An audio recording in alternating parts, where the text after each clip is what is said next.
Somerset make the way out onto the ground here at Trent Bridge. There are more groundsmen and stewards.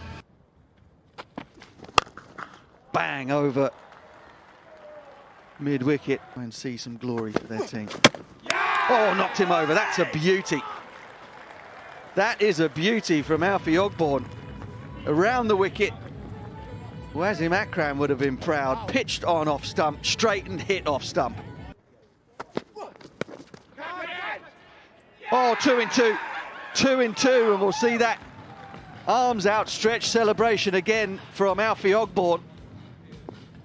Bevan comes and goes in a flash.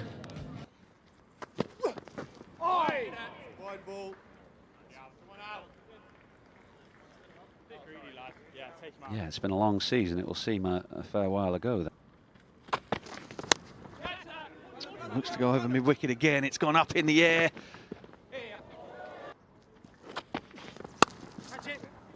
Oh, just over the head of the man. Oh, it's in the air. I think it's got enough on it. Yes, just to get over the head. It's because they're the ones who are in demand for the 100. In the air. Oh, it's taken. That's a fabulous catch by the captain. Sean Dixon tracking back, got both hands to it. It was airborne when it went in, and it stayed in. Game underway.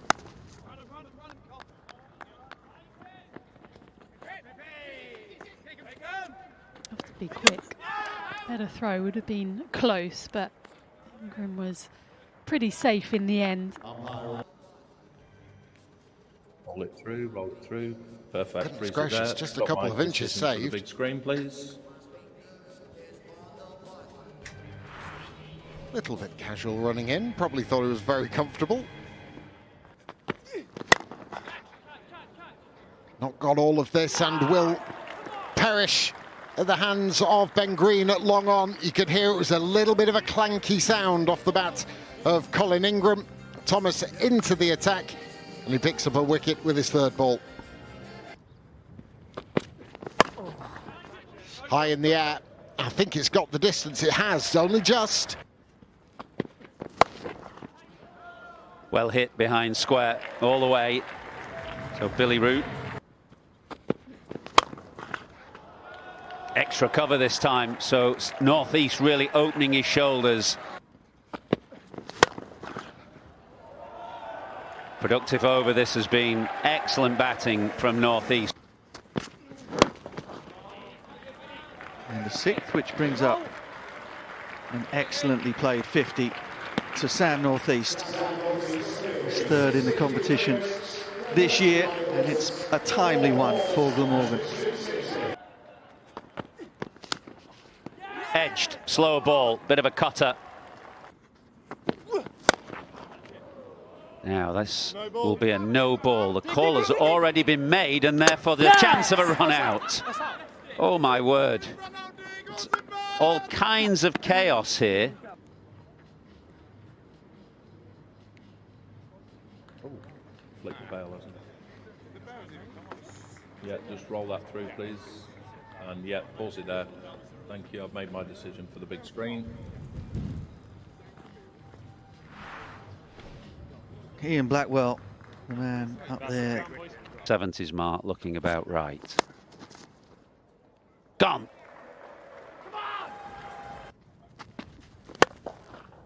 Down the ground again. And again, Davey paying the penalty.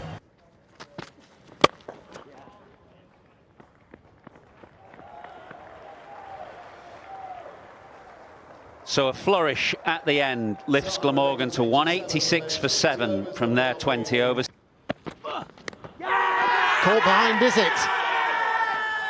Or is it an LBW shout? I think Van der Houten had bowled such a good ball, he was going up for all things.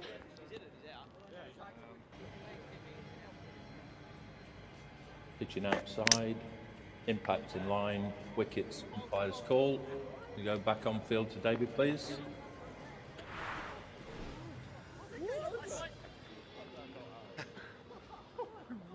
Purse of the lips from umpire Milnes. Uppish. but it will bring the first boundary of the Somerset reply. This is more like George Thomas.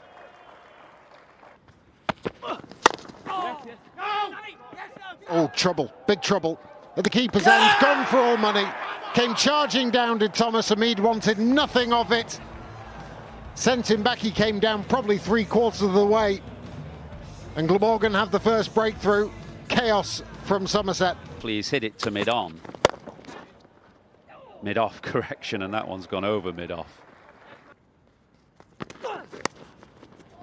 It's nicely played. And I think he has played it Goldsworthy. Just soft hands. Which he might think about doing if there's any more deliveries such as that.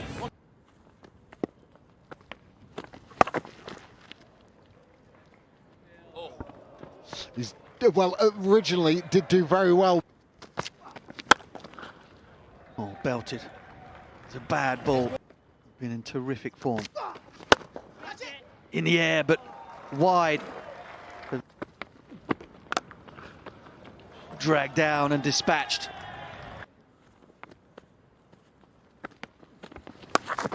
Dragged it down again.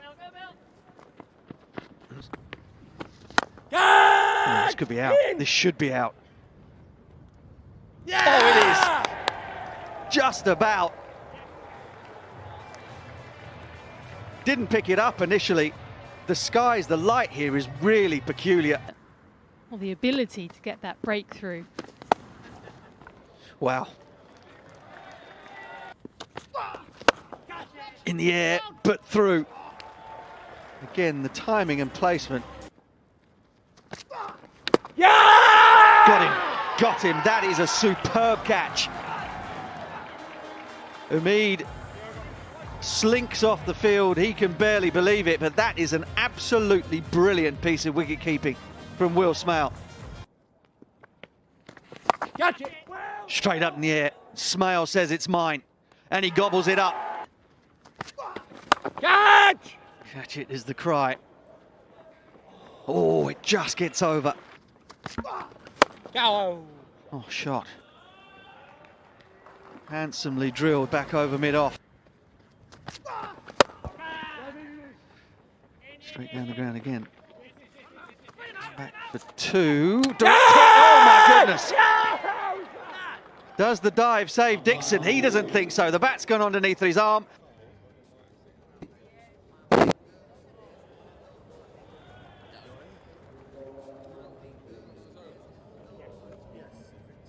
Out the dive saved Dixon, and the bat going under his arm was in confidence that he'd made his ground, not. Swung away. That's a terrific start. And another. And another. This is terrific hitting. Absolutely, that rate is coming down. As McIlroy, the left armer, gets swung away, and Dixon is really going off on one here. Gone, gone. He pushed it wider. Dixon immediately high in the air and should be taken. Oh, put down. Put down. And there's going to be a run out, though. Vaughan is struggling here. The non-striker's end is made. It. Can you believe it? McIlroy responding.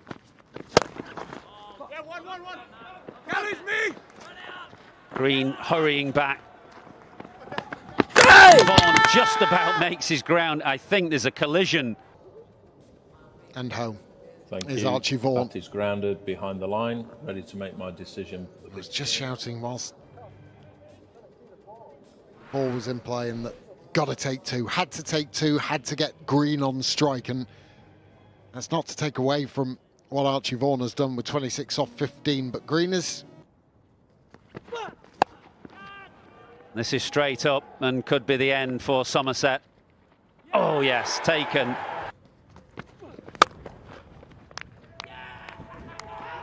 Vaughan finishes with a flourish, but it is Glamorgan's day.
Leicestershire team who are taking the field under captain Graham Van Buren.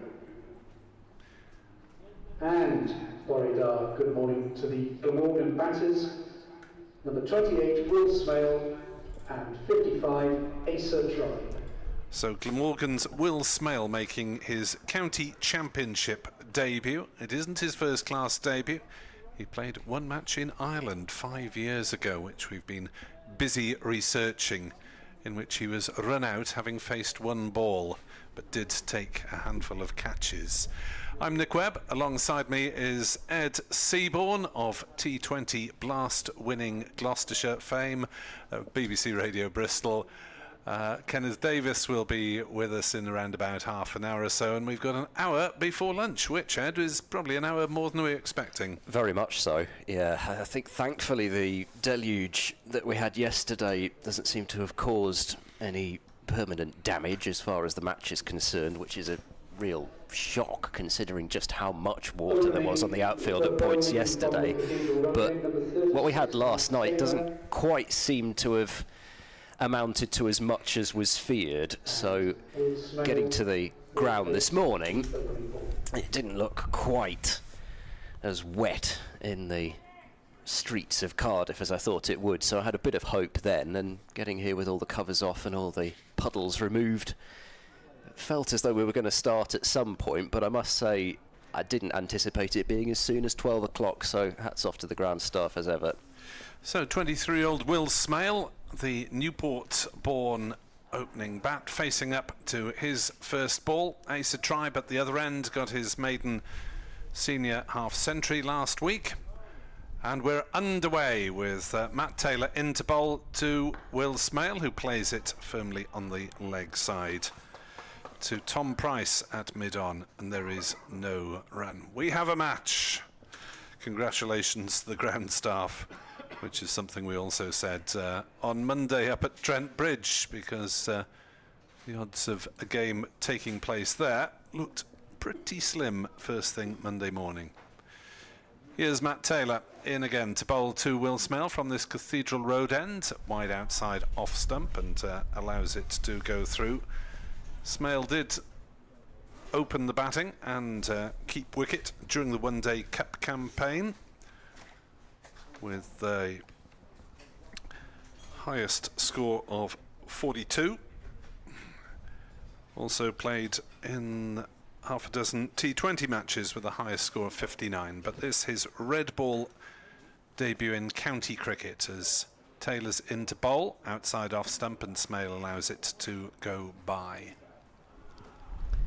But one of the early things I'm noticing is that Miles Hammond, after about 3 years of banishment from the slip cordon, has been allowed back in. And yes, he did field in the cordon at maybe a fourth slip if one were necessary, but there haven't been too many instances where Gloucestershire have needed a fourth slip over the last couple of seasons, but he's in there at third now. Here's Taylor, left arm, and Smale is off the mark with an inside edge down to fine leg. It doesn't matter how they come. Will Smale has a run in Championship cricket.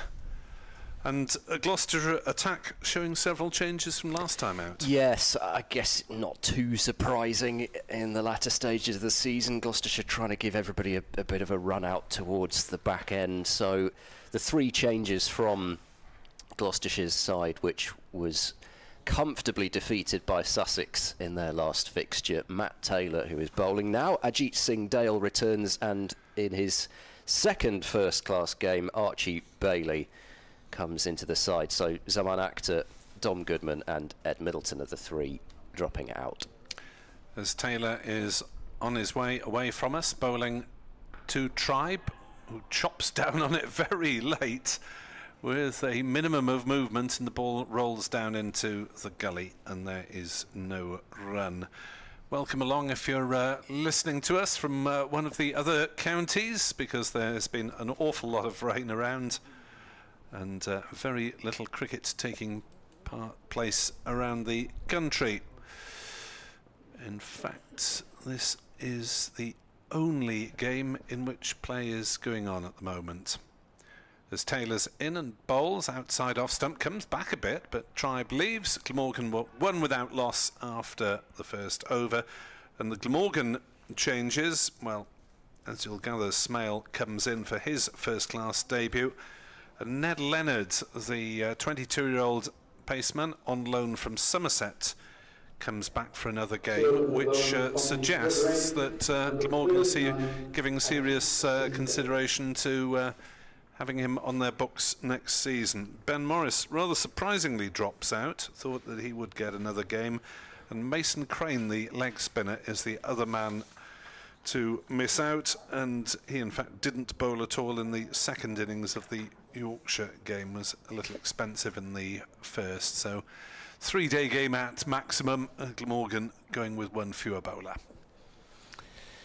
Singdale will take the new ball from the river end, and he will have 4 slips in place with Joe Phillips joining the cordon. And Singdale is running in, he bowls, and this is driven down the ground by Smale. That's a nice looking shot, and that will pick him up his first-class boundary. Getting all the firsts out of the way. Glamorgan 5 without loss. Didn't look to be too much wrong with the delivery from Singdale. It was pitched up, it was targeting the stumps, maybe pitched up a bit too much, but you're not really expecting to be on-driven first ball that you send down, so good shot from Will Smale, and that'll certainly get your attention as a fast bowler. See whether the next one's just dragged back a bit. Singdale is in bowls, it is back of a length and just pushed down to backward point off the back foot from Smale. I was going to suggest, if today was washed out, and there were certainly thoughts even from inside the camp that we might be looking in a bit of trouble for today. I'm sure they would have assumed more rain would have fallen overnight than had done, but I was going to suggest that we might settle this with a T20 match in the spirit of things. Absolutely. Tomorrow. T20 Champion of Champions game. Singdale ball squaring up Smale there as the ball goes out towards mid-off. Got a decent amount of bat on it, but I don't think it was particularly close to the middle. But anyway, keeps it out. Looks to be some pace in this actually early on. Matt Taylor was getting some balls to lift up through to the keeper. It doesn't look like a sort of a damp, soggy patch that they're having to deal with at this point. It's quite dark in terms of colours. Singdale bowls, forward goes Smale and defends with a bit of a flourish up to Tom Price at mid-on. I've no idea what to read into that, by the way. I'm just saying what I can see, because it's not as though it is a regular occurrence watching Championship cricket at Cardiff. It's once a year, usually. That's all right. There are those who watch every game here who have trouble in working out what Cardiff wickets are going to do. Yeah. Massive mound of sawdust behind Singdale as he runs in and bowls, and this is worked off the hip by Smale, probably for just... No, they are going to come back for a second run in the air. This is going to be quite tight, actually. And if that throw had been right next to the stumps, it was just a bit high, so Bracey had to drag it down. Actually didn't take the bails off in the end. Smale was struggling a bit. I'm not sure if they really recognised that Matt Taylor was a left-arm thrower down at fine leg. That made it a lot tighter than it needed to be. Yes, possibly. Looking back, Smale wouldn't have taken that second one.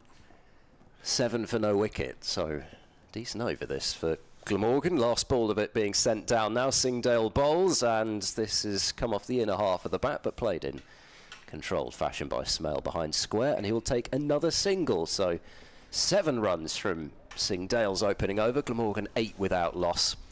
I did wonder what Gloucestershire were going to do, because they've got 3 bowlers who take the new ball regularly, and Singdale and Matt Taylor along with Tom Price, but at the moment Singdale and Matt Taylor getting the go. But what they've tended to do in the last couple of matches is bowl one of their new ball bowlers for about 3 overs and then have a bit of a switch around. So it may be that Tom Price still does get the new ball, just In fact, if anything, with the Duke's ball, you might get it at a slightly better time, the lacquer having come off.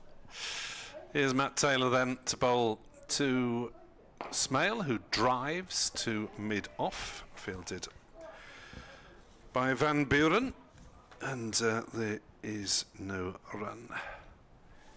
Graham Van Buren winning the toss, which I think means that Glamorgan have won the toss 3 times in 14 championship matches this season, which is not great. No. They've done pretty well with tosses this season of Gloucestershire, particularly in the blast. Jack Taylor has been an excellent tosser this season. As that's through outside off stump, no shot played by Will Smale. Jack Taylor detained elsewhere at the moment. Yes, his brother bowling, but Jack Taylor has been picked up for the Zim Afro T10. So I'm sure he will be enjoying his time out there.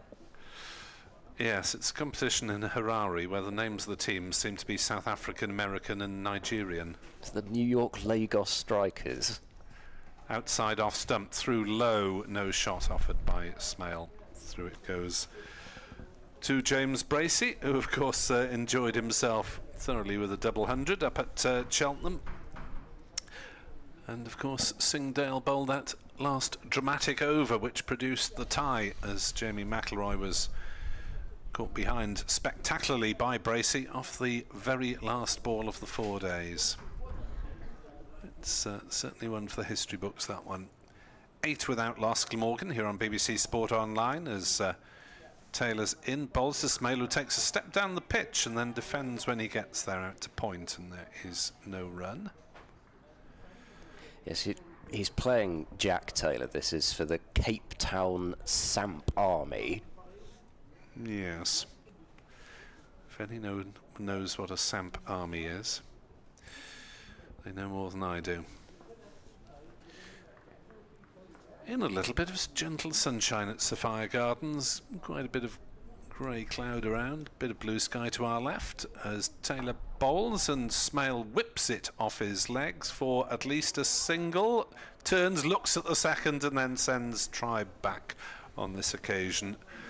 Remembering maybe Ed's words of advice from the last over. Yeah, he's got off to a very confident start in terms of the strikes that he's playing as Smale, but I am maybe seeing why he might have been run out on first class debut, because he does look as though he's wanting to push things. Asa Tribe on strike, 4 low scores and then a half century.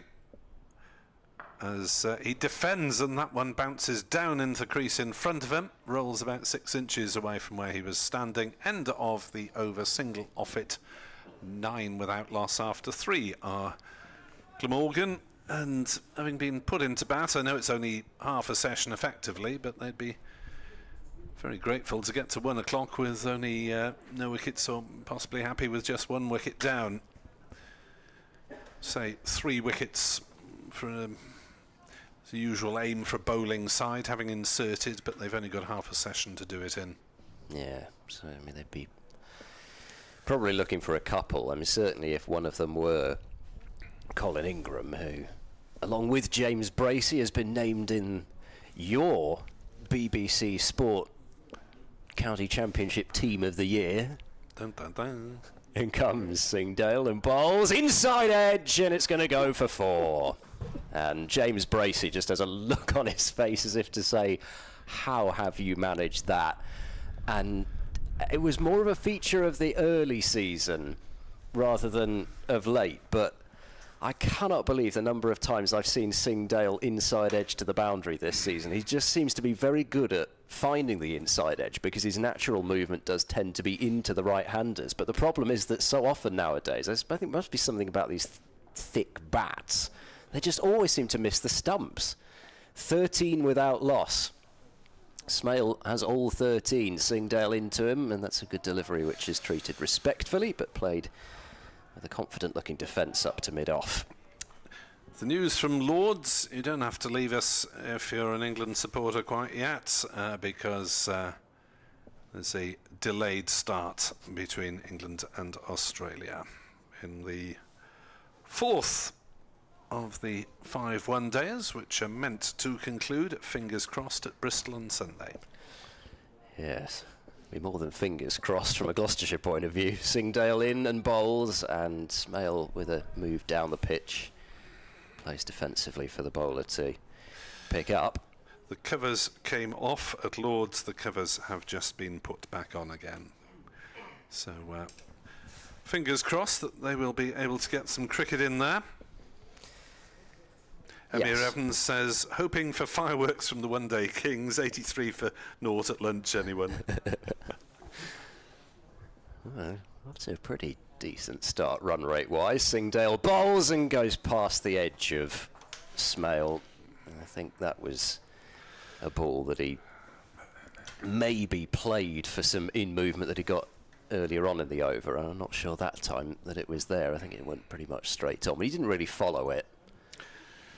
Smale with the hands. Amir Evans saying Sam's toss record has to be one of the worst in a long time, yeah.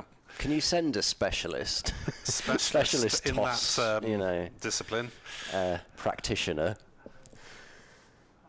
Singdale runs in, he bowls, and this has come off maybe pad, a combination of bat and pad. No, just pad, leg by is signalled as Bracey runs across to his left. And Asa Tribe, once again, is only going to have one ball of the over to face. Smale has taken 20 of the 23 that have been sent down so far, and Tribe, unless he can get a single to get off the mark, is going to be stranded at the non-striker's end again. 14 without loss. I mean, some batters, I think particularly of Gloucestershire's usual opener this season, and of course next season, as Singdale bowls to Tribe, and he will get off the mark, but he'll get off the mark with a boundary as he plays that one with soft hands down past the cordon and away to the boundary. So 18 have come from the first 4 overs and 15 from the first 2 Singdale overs. And again, not very much wrong with the delivery, but it was played expertly by Asa Tribe to get off the mark. But some openers don't actually seem to be particularly bothered by not facing very much and take the attitude of, well, if you want to hog the new ball when it's swinging about and we're uncertain as to how the pitch is playing, then you're welcome to it, whereas others, I'm sure, probably do start getting a bit twitchy. It's the safest place, isn't it, from the other end? 22 yards away. Tribe leaning on his bat next to a pile of sawdust, which is on the wicket adjacent to the one we're using, and Taylor is into bowl, a very full-length ball to Smale that he hits to mid-on, fielded by Price. That is Price, the older Tom, in a pair of shades that may not be entirely necessary today, but I am assured that they reduce glare and improve visibility even if the sun's not out. As Taylor's into bowl to Smale down leg side, makes no contact through to Bracey. But yeah, on Bracey, he has kept fantastically this season. I mean, I wouldn't want to put the curse on him for this match, of course, but him and John Simpson, I think it would have been a very close call for that team of the year. I think Bracey won by about 2%, I saw, but both have had superb seasons with the bat, over 1,000 runs. Bracey has had more dismissals, got well over 50 now. Taylor in bowls, edged, hasn't carried to slip, I don't think. From the bat of Will Smale, went down towards second slip. I don't think it was a chance from the reaction of the cordon. Bracey may be suggesting that they need to get in a metre or two. Ooh, maybe that was on the half volley. I think because he moved awkwardly to it. Ollie Price, it is at second slip, and I don't think he really picked it up superbly well. Taylor in, bowls. Smale hit on the pad as he looks to work on the leg side. No run. He moved late and moved down to his left, and it's always harder as a slip fielder moving to the left. But I don't know if he'd have been able to pick up exactly where it was going a bit sooner, he might have been able to get to it as it carried. It looked as if it didn't carry, but only because he moved sideways rather than moving forwards. And it's so difficult to move forwards as a slip fielder as well. Taylor bowls, Smale pushes it on the leg side, and it's fielded by Tom Price at mid-on, and but there is no run. Judging by, I mean, he's still got his head in his hands a bit, and yeah, Hammond is just going over. I think he's noticed that Ollie Price is brooding on that a little bit. I think he's thinking maybe that was just about catchable, but he just didn't seem to see it particularly well. So players already been called off for the day at 2 of the other second division matches, as Taylor's in to bowl, and Smale tries to off drive and gets a thick inside edge. Ball rolls out on the onside. No run, end the over, 18 for naught. So Leicestershire against Derbyshire, no play again today. Sussex against Middlesex, no play again today. Yorkshire against Northants, no play so far at Leeds. 3 of the matches in Division 1 did get underway yesterday, but have not resumed this morning, and Durham v Kent is off for the day again. Well, that really would seem to be curtains for Middlesex's promotion chances. 2 days off there.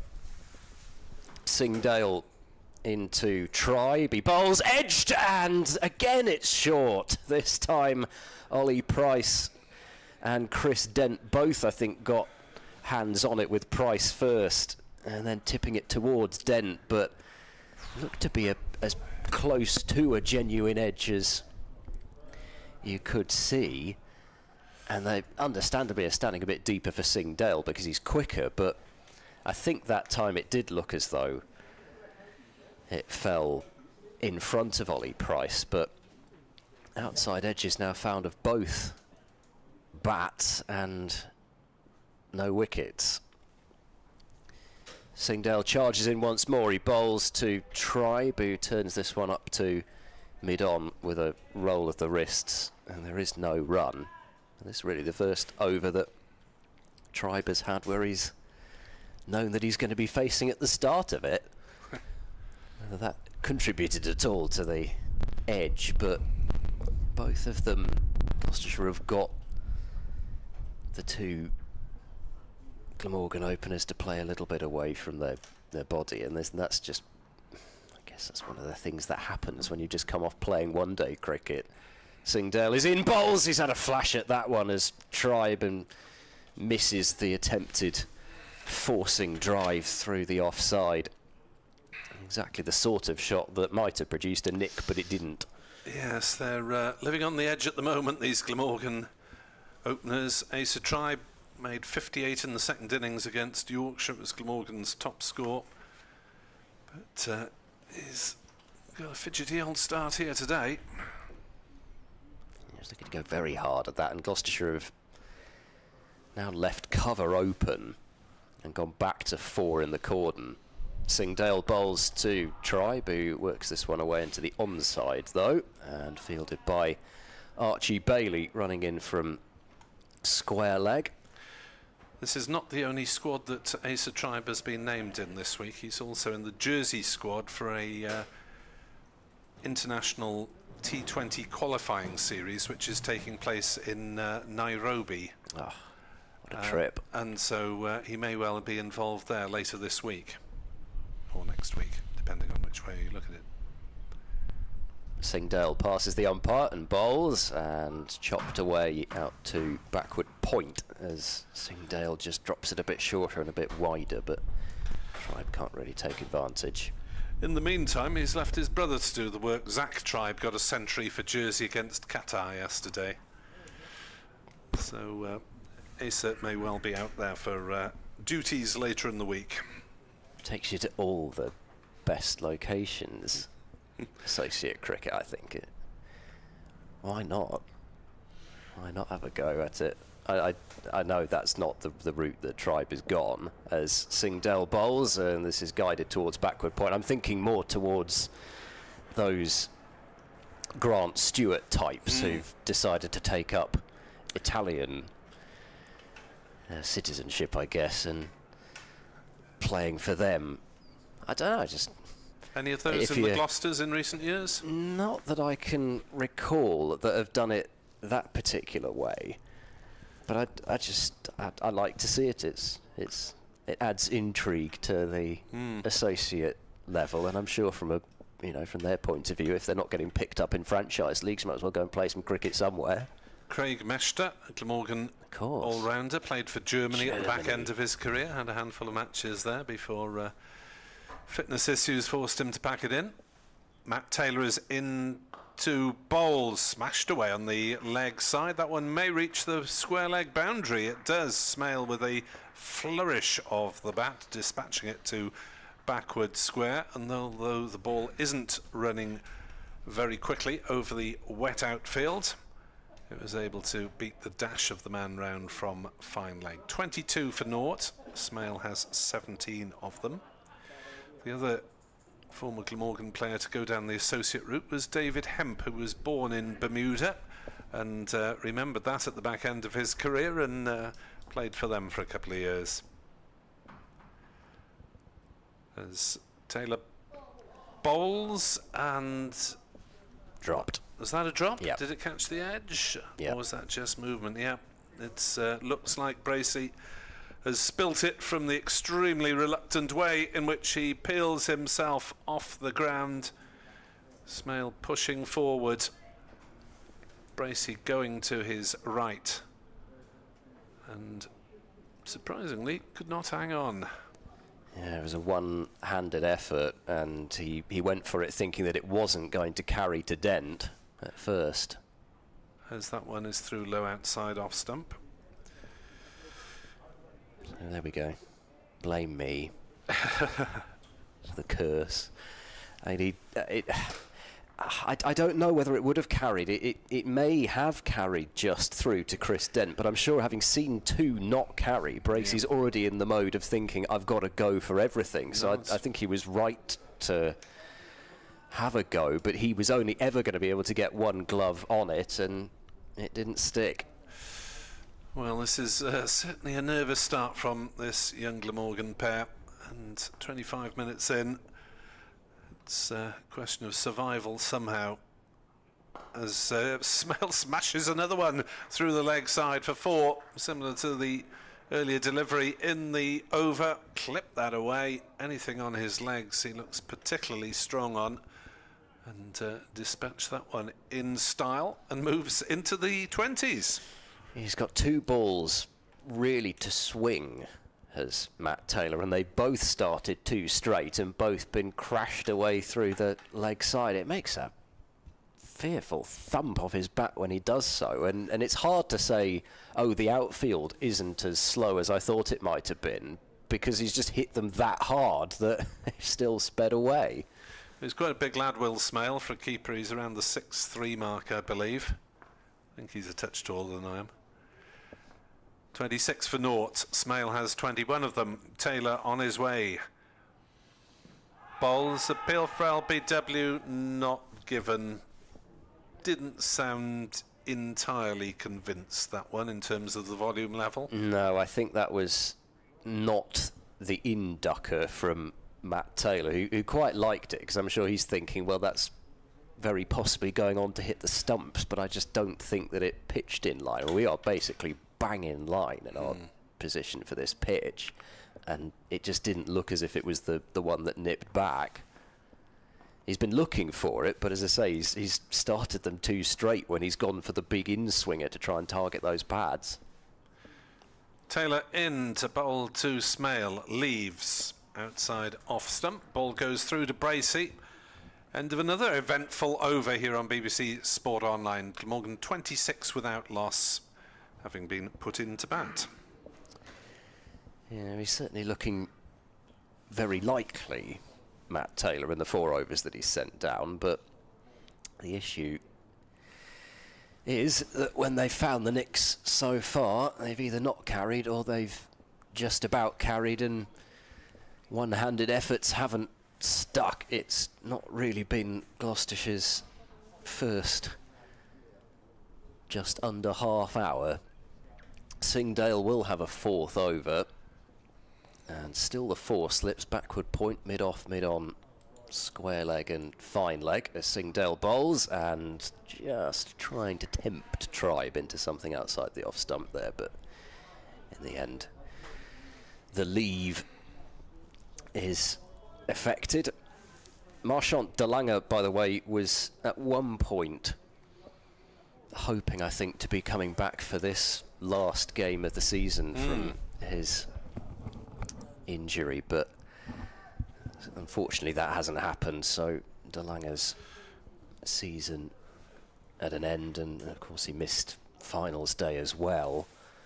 Singdale bowls, and leaving again is Tribe, so he'll be back, I'm sure, and fit and firing for next season. I'm sure he'll be off to various far-flung places in the winter, no doubt, as well. I would hope so. I mean, he really is one of the politest men in the game, as long as you're not facing him from 22 yards away, in which case he'd be one of the people you'd be least likely to want to encounter. But I guess it does open up a spot, for example, for Archie Bailey, who's standing at square leg. Singdale bowls to Tribe, and again it's left alone, but it's a no ball from Singdale. I did see that front line being poured in the previous over, and this time he has overstepped, so 28 without loss. Yeah, Bailey will be a new name as far as Welsh listeners are concerned, and I presume we'll see him in the attack sooner rather than later. Yeah, just 19 years old, and got 4 wickets, 4 for 30 in his second first-class innings at Lords. What a place to make your first-class debut. Singdale bowls, driving is Tribe. It's gone square on the offside. It beats backward point, and it will run away to the boundary for 4. So Asa Tribe dealing in boundaries, and has 2 of them, 32 without loss. I'm not sure it went quite where it was originally intended, but still it has sped to the boundary, and Glamorgan continued to move along at a pace, especially off Singdale's bowling. Yeah, yet another Glamorgan new combination in the championship. They did open together in the One Day Cup, and well, scoring almost at One Day Cup rates at the moment. Well, particularly with the way that it was quite hard to get off to flying starts in the One Day Cup this year, and in fact even to some extent in the T20 with the white balls moving about, this would be an excellent 10 over power play score. Singdale bowls to Tribe, who chops down on that one. They'll take at least a single. That will be the sum of it, as Joe Phillips, moves across from backward point. And Joe Phillips and Asa Tribe were the top 2 scorers for Cardiff UCCE in the friendly that was played at the end of March against Glamorgan. Joe Phillips made 65 and Asa Tribe made 47, and here they are opening the batting in opposition. Thank you for stepping in there. It was a little bit of a struggle. Singdale bowls and forward defending is Smail back to the bowler. It did feel as though somebody had just taken some sandpaper to the back of my throat. That's all right. We're no no strangers to vocal struggles in this department. I had to miss almost 2 full days last week with throat problems, and Kenneth has been manfully struggling through as well. It's that time of year. Temperature's supposed to get down to about 5 degrees tonight. Singdale completes his over and bowls and delivers a drive ball, and Will Smail has driven that and some. He has crashed it again through the covers with superb timing and power, and that means that Singdale has gone for 26 runs from his 4 overs, and Glamorgan, having been put in 37 without loss after 8 overs. I think it's high time, particularly from a throat point of view, to hand over to Kenneth Davis. Thank you very much indeed to Ed Seaborn, who will be back as his vocals permit throughout the course of the afternoon. We shall try not to be too outrageously biased in Ed's absence. Speaking of Ed's, Ed Bevan will be with us tomorrow when Kenneth is on rugby duties, but welcome along to Kenneth for today and Sunday. As Matt Taylor in to bowl to Asa Tribe, who flicks it on the leg side, but straight to mid-wicket, no run. Yeah, Pranam. Good afternoon, everybody. I am reticent. We should have a fullish day's play, but I'm reticent to believe the forecast after they duped us on Monday into believing there wouldn't be play at all in Nottingham. We were promised, it was worse, the forecast on Monday, than it was on Sunday. It's a good job we didn't linger over our sausages, as Keir Starmer would say, and the next delivery from Taylor is allowed to go through by Tribe. No shot played, because we turned up to find the teams warming up and the covers off at Trent Bridge. It was still looked like a 90% chance of rain by the time the game was due to start, and well, it hardly rained at all, just a little light sprinkle at the end of the match. Yeah, as you said, they probably could have played a bit more than the 20 overs apiece. Taylor bowls, and that's down leg side, well taken by a tumbling Bracey. 37 for naught. But a sensible decision it was, given how murky it was when we turned up, and well, better that than having to share the cup. That was the how it looked for a while, and as someone pointed out, if that was going to happen, we were all hoping that Glamorgan would have had the top half of the cup. Yes, there was a... I can't claim that one. Sun's out, guns out, as that is allowed to go through from Tribe. That one did cut back a bit and wasn't far from his off stump, and a rueful grin from Taylor as he turns and marches back towards us. Yes, I'll be on URC duty tomorrow, but luckily, and this is all credit to Nick for mentioning to me on Monday that the game was going to be played at the Brewery Field Bridge End. I'd have been down at Swansea tomorrow, where Swansea City are playing Bristol City, which is why the game has been moved. As Taylor's in bowls, and Tribe squared up by that one, sending it up to mid-off, fielded by Van Buren. No run, so if you want to listen to Kenneth in the language of heaven, 7:35 tomorrow night on S4C. Yeah, the Stormers of South Africa, and brought a pretty decent squad with them as well at the start of the season. There was no South African games last week due to the domestic Currie Cup being played, the final there, which the Sharks of Natal won. As Taylor runs away from us for the final ball of his fifth over. It's full, it's driven back down the ground by Tribe. It may well reach the boundary. It is being pursued, but the ball hops over the ropes, dribbles up towards the advertising hoarding beneath us. Van Buren can do nothing to prevent it. And Glamorgan, after 9 overs, a 41 without loss here on BBC Sport Online.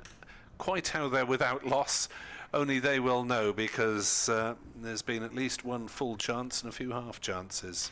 Yeah, they've sped away. It has to be said, Will Smale is more of a white ball cricketer, but I've got to say he's been I say find, he's not the find of the season because he's been around for a few seasons, but he has kept well in limited overs cricket. And played in T20 cricket as well. Yeah, certainly a man who's made progress this season. Definitely, yeah. As Singdale will continue from the River Taff end. Here he comes, right arm over past the umpire, and that's pulled, but not timed by Will Smale. And the one thing you can say about Smale, if it is there to be hit, he will not back away. He does like to score quickly. And he got Glamorgan off to a good footing against Somerset, of course, at the top of the order, before Sam Northeast steadied the ship, so to speak, after losing 2 wickets in the opening over. Colin Ingram went cheaply as Singdale comes in. Bowls to Smale, who just pushes into the offside, and they'll amble through for an easy single. Tribe, of course, it was a workman-like first 50 for him against Yorkshire last week, and he needed it in terms of his confidence. He looked a bit shaky, shall we say, in the first innings. Went out right at the end of the first day, and I think that would have done his confidence some wonders, really. Yeah, it's been the pattern, isn't it, that middle order batters are thrust up the order to open in the first team. Well, it's a problem position for Glamorgan, which needs to be addressed, but we were probably saying that last year as well. Yes. 2 slips in for Singdale, who steams in from the River Tap end, and that's a play and a miss from Asa Tribe, and he's cross with himself. He just does a bit of gardening on his guard, and that goes through to Bracey. It's the game of the Cup champions, of course. The Vitality T20 winners, Gloucestershire, against the Metrobank one-day winners, Glamorgan. Yeah, it'll be something of a quiz question in future years, which were 2 competitions decided in T20 or 20 over format in the finals. It's a very slightly different format than on the power plays, but only technical. We will take lunch at 1 o'clock, and, well, I say hoping, and that is the crucial word for 80 overs today. Singdale coming in, and that's banged in short, and Tribe ducks under it, and it's taken by Bracey. I think it's a bit of wishful thinking on the part of the authorities. Yeah, the light's not going to last, is it? Well, it was dubious this morning. The problem being for this, in terms of this game, is that Sunday looks terrible in terms of the forecast. Should be okay tomorrow, but of course 2.5 days would have gone potentially. Singdale and Tribe leaves it outside off stump. Yesterday, couldn't believe it yesterday, the forecast wasn't good, but the deluge came in about 15 minutes. Yeah, it was came from the Caerphilly Hills to the left of us, and just absolutely bucketed down here. And if you're on Nick's X page, does sound dodgy these days, doesn't it? It does, doesn't it? Send us an X it's message. Above board. Formerly Twitter. Formerly known as the artist, formerly known as Twitter. As Singdale comes in over the wicket, and that's just jabbed down to backward point, and there's no run. You could have seen the puddles everywhere, and credit to the ground staff. Drainage is very good these days, of course. In yesteryear, prior to this being a test venue, I think they'd have struggled to get perhaps any play for a while. Yeah, there were quite a few pools of water around the outfield, and certainly in the corners. And well, it's a day for beanies and several layers of clothing. Shouldn't imagine we'll see even the hardiest of supporters with their tops off today, like we saw a few last week. But you never know. 42 without loss. Well, 1 or 2 are prone to. We'll mention no names, obviously. First change of bowling, Archie Bailey into the attack from the Cathedral Road end. Wide ball and caned away by Smale. Point almost got a hand to it, and it's raced away through the sawdust to the boundary at point. I think it was timed. However, Smale had plenty on it, and just goes to prove the point. If there's anything wide, or he's looked very well off his pads this morning, Taylor possibly just over pitching and straying down leg, and he's whipped a few away. That on the offside that time. Yeah, Taylor's first 5 overs, 1 maiden, 0 for 14. As Bailey is in bowls again outside off, this time closer to the timbers and deflected down to gully by Smale. There's no run. So 2 slips in a gully for the youngster Bailey, who has 4 first-class wickets to his credit in the second innings against Middlesex. Remarkable figures, 4 for 30 for a man in his first match. And comes back beyond the sawdust and then heads away from us. Bowls to Smale, outside off stump, and even the aggressive Smale is not tempted by that one because it was virtually too wide to get to effectively. We're looking straight down the barrel for this game. Our commentary position is straight down the wicket, which is in the centre of the ground for once. The rope is in about 10-15 metres on the pavilion side from the advertising hoardings and about 20 metres from the grandstand. As Bailey is into bowl, it's a better delivery, but it's firmly pushed into the offside by Smale. Half fielded at cover, deflected to point, and there's no run. Yeah, the Yorkshire strip was way to the left of our vantage position here in the media centre at Sophia Gardens. Hadn't seen it as left as that, Nick. I've seen it the other way a few times this season, which meant that the offside was a huge offside for Bailey in, bowls, ooh, that's very wide again. Not quite got his radar right, young Archie, so far. Smale does not go for it because it's only just inside the white lines. So, reminder, if you want to contact us on X, formerly Twitter, at NickWebb2017, at Kenneth Davis, at EdCricket6. If you want to email me, nickwebb2017 at gmail.com. From either side, Gloucester supporters welcome to use that as well. That's better delivery from Bailey, driven though by Smale. Way on the offside, 5 dot balls of varying quality to add to the boundary first up. 46 for North Glamorgan after 11 here on BBC Sport Online. Interesting how this pans out today. If we look as if we will get a full day's play, if ish, ish, yes. Fullish, yeah. Yeah, I don't think we'll go much beyond 5:30 unless it really gets a lot brighter. But the point being, there might be a chat in terms of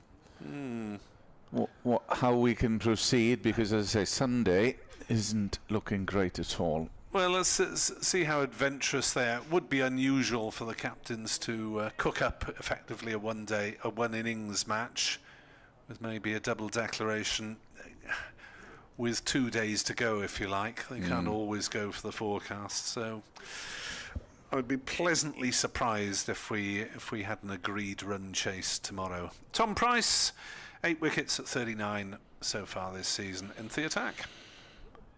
In place of Singdale, and here he comes, his first ball of his first spell, coming right arm over to Tribe, who jabs down. Oh, that almost ricocheted and dribbled behind and would have taken the bails off. That was close.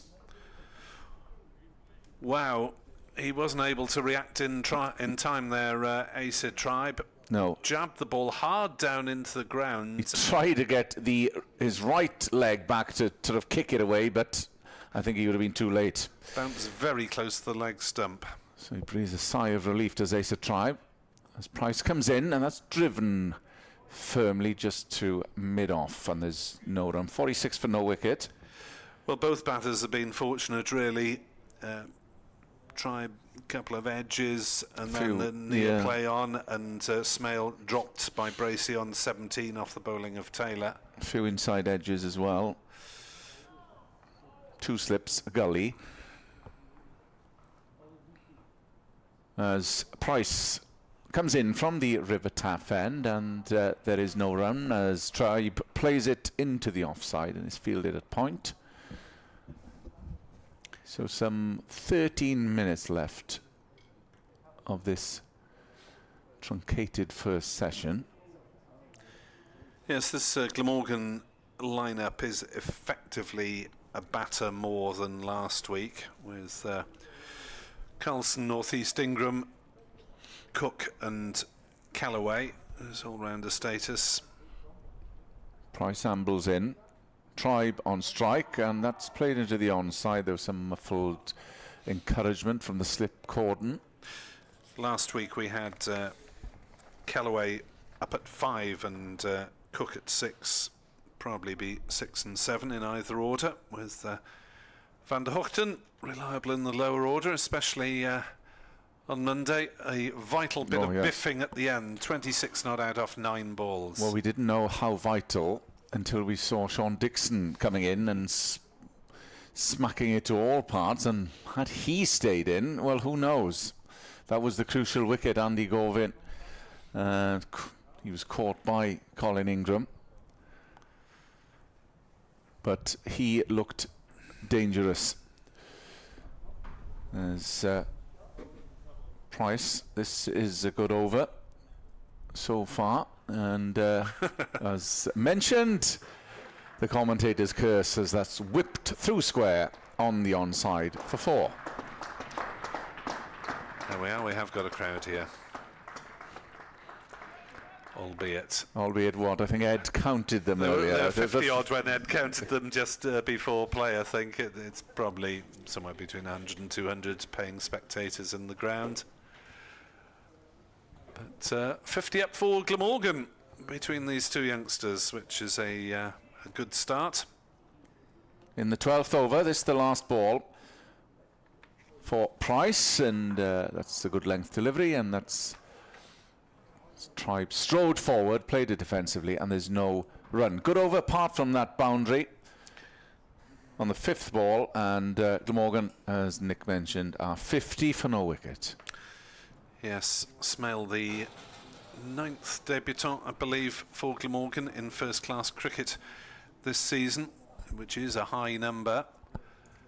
Amir Evans probably used up about 3 weeks' worth of luck in the opening 45 minutes, but it won't say that in the book. Indeed. Yes, I was starting drafting my report for Wisden last night in the absence of cricket yesterday. I'll take a few weeks to reflect on it and send it in towards the end of October. As here's Bailey into bowl to Smale, and he pushes it to cover, and there's no run. Two number 28s up against each other. Bailey and Smaley, as of course he is known to teammates with the inevitable awfulness of cricket surnames. Put a Y on everything, unless it's already O. Yeah, occasionally O, unless it's already got a Y on, in case which you take it off and add some other letter. As Bailey bowls outside off stump, Smale deliberately, I think, playing inside the line through to Bracey. So we are yet to receive a retainer list. We're waiting with bated breath. We are indeed. But as you mentioned, Nick, the inclusion of Leonard would suggest something is about to be offered to the youngster from Somerset, who was in their extended squad for Monday. Yeah, he was up there with Somerset kit on. Bailey bowls outside off stump, and Smale lays into it, drives it through the covers, races away on the pavilion side of the ground. One of his more definite shots there, and he's had plenty of definite shots, Will Smale. Nice cover drive.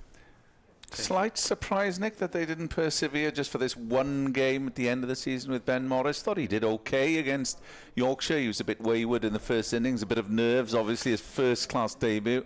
Yeah, yes, I am, to be honest. You'd have thought he would have got another run out here. 54 for naught. Bailey bowls, and Smale dead bats it on the off side.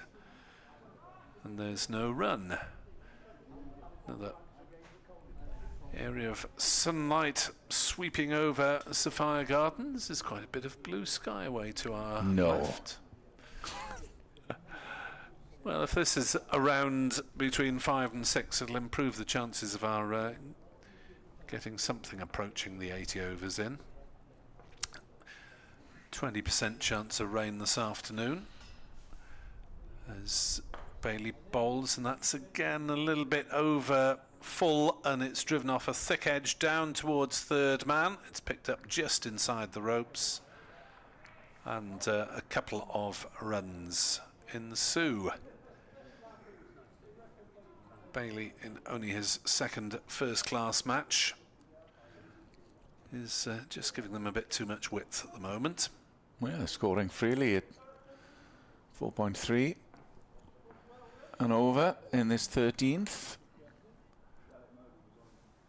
As away goes Bailey again, bowls to Smale, again very full length, again driven by Smale, but this time gently, only up to Van Buren, the skipper, looking at mid-off, no run. End of the over, 56 without loss, and hope you're enjoying some county cricket wherever you're listening, because this is basically your only option at the moment. So hope to entertain you for another few minutes before lunch, and then again at 1:40, as there's no international cricket either. The England-Australia game at Lord's is yet to get underway. Ireland are playing South Africa in Abu Dhabi. I imagine the weather is somewhat better there. That's at 4:30 British time. If that doesn't get played, there's something wrong. As Tom Price continues from the river taff end to Tribe, and that's cut aggressively beyond point for 4. Too much width there, and Tribe didn't miss out. These two have put on 60 as we near lunch here at Sophia Gardens. Yeah, Ace Tribe had a few little cameos in the middle order in the one-day cup, but obviously opening the innings is a very different kettle of fish,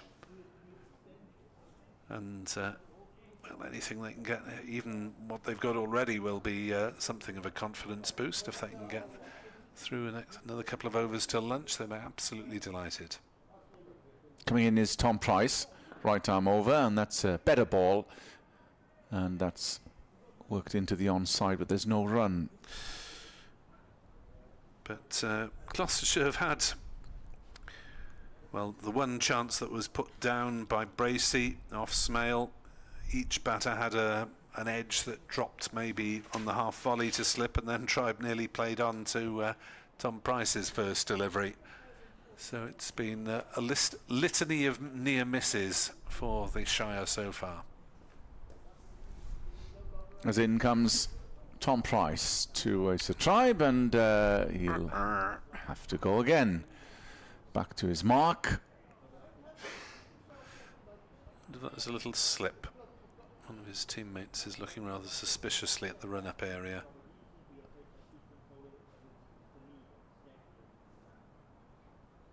As Price does come in this time, right arm over to Tribe, and just clipped into the onside through square for a single. It was still very damp, obviously, this morning.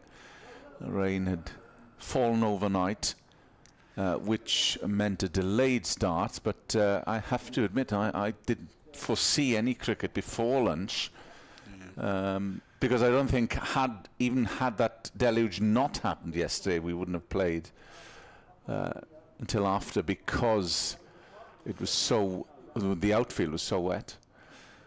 Well, it's just good to see some action. Yeah. In this last championship fixture, Price in to Smale, and who just flirts with that outside off stump, and it goes through to keeper Bracey. Yeah, that's a play and a miss from Will Smale. There is a strip of matting, by the way, down one of the used wickets, which is 1, 2, 3, 4 away, I think, from the strip we're using. So it's a bit of matting to the pavilion side. Price in To Smail again, it's a good length delivery, and again whisks past the outside edge through to keeper Bracey. They're flirting with disaster at the moment, these Glamorgan openers.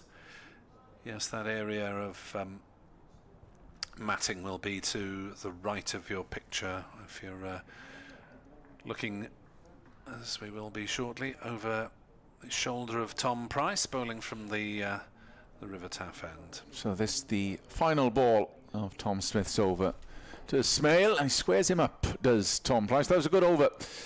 Better one for Gloucestershire, who still await their first breakthrough of the first session. We've had 14 overs here at Sapphire Gardens. Glamorgan 61 for no wicket, and we'll squeeze another one in before lunch. Tells you the state of the weather, doesn't it, that Glamorgan players up on the balcony are wearing, in various cases, shades and beanies, and in some cases both. It was distinctly chilly, so if you're thinking of heading down this afternoon or tomorrow, add an extra layer or two to your possessions. Zafar Gohar, it is the traditional spinners over before lunch. Sporting cricket cliche number 73. To be bowled by number 77, Zafar Gohar, who claimed 6 for 43 in a Gloucestershire victory here in 2021. Last match here between the two sides was drawn. Last meeting, of course, was tied in Cheltenham, Gloucestershire, with 3 recent wins here in 21, 18 and 17. As Zafar's in and bowls, and Tribe watches it onto the bat carefully. Glamorgan's last win over Gloucestershire here was back in 2013 when Chris Cook made a half-century. Still on the Glamorgan staff, still a regular 11 years later. Goa bowls, and Tribe is forward. Zafar Goa then this season 19 wickets at an average of 23 and a bit, including a 6-wicket haul against Sussex last week. Once capped for his country, Pakistan, as Tribe defends that one cautiously. There's a short leg in, as well as a slip, as Zafar looks to make the breakthrough before lunch. 12:59 on the scoreboard. He's got 3 balls to do it in. Floats that one up. Tribe forward carefully. He also did the double, of course, in T20 action over Glamorgan. And the last ball win here. Yeah. Zafar in, bowls, and forward comes Tribe. Well, of course, we forget that the one-day campaign started for Glamorgan with a win over Gloucestershire here, which looked unlikely for a while in that game. So, last ball before lunch, Zafar bowls, and Tribe drives it very firmly to mid-off. I thought for a moment he was looking to hit through mid-wicket, but made a decent enough contact anyway. So that is the end of the first session here on BBC Sport Online. Glamorgan having been put into bat 61 without loss. Smail has 36 on championship debut. Tribe has 22 not out. Gloucestershire having their moments, both men nearly dismissed, but they have survived. 61 without loss. Commentary resumes at 1:40. Keep away from going too close to the square. No use of hard balls, and please do not eat or drink on the outfield. And as a special, the Metrobank One Day Cup will be on display in the outfield. You're very welcome to come and have photos taken with it.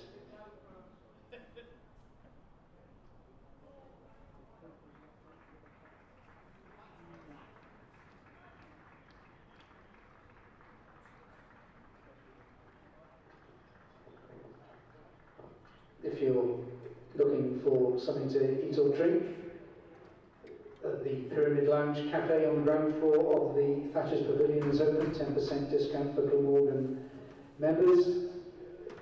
Urban Jungle is open next to Gate 2. The Missouri shop is open also near Gate 2, selling commemorative Glamorgan Metro Bank One Day Cup Champions t-shirts and polo shirts, and also it's your last chance to buy something from the range of Chris Cook testimonial wear. The Museum of Welsh Cricket is also open. That's on the first floor of the National Cricket Centre. And if you want to have a bit of shelter, the Lewis Lounge is open on the second floor of the National Cricket Centre. The Buccaneers' last ever end-of-season presentation evening for Glamorgan players is taking place at the Towers Hotel, Swansea, this coming Monday evening, the 30th of September. It's your chance to celebrate the Metro Bank One Day Cup final win with many of the players. Full details are on the Buccaneers website. A good start for Glamorgan, 61 without loss at lunch, having been put into bat. Play started at 12, but the ground staff have done well. This is the only county match being played at the moment. Will Smale on championship debut has lived on the edge sometimes. He was dropped on 13, but he's hit hard to reach 36 not out. Asa Tribe, another youngster making his way in the game, is on 22 not out. He nearly played on when he was on 13. So play resumes at 140. Glamorgan 61 without loss.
There's not much cricket to report on from elsewhere in the country at Lords. The latest one-day international between England and Australia. The toss will be made at 1:30. There's been nothing they've been able to play before then. At Taunton, day 2 of Somerset versus Hampshire. Somerset bowled out for 136 yesterday. Hampshire 76 for 6 in reply from 35 overs.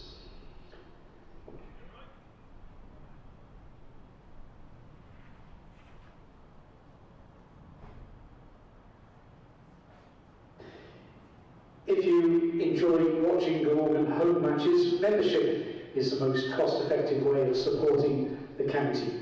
Our membership packages for 2025 are now available and offer something for everyone. Red ball cricket, white ball cricket, or both, and a number of flexible season passes. You can find full details on our website, glamorgancricket.com.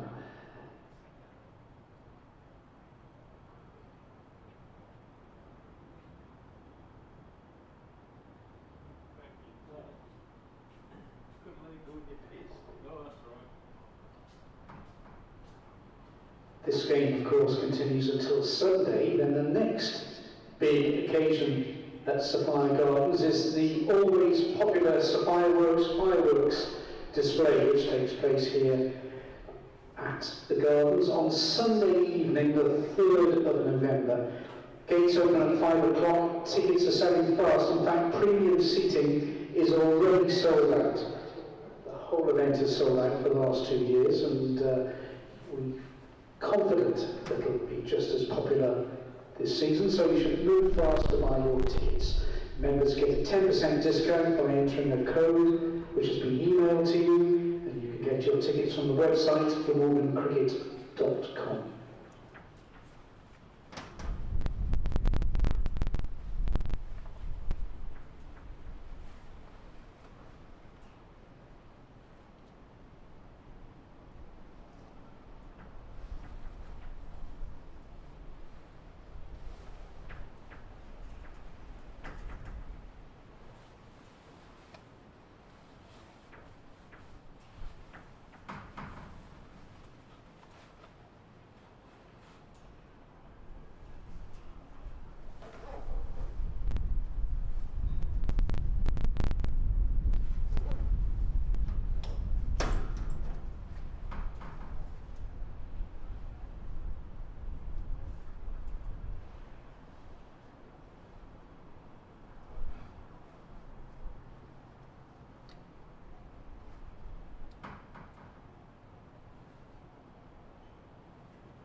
cricket, we stand against all forms of discrimination, and there is no place for it in our sport. We will embrace and celebrate differences everywhere, knowing that with diversity, together we are stronger. We are dedicated to raising the game, so if you witness any form of discrimination, you can challenge it and call it out by contacting your nearest steward in the strictest confidence or by texting UNITE to 60650.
Welcome back to match umpires Simon Wood and Mark Newell.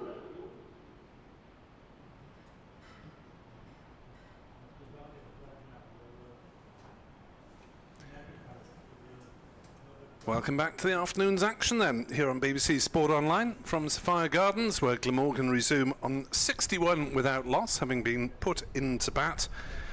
A series of near misses as far as the Gloucestershire bowlers were concerned. Notably, Smale being dropped by Bracey off Matt Taylor on 17, and Tribe chopping a ball down, the first ball bowled by Tom Price, in fact, very adjacent to his leg stump, nearly played on when he was on 30. We had one over of spin from Zafar before lunch, 4 seamers used.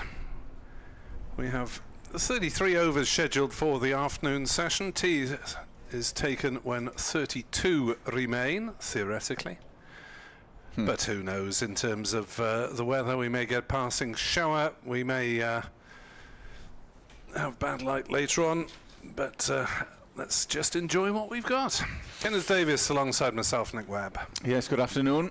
Good afternoon all, and Glamorgan got into their stride quite quickly, courtesy of Smale and Tribe, and took advantage of anything that was slightly offline, especially Smale looking to cash in. Slightly fortuitous. Dropped by Bracey, who went for one in front of Dent at first slip. But they are free-flowing players who like to score quickly. And Smale has knocked up 36 off 51. Tribe is unbeaten on 22. So Gloucestershire still striving for their breakthrough. It will be Tom Price who will start the afternoon session from the River Taff end. We've had Price,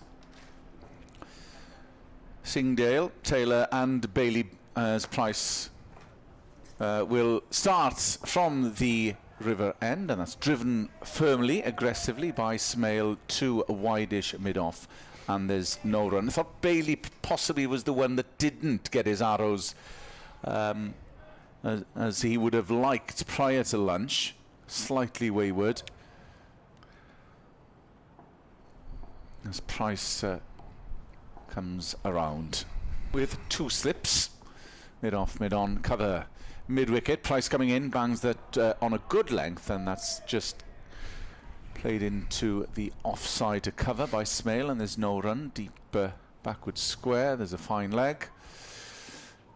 We were the first into action today at 12 o'clock. They're in action over the water. Somerset against Hampshire. The match will decide second and third in the First Division. Hampshire 100 for 6 in reply to Somerset's 136. As Tom Price comes in over the wicket, and there's a big shout of LBW, and there's a long pause, and it's adjudged not out. Yeah, they certainly gave that all the Gloucestershire fielders to umpire Newell. Good shout as well, maybe outside the line. Yeah, just outside the line, or some doubt. Umpire's call, as of course is everything at county championship level, but yeah, may just have got his pad outside the line for the contact, Will Smale. Otherwise, that would probably have crashed into middle and off. Price then. Some encouragement for the medium pacer, and that's good length delivery, and Smale is forward once more. Yes, the fact that we could go upstairs on Monday took us by surprise, really. Yeah, we're not used as county commentators, especially since we had possibly one. Was there one TV game earlier on in the competition in the T20? I can't remember. I didn't do anything on television. Glamorgan played down at Canterbury. That was a TV game. Well, it was a reduced game because of the weather. As Price comes in, and well, Smale flirted with that outside off stump. There's been a few of those outside his off stump. Yes, I distinctly remember because we had a gantry in front of our vantage position at Canterbury. Yes, which was noted by Tony Cotty. The BBC vantage point was dubious in the extreme, wasn't it? It was a game that Glamorgan won, albeit it was to no avail in their attempt to get through of the southern group. Here is Price. That's driven, but it was streaky because Smale looked as if he was trying to drive through mid-wicket. It went very fine and sped away to the boundary for 4. Just have a look at this again. Yeah. A little bit inside edgy, but not too bad. Maybe aiming towards square leg. Anyway, he's up to 40 and the total 65 without loss. In the one-day international, Australia won the toss and put England into bat at Lords, but there's been no action so far. Still down as match delayed. So a few of the championship games in, well, 3 to be precise, in play at the moment.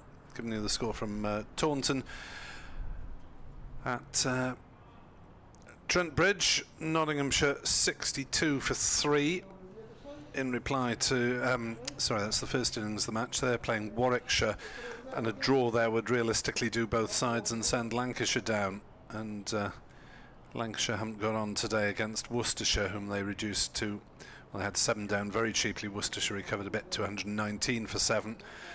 But it is Lancashire who are likely to be dropping to play these two counties in the second division, as Matt Taylor comes around the wicket and push and run into the offside, and throw comes in. Tribe called it, and then there was a little do don't you moment between the two batters, and well, the throw missed, I think Smale would just about have been all right, but it wasn't the most convincing piece of running. Well, it wasn't convincing because it wasn't guided that far away from the fielder.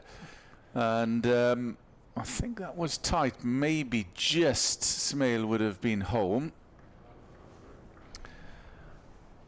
So 66 without loss, but Gloucestershire must be wondering how on earth it is naught in the wickets column. Smale on strike on 40. Taylor in to bowl to him, and he plays that one firmly towards mid-on, where it's fielded by Tom Price. No run. 66 for no wicket, so we've got the 2 Prices in the team, Ollie and Tom, but just the one Taylor, Matt, since Jack is in action in a T10 tournament in Zimbabwe. As Smale waits for Taylor. Straight run, and squeezes that one away towards square leg. Single taken. Some of these players now are turning their attention to the beach, aren't they? For a long winter. It's the benefits of being a cricketer. Cheaper prices when everybody else is back at work. Although a lot now play various forms around the world. Indeed. Well, if there's money to be made, you can't blame them. No. As long as you don't complain about congestion in the schedule thereafter. Taylor's in to bowl to Tribe, who's defending into the offside. Oh, that'll always be complained about. Yes, it's too busy a summer. Well, why are you playing in the T10 in January then? But you can't blame people making the most out of it. It is a short, precarious and not hugely lucrative career for some county players.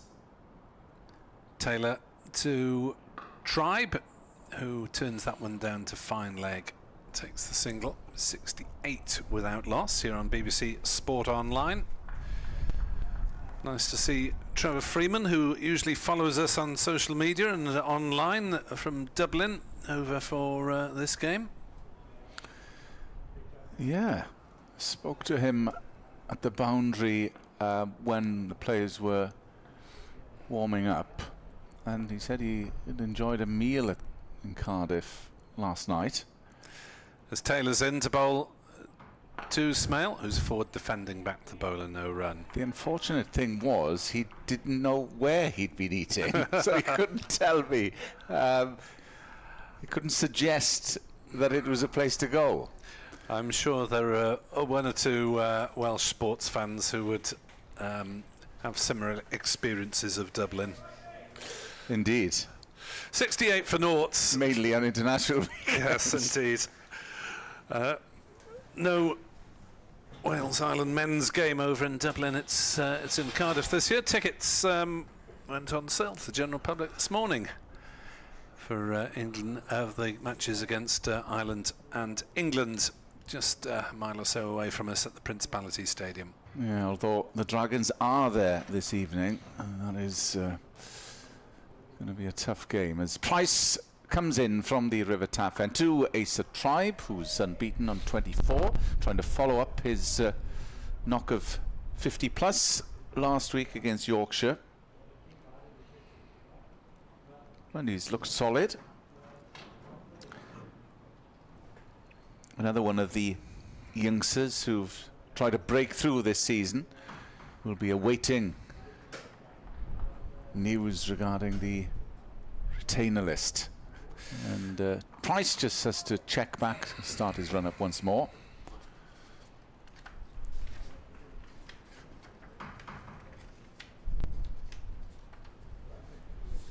Sunshine over Sophia Gardens, which has been a rarity in the last 24 hours. Coming in is Tribe and knocks that square of the wicket on the onside, and there is a single taken.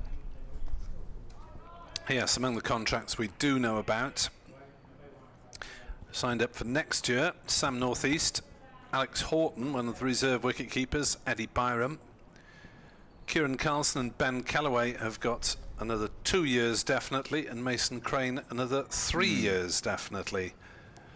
There are quite a few announcements to be made, which will probably be made in the next few days. Price in to Tribe, and has that been caught? Yes, it has. I thought it died on second slip, but it was taken. Smart chance of the bowling of Price. Well, there have been chances this morning. There's been a drop chance, and in the end, you have to say Gloucestershire have been plugging away and have deserved that breakthrough. So Tribe falls for 25 off the bowling of Tom Price. No, it was Smale, rather. Beg your pardon. Smale trudges away towards the pavilion, and the danger man, who's knocked up 41 and was in the groove, falls the first wicket to fall. Glamorgan a 69 for 1.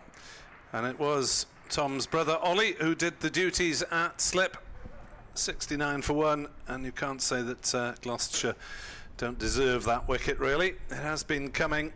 Glamorgan not able to kick on after lunch as Smale departs for 41 and is replaced by number 41, Colin Ingram, the veteran South African left-hander who has played 10 championship matches and notched up 500s and 550s. He's already got 1,267 runs in the county championship, a lot more than anyone else.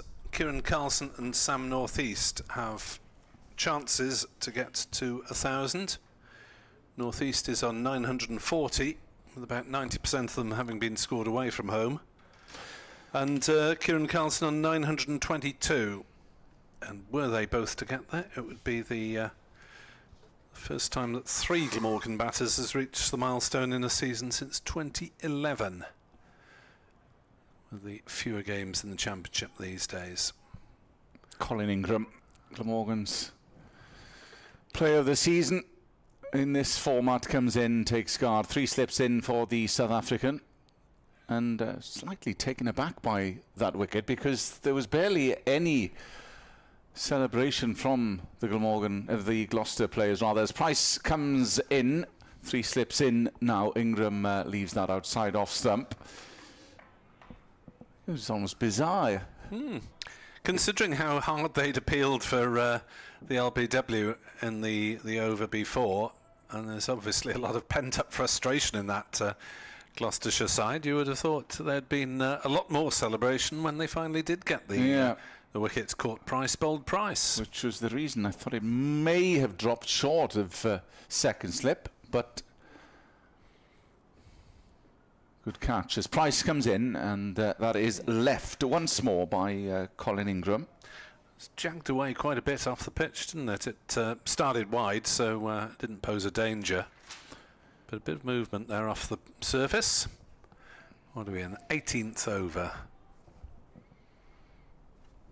Probably the best conditions of the day. Sophia Gardens in the sunshine as Gloucestershire aiming for another wicket here. Price, and streakily played, and it flew over third slip and went away all the way to the boundary. So Tom Price could have picked up his second wicket, but the saying, if you're going to flash, flash hard, and that's what Ingram did. Well, it would have been a tough chance, but it was there to be taken. Yeah, it was Miles Hammond in the third slip position, dived away to his left, couldn't get a mitt on it. But danger for Ingram. He's off the mark with 4. It's 73 for 1. 18 overs gone, so 4 runs and over the Glamorgan run rate. Matt Taylor looking for his first wicket of proceedings while out of the championship side. Just the 7 wickets in fact so far this season, as They thought he'd almost got one through Ace of Tribe's defences there as he chopped down, and it looks as though he defends quite late, Ace of Tribe. Well, there was one before lunch, wasn't there, where he jabbed down and could have, the backspin could have taken the bails off. Yeah, that one, I think, inside edged on the pad. 73 for one, but Gloucestershire very much in the game. 2 slips posted by Matt Taylor as he bowls, and Tribe is forward, defending to mid-off, and there is no run. So can Glamorgan make the most of this positive start? And be interesting to see whether Sam Northeast and Graham Van Buren do any cooking between them over the next 24 hours to try and magic up a result in case it pours down on Sunday. Taylor bowls very full length, little bit of in-swing there. Well played by Tribe to mid-on.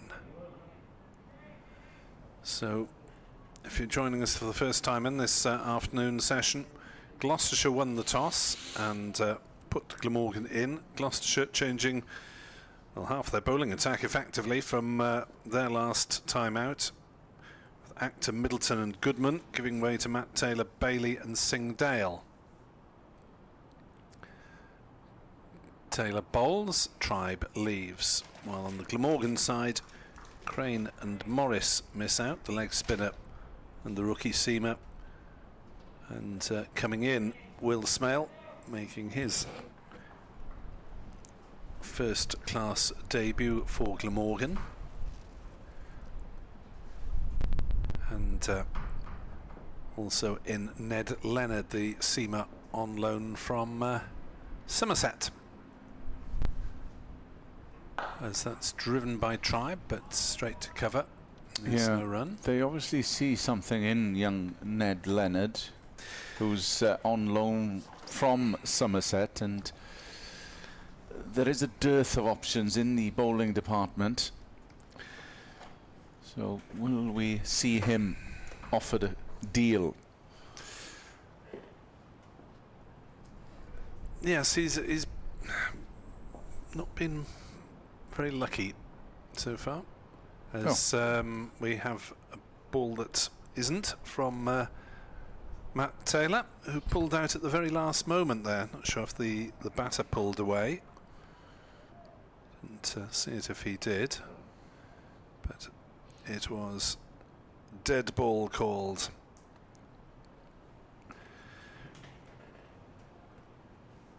And Taylor is now cleaning his boots, so maybe just slipped at the last moment on this soft surface. As Taylor in bowls and Tribe drives on the offside. No run. Maiden over then from Taylor to Tribe. Taylor's bowled 7 overs, 0 for 17. Ace Tribe has 25 of 51 deliveries. Colin Ingram has 4 of 3. The man back in the shed. Smale caught Ollie Price, bowled Tom Price for 41. A few more spectators have come in. Far side on the tough end of the ground. Trickled in rather than flooded in. Not flooded in. As Tom Price is in pursuit of another wicket. They have Gloucestershire 4 slips in now for Tom Price, who's coming in right arm around the wicket to Colin Ingram, who again a bit of shape there for Price. Just going away at the last moment, and it's left by Colin Ingram, who went cheaply for his standards. 11 he made in the final, was caught at long on. He's made 15 every championship game that he's played. 83 in the first innings against Yorkshire as Tom Price comes in to Ingram, and again that's left similarly to the last ball and taken by James Bracey. But without his contributions this year, well, Glamorgan would have been struggling, because there's batters who have been indifferent in terms of their form.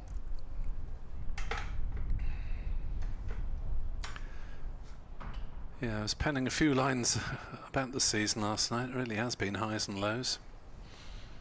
In comes Tom Price, and again, good length delivery, and Ingram has to play at that, and it's prodded into the offside, and there's no run. I think realistically, the championship form of the last month has put a considerable blot on the season. Obviously, there's the high of having a trophy like Gloucestershire, but the lows of 3 defeats in 4, one of which a heavy one at the bottom side, Derbyshire. Price is into Ingram, and again he has to play, but it's in bisects 4th slip and point, so they can take a single. Just be nice to see Sam Northeast score some runs at Sapphire Gardens against the red ball, because as I say, the vast proportion of his championship runs have come away from home. Well, 335 in the first game, and then 187 at Cheltenham, and 140 odd on the final day in the defensive effort at Headingley.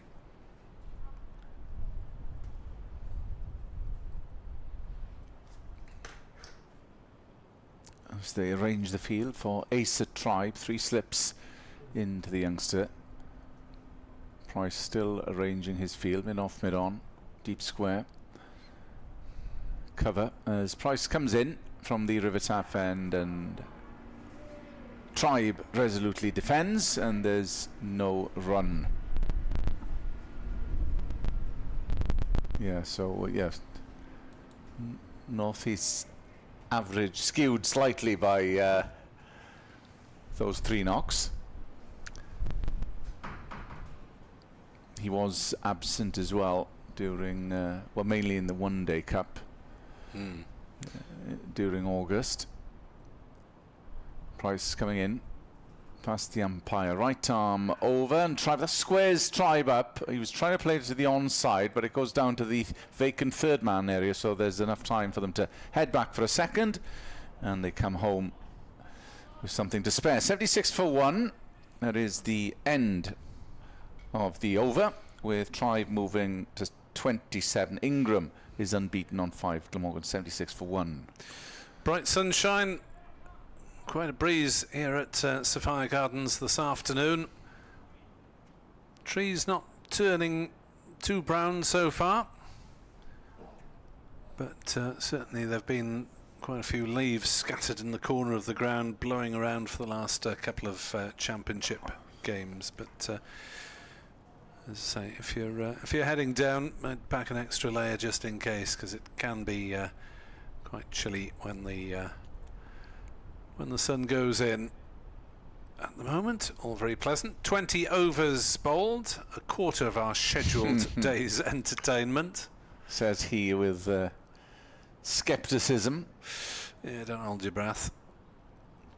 Likely to be quite murky by 5:30. And no floodlights, unfortunately, able to be used. Colin Ingram on strike for the first time against Taylor, driving him through the offside. That sounded good, and it was good from the batter's point of view. It races away, way beyond the boundary and up to the pavilion hoardings. Ingram to 9, Glamorgan on to 80 for 1. Just a little bit of swing. But anything that's over-pitched to Colin Ingram, and just that sound, the crack of the bat. Enjoys that offside driving, does Colin Ingram. There is a backward pointer cover and a mid-off, but he bisected the point and cover fielders with that one. 80 for 1. Taylor into bowled down leg side, overcompensated. Ingram doesn't get anything on it. So the worry is you overcompensate against Ingram, and he's so strong on the leg side as well, but couldn't cash in there. Yeah, not too many areas of weakness for Colin Ingram, 39 years old. Will he get a year contract? We'll see. What's the we'll word? see. Well, what's your hunch, Nick? As that is driven again by Ingram through the offside for 4 more. Give him 5 years. Yeah, exactly. 84 for 1. Ingram to 13.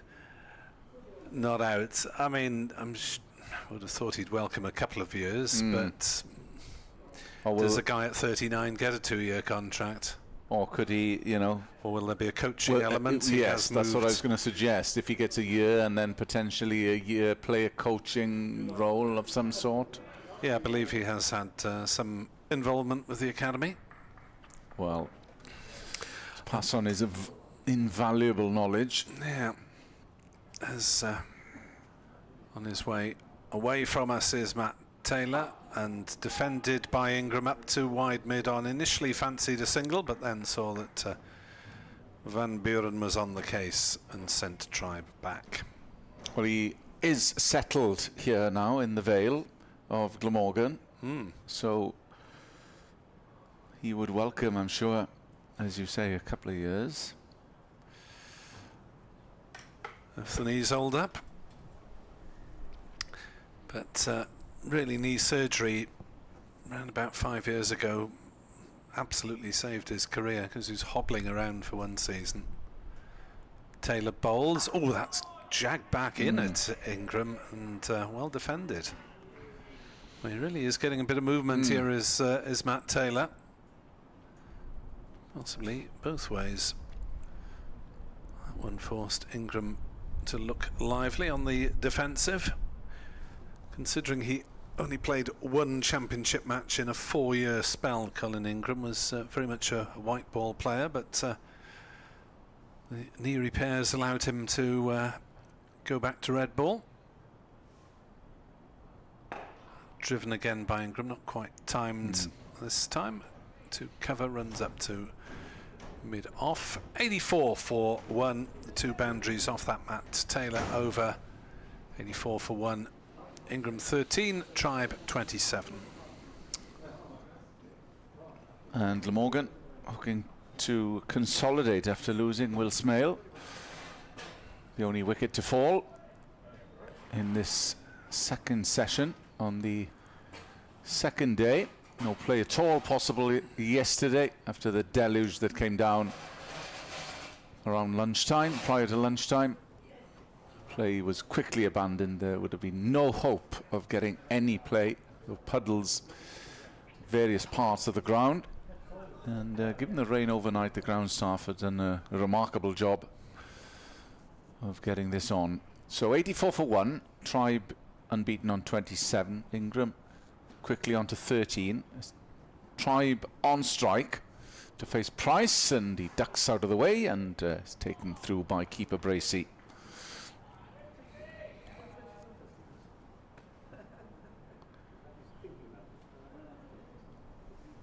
Ingram is 13 from 13. Obviously scores very quickly. Seldom does he miss out on a scoring opportunity. So pleasant conditions here at the moment at Sophia Gardens, with Price coming in to Tribe, who is forward and prods that back to the bowler, and there's no run. Yeah, they were looking for a 2 o'clock start in the one-day international between England and Australia at Lord's, but that hasn't happened. Covers back on, and the game will be reduced further, but with the only part that's missing the bad stuff, it seems, today.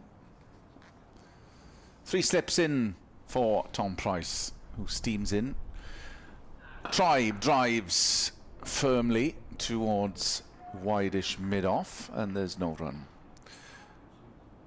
Score over the water at Taunton. Hampshire recovering somewhat to 126 for 6, a half-century partnership between Brown and opener Albert, who's then 56 not out, and Hampshire 10 runs behind Somerset now on first innings with 4 wickets left. 3-dot ball so far. Price to Tribe. Bit of encouragement for the bowler, but he whips that round the corner through square, behind square for a single. And unless Somerset win the game, they will finish up in third place, having been the main challengers to Surrey for so long. Somerset runners-up to Gloucestershire, runners-up to Glamorgan, and struggling there to be runners-up to Surrey and the championship. Yeah, fell apart in the space of almost a week. Much to the delight, I'm sure, to many a Gloucestershire fan who beat their nearest and dearest in the final of the T20. There is going to be a fourth slip in for Tom Price. Ingram is on strike as he trudges in. Bowls on that edge, and that's dropped at third slip. Well, we saw one a few overs ago flashed by Ingram. That sped away over the slip cordon. That one, well, it just didn't stick. And it was Hammond who got his right hand towards it. It was a tough chance. Yeah, you wonder why Ingram did play at it. Hammond got a good paw on it. The ball ran about 15 metres behind him, but that's definitely a chance. It is, and another one goes begging. So Glamorgan and Ingram playing with fire at the moment. Hammond will be disappointed, although a tough chance. As Nick mentioned, he got a hand on it, and he would have hoped that would have stuck as Price comes in, and that flashes outside the off stump of Asa Tribe. So Price is unlucky not to have picked up another wicket, and a prized wicket it would have been of Colin Ingram as well, with Glamorgan 86 for 1. Well, Price could have had all three men out, couldn't he, really? Ingram dropped there, and Tribe very nearly played on to Price's first ball. Did have Smale dismissed, courtesy of his brother, Price's brother Ollie, that is, with the catch at second slip. 86 for 1. 26 overs until the tea interval. Here on BBC Sport Online, as our screen threatens to turn itself off. And Taylor bowls, very full, hammered back past him by Ingram for 4 runs. Can't bowl there. And Matt Taylor will know that. Absolutely smashed back past him by Ingram, and no one even chased it. We'll get Ed Seaborn out of sick bay and on commentary instead of me after this over. 90 for 1. Got a sun hat on the field. Ed Middleton, I think that is, when the sub field is wearing 55, if he's got the right shirt on. As that's again, right. Repeat, absolutely the same as the previous ball, up in the block hole, driven by Ingram, back through, very straightish mid-on, same result. Ingram 22, 94 for 1.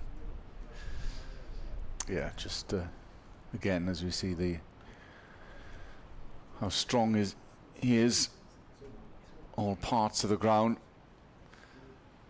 He's not hanging around today, Colin Ingram.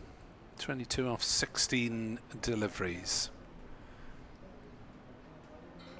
Glamorgan could do with some first innings runs.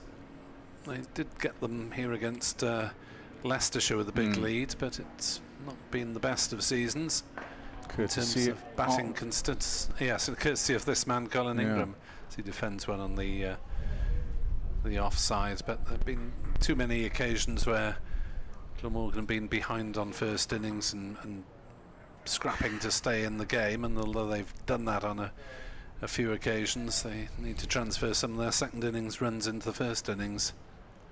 Easier said than done in British conditions, especially since they don't win the toss too often.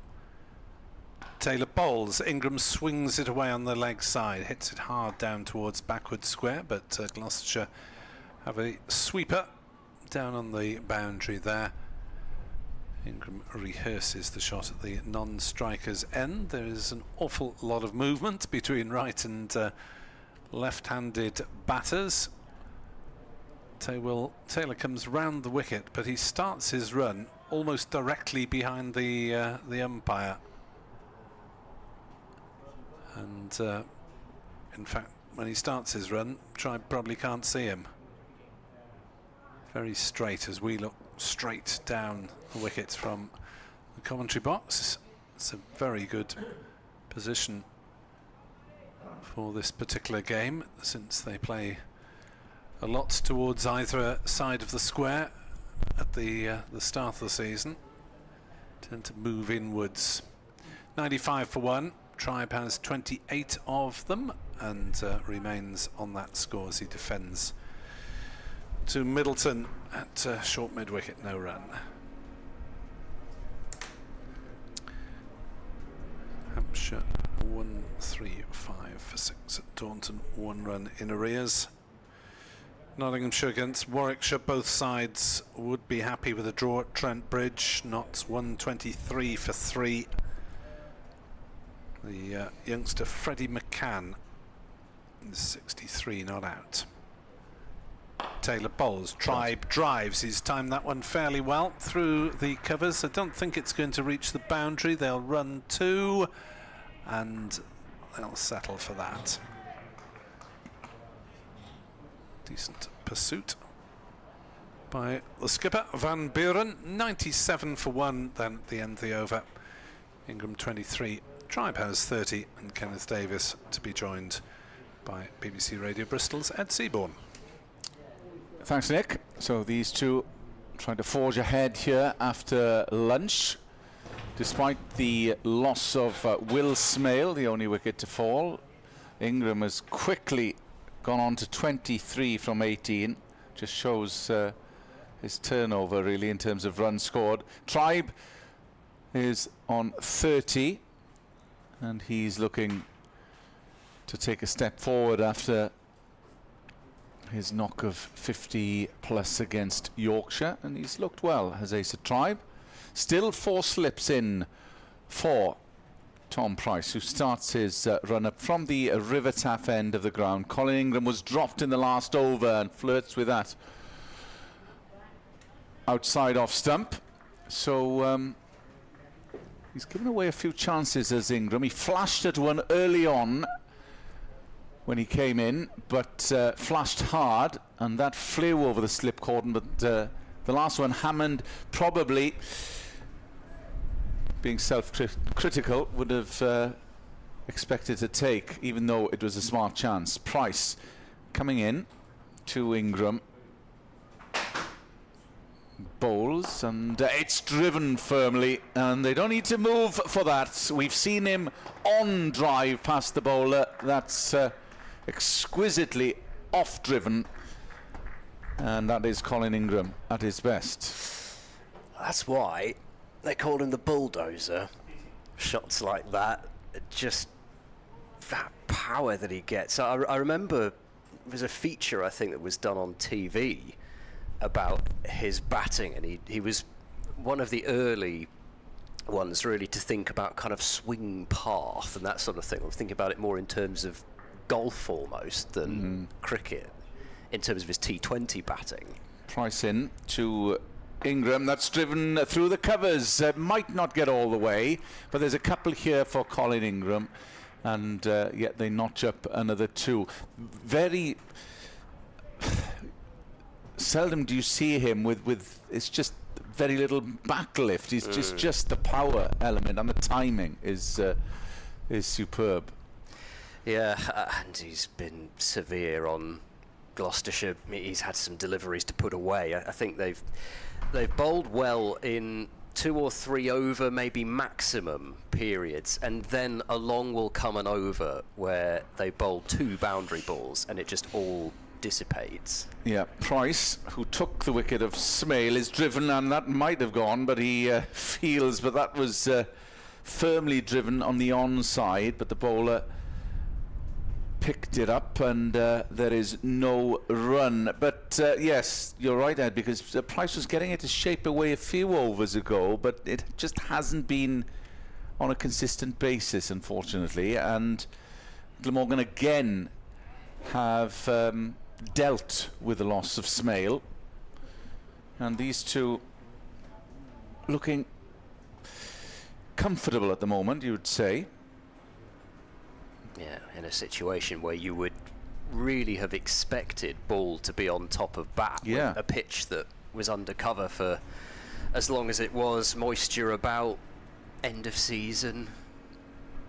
Price coming around to Ingram. Oh, he had a little nibble at that outside off stump and thought better of it as it went through to Bracey. Yeah, I think both sides would have been looking to win the toss.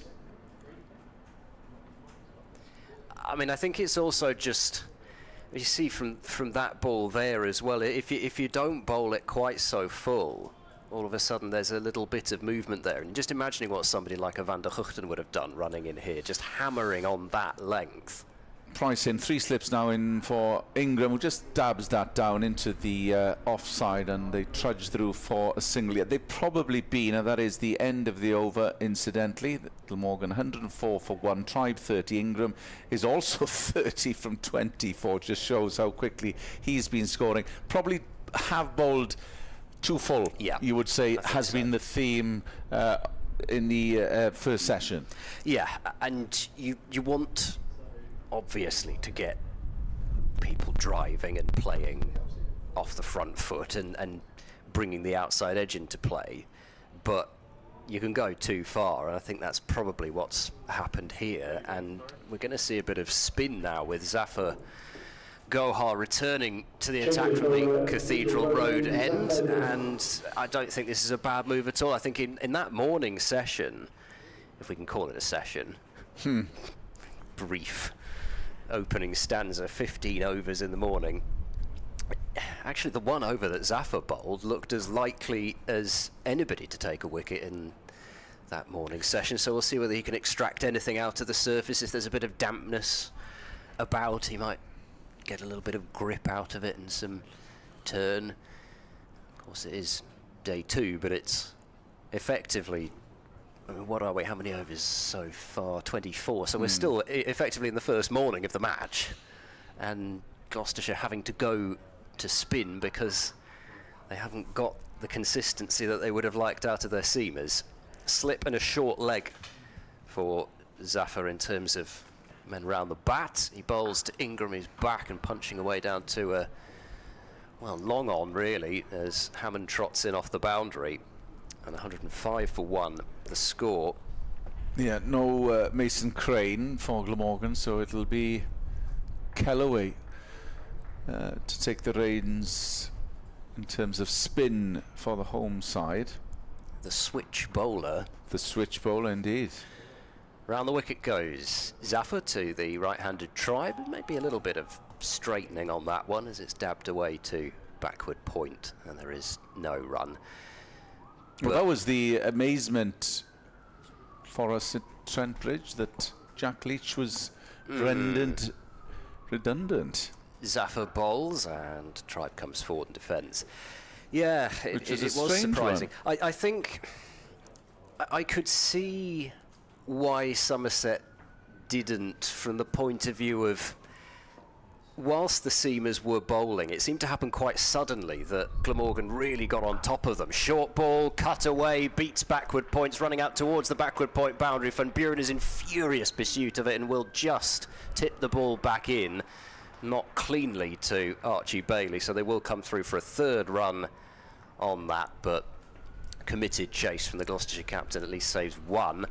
108 for 1, a loose delivery from Zafar there, allowing Tribe to move up to 33. George Thomas had done quite a good job through the middle, who bowled a lot of the overs that Leach might have done. Yeah. And then all of a sudden, towards the middle to latter part of Somerset's bowling innings, when it kind of fell apart, Zafar bowls. There's a bit of turn there, but it's a little bit short. And Ingram rocks onto the back foot and knocks it through square leg for another single. 109 for one. And it almost, I think they'd left it so late they then couldn't bring him into the attack after that. Because I watched Jack Leach in a T20 match at Bristol, and Ollie Price really laid into him. Round the wicket goes Zafar bowls, and again it's allowing Tribe to play him off the back foot. Not able to beat mid-wicket though, Tom Price fields, but 5 runs from Zafar Gohar's return over, 109 for one after 25 overs. I think you would have, I mean they could easily have thrown the ball to him earlier on when things were going good. I get that. I don't know whether it's why just seemed to be a strange one to have someone like that in your armoury and not turning at all to him. It was, but there we are. Yeah, I mean, hindsight is a wonderful thing, as they say. Who else did they have in their squad? Could they have picked a batter instead of Jack Leach? I'm just thinking in terms of availability. Yeah. Almost. Well, Leonard was the other one. Was he in Josh Thomas? Had he played at all in the maybe a couple of matches, I guess. Yeah. Well, it's all a moot point now as Price continues, and Ingram just dabs that into the onside, but there's no run. No, it's an interesting point of discussion. I think probably the point where Somerset really lost that game, it felt as though, even though Dixon and Vaughan threatened at the back end of their innings, it felt as though it was that over from Casey Aldridge. Well, it's that 29 over that Glamorgan struck as Price comes in around to Ingram with 3 slips in attendance. That's cut into the offside, but there is a man sweeping, so just a single on offer. Yet, well, we mentioned in commentary that that probably would have come back to haunt Somerset. It did indeed, and that was a big over for Glamorgan. Because ultimately it felt like too many runs at the halfway stage. 186, 187 to win felt a more than decent total on that track with overcast conditions, but Dixon almost brought them back, and they were 15 in arrears at the end. Asa Tribe is on strike with Glamorgan, 110 for one. He's on 33, and not for the first time we've seen the bowlers having to trudge back to their mark. It is Price this time towards the sawdust at the far end. Tom Price, who took the wicket of Will Smale, coming over, and Tribe dabs that. He does play it late, but there's no backspin and no risk of it trickling back to the stumps like we saw a little earlier. Tribe looking good on 33. He is a talent, is Asa Tribe, and he was nervy in his last championship match. He's had that knock of 50. 3 balls to go. Again, it's a carbon copy. Yeah, he's got a different run-up from Summers, Tom Price. He has this shuffle at the start of it, and then it's almost as though he needs to time that shuffle and then get into his stride. So if the shuffle goes wrong, then it just all starts wrong. He's in this time to Tribe, and that's played down to mid-on, and there's no run. There is sunshine here, and has been for a while, despite the rain overnight. It was a delayed start. We got underway at 12, and there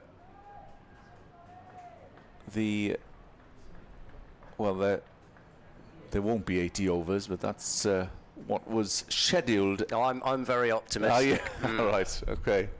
I'm not set. Coming in, and that squares Tribe up, and that squirts through to the vacant third man area. Might go all the way, and no, it won't. But they'll pick up 3, an easy 3, as the throw comes in. And it was Joe Phillips down there who scampered to ensure that it didn't go over the boundary. He did well, considering it was his made left hand as well that he dived ground with, not his natural hand. Yeah. So Glamorgan 113 for 1, going well here, and at a decent lick of what, 4.3 and over. Still persevering are Gloucestershire with 3 slips for Colin Ingram as Price comes in, bowls, and that's just dabbed into the offside towards mid-off, and that is the end of the over. Wonder if that might be the last over for Tom Price of this spell, and he might be told, "Yep, have a rest."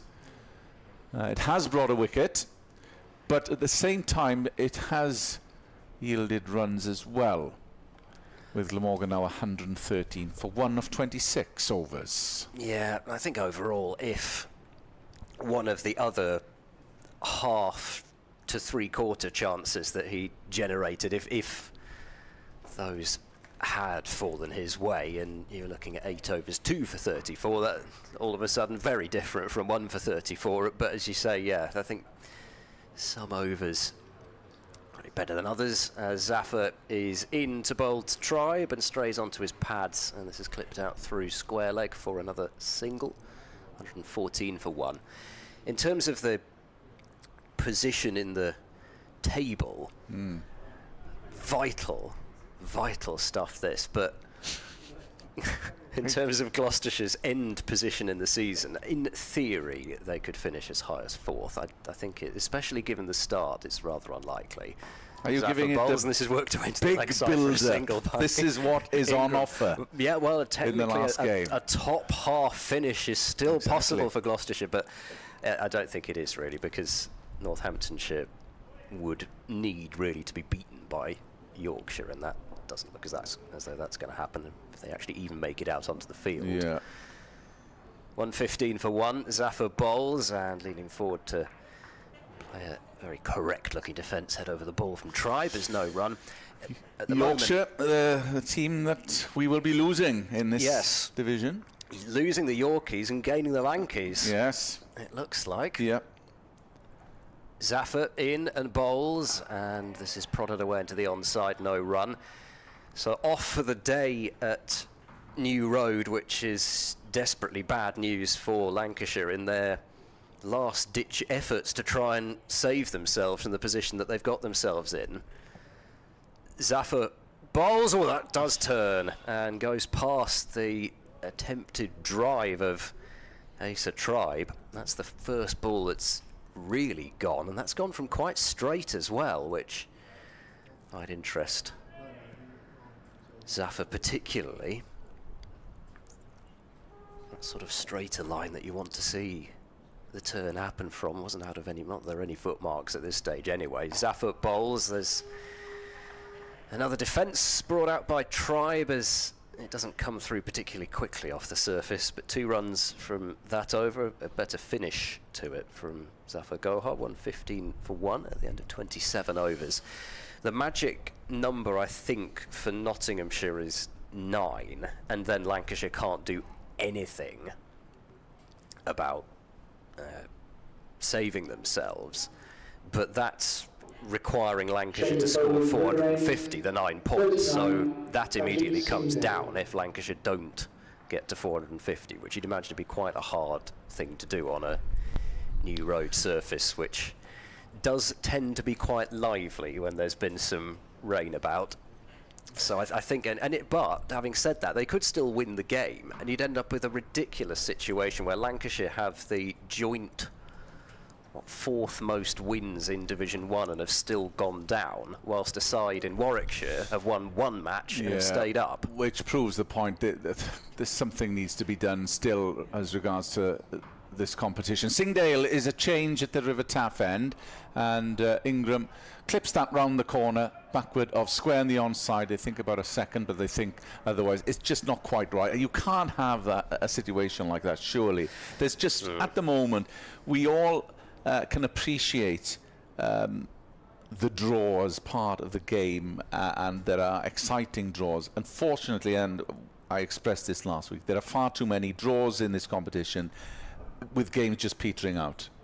And if you look at Glamorgan's record over the past year, where there have been draws in abundance, I think the powers that be have to look, I don't know if in terms of points, how that's divvied out, but I think they need the counties round the table to see what they can do as Singdale comes in to Tribe, and that's worked down to fine leg. They'll get a single, and there are far too many interruptions and so on, bad light.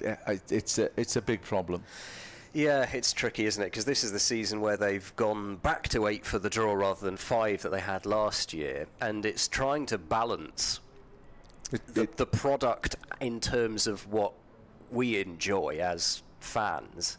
At the same time, they don't want a situation where they're trying to encourage counties to produce pitches where batters can't get in on. Singdale, and that's flashed down to deep backward point.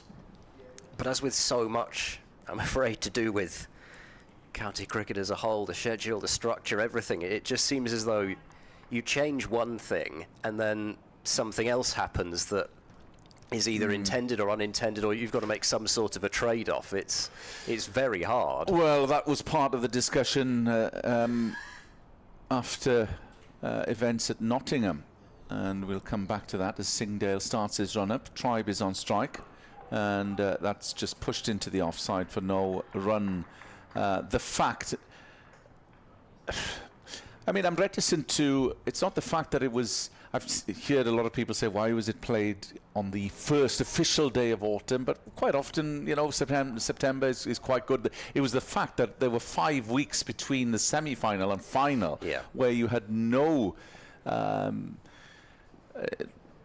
momentum at all, and you lose momentum in terms of the competition. Singdale coming in, bowls to Tribe. So, I mean, that is a problem, but it is scheduled for the same weekend next year. Yes, and the blast will be exactly the same. Well, that was the same. Finals day and overseas players who've been signed for the group stage. I mean, take Northamptonshire, for example. They had 2 overseas players who'd been a huge part of getting them to that quarter-final. How many weeks had elapsed between and the final? Yeah, and then it was over a month between the quarter-final and the end of the group stage. I mean, you know, I don't think you can have that. And as well, there was an international T20 at the same weekend. It was here at Cardiff. With Tribe, that's missed everything, flown through to keeper Bracey, and there's no run.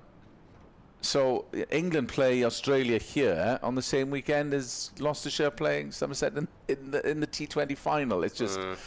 Yes, and you had, for example, people like Sam Curran on the ground and just reduced to spectating because they were right in between the 2 T20s, and of course the second one didn't even happen. It was the 3rd T20 up at Old Trafford that was completely washed out. So as it turned out, they could have played anyway. But no,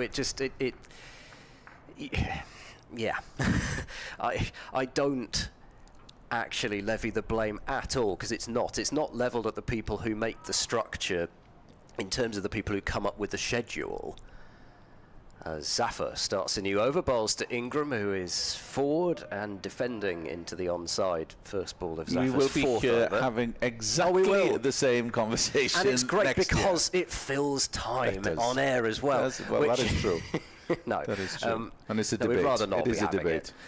Zaffer in, and Ingram defends as Phillips lunges after it at short leg, but bounced short and wide of him and picked up by Dent at mid-wicket. Yep. You know, it's so many conflicting interests, I'm afraid, and Zaffer bowls. There's turn there which defeats Ingram. It loops off pad and wide of slip, but turning really from too short to be of much threat. Might have, I guess, caught some bat onto thigh pad or something and brought Phillips into play, but there is something out there for Zaffer here as he bowls, and again it turns and it's flicked away, be stopped by a tumbling Dent in that cable knit sweater at mid-wicket, and again there is no run. But yeah, really all three competitions there are gripes about, and scheduling and competitiveness, etc. Zafar bowls, this is tucked away to square leg for no run. Constellation is, I don't think it's unique to cricket either. No, exactly. This is true. And yeah, as you say, it's not likely to be fixed anytime soon either. No. Zafar working on a maiden over, last keeping Ingram at bay somewhat as he bowls, and over pitched really there. Is a bit lucky only to concede a single, I think, as Ingram's drive ends up down to long on, and that was a ball that I was expecting to be clattered away out through the covers. But anyway, it's a single to Colin Ingram, who has 37 from just 38 deliveries, and Glamorgan, having been stuck in by Gloucestershire, have still only lost the 1 wicket after 29 overs. Several half chances, a couple of edges falling, well, one edge definitely falling short, one edge probably realistically falling short, another edge one-handed drop from Bracey behind the stumps, a one-handed drop from Hammond. There's been plenty happening, and I think Gloucestershire will feel they haven't had some of the rub of the green, but equally they're certainly not blameless for the fact that this partnership has reached 50, the second wicket even, and the innings run rate is comfortably over 4. Singdale will continue from the River Taff end. This is the 30th over. Oh, and that's a good length delivery just outside the off stump, and it goes through to keeper Bracey. I just wonder, some of this shot selection felt like a last game of the season theme this morning, that they were chancing their arms somewhat, but if it's there to be hit, the Smail early on, Ingram has gone for it. Ingram doing the damage at the moment, 37 from 39. Steadier knock from Tribe, 38 from 76. Singdale, and that's up in the block hole, and there's a shout, but I don't think it was a wholehearted shout from Singdale. Singdale went up for it rather theatrically, but there was something less than convinced about it, whether it's inside edge or something. It might have actually just pitched outside as well, so either way, I don't think it was out. No, I think there are a few variables there. Singdale 0 for 30 so far in his 7th over. In the sunshine of the Welsh capital, Singdale coming in. Ingram drives through cover, but will pick up 2. Yes, he will. He'll come back. No ball as well. So Singdale has overstepped a couple of times. I mean, there is one significant mitigating factor in terms of Gloucestershire's bowling so far, and it's something that's easy to overlook because you expect ball to be on top of bat, but we've seen several times bowlers losing runs, and Taylor seemed to slip at the crease once as well. If you're running in not certain about your footmarks, it's not great. Singdale is in and bowls. It's a good length delivery, but that's chopped down into the ground, into the offside for a single.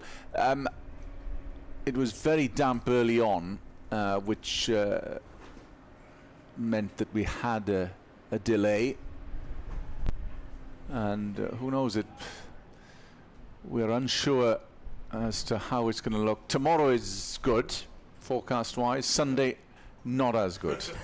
Sunday, to put it diplomatically, rubbish, absolute rubbish. We'll see what happens. 2 slips for Acer Tribe, who's unbeaten on 38, mid-off, mid-on, cover, mid-wicket, and the guy who's deep square is coming in. A bit of a rejig in the field. There's a man going to 3rd slip. We've had 4 slips in at one point to Colin Ingram, and that was almost justified because he flashed at one that went over the slip cordon and was dropped in the other. Singdale in to Tribe, and again we've seen, not for the first time, having a double outside off stump, and it goes through to Bracey. He's getting rather annoyed, as Well, as a lot of fast bowlers do when they feel as though they should have picked up a wicket by now. But that is the line to Ace Tribe.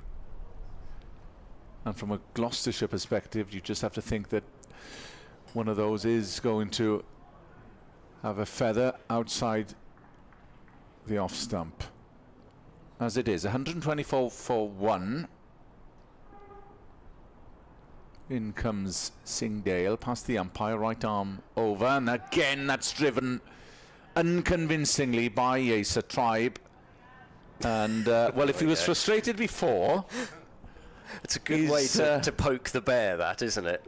He's just having a stare down at Ace Tribe, and he's probably saying, I mean, come on, give me a break. That is at least the third time, I think, that Tribe has played one of those really forcing drives. It's one thing when you get something like the previous ball and you just fish at it a little bit, that's annoying enough. But when the batter has made up his mind that you are to be dispatched to the boundary and then misses the ball, that riles the bowler up even more.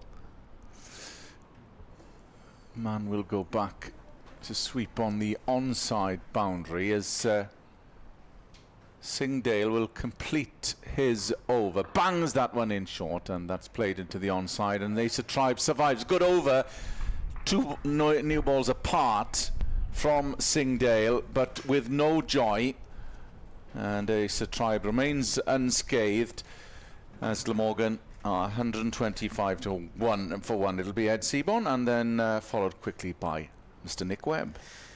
Thanks, Kenneth. Well, over sort of encapsulating the bowling, I think, from Gloucestershire so far. It was an over that has produced 6 runs, an over which saw some bad luck, and, you know, a sort of a little bit of a mix, really. The overstep, the couple of runs, and then some good stuff as well. Partly it's the makeup of Gloucestershire's attack a little bit. Zafar into Tribe, who's whipped this one straight into Joe Phillips at square leg. So there's no run, and that is why I would never field at short leg. Did I say square leg? I can't remember now. Anyway, it was short leg. Zafar in and bowls, and straying onto the pads again is Zafar, and allowing Tribe to work a single through backwards square, so he joins Ingram on 40, although he has faced almost twice the number of deliveries. Not that that matters in the slightest, but they do have an attack that isn't quite so built for consistency as some. You've got 2 young fast bowlers both trying to bowl as quickly as they can. As Ingram is beaten by that one, there's an appeal, and then a shot at the stumps from Ollie Price at slip, which missed from about 2 yards away. I think Ingram might have made it back, but it was quite slow to develop there. I'm wondering whether there was actually a better shot at a run out than it looked, because yeah, Ingram left his ground, and then Ollie Price shied at the stumps as the ball trickled behind him off his pad. It certainly wasn't out LBW, because it struck him way outside off stump, but it was the run out that was more of an issue. Zafar over the wicket to Ingram, who leaves this time. It was certainly all going on in that last delivery, and very neatly described, Ed. It was not too dissimilar, actually, that incident that caused a little bit of a ruckus last round when George Balderson was not given run out in that Lancashire-Somerset game, as this is driven off the back foot, just in controlled fashion by Ingram. Square of the wicket on the offside, out to the sweeper, and another run is added. 127 for 1. Ball ricocheted off Balderson's pad, having come down the pitch, went to Craig Overton at slip, who then gunned the stumps down, with Balderson having no idea where the ball had gone, and unfortunately it was given not out. Forward goes Tribe to this last delivery of Zafar's 5th over, and just defends. So Zafar has settled in to this spell after his first over, I think, went for 5 of this first real proper spell that he's had, after he only had the 1 over before the lunch break. 5 overs for 10 so far, coming off, as you mentioned earlier, that 6 for against Sussex in the one innings that he had at them, because Gloucestershire ended up losing by an innings, and picked up his 300th first-class wicket in that match as well. It's just been a real shame from a Gloucestershire perspective that it's been such an injury-hit season for Zafar, because when he's played, he's looked much more like his 2022 self than his 2023 self. Here comes Ajit Singhdale then, charging towards us and bowling to Ingram, who plays it back to him. And there is no run. Yeah, that other incident you referred to, I think it was just a question of the square leg umpire was probably looking at his mate to see if he was going to give the LBW appeal, not actually keeping his eye on the ball in the hands of the slip fielder. Yes, and former I think Lancashire player Steve O'Shaughnessy. Indeed. Just one of those things, unfortunately, and it's also, again, It's not human the error. reason why they lost the match. Human error. Singhdale charging towards us, bowling to Ingram, who's on the defensive. No run. Oh, well. Somerset getting on, Hampshire 180 for 8, so a lead of 44. Could be significant if it... I think Leach has got a 5 for. Yeah, 5 for 45, and Bashir none for 47 from 11 overs, and Archie Vaughan has only bowled 3 overs. Strange. Here comes Singhdale. Bowls to Ingram, who turns that one into a big gap on the leg side and will trot through for an easy single. You do wonder if Somerset are going to be able to hold on to all those 3 spinners for too long, as much as they've produced Leach and Vaughan, then signing Bashir, who had offers from several counties when he was, well, his talents were eventually noticed. Underway at Lords finally. England won without loss off the first over. It's a 38 over match against Australia. Sultan Duckett opening up. Singhdale bowls, Tribe is squared up, edges down towards third man running round the boundary in the form of Joe Phillips does the fielding, and they're back for a couple of runs, but Singhdale's generating a decent head of steam here, isn't he? Yep, he's had last week off, I guess, in terms of playing championship wise, and his last efforts would have been in that win at Lords a couple of championship rounds ago, but of course there's been finals day in the interim as well, so he should be fairly well rested. Singhdale bowls, Tribe drives on the leg side, gets it down towards backward square and will go through for the single. 131 for 1.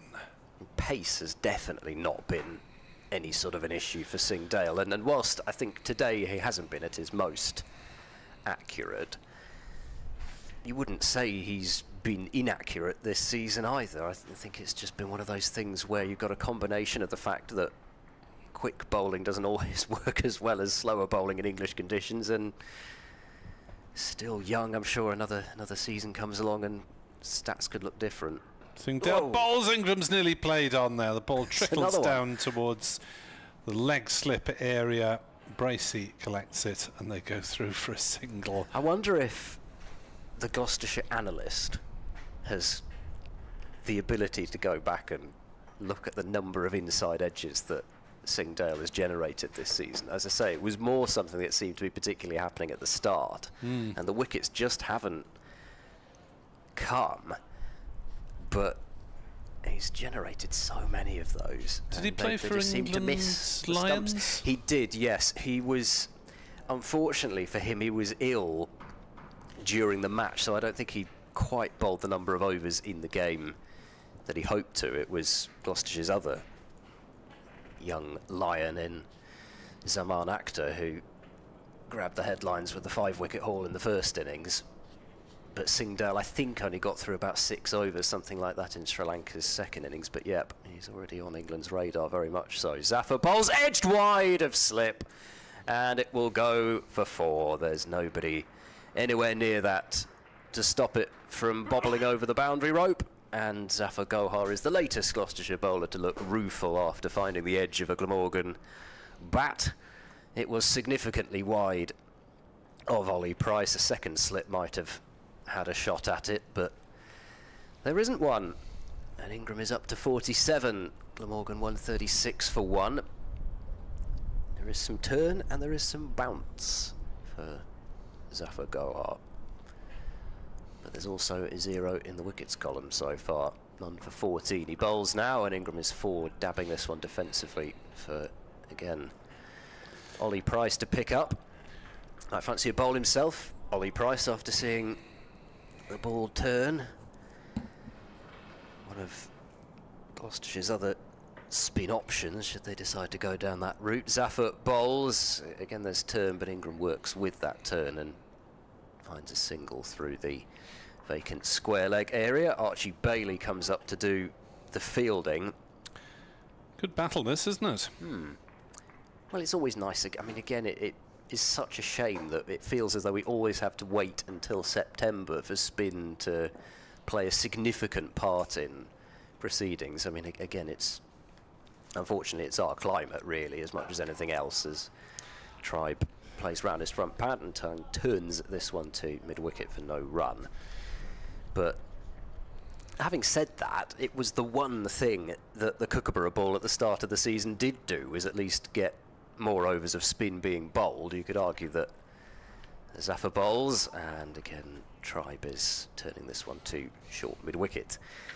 You could argue that there weren't always the most threatening overs of spin you've ever seen, certainly not in the case of the matches that, well, the match, I should say, in the singular that Gloucestershire had with the Kookaburra ball, with their first being completely washed out.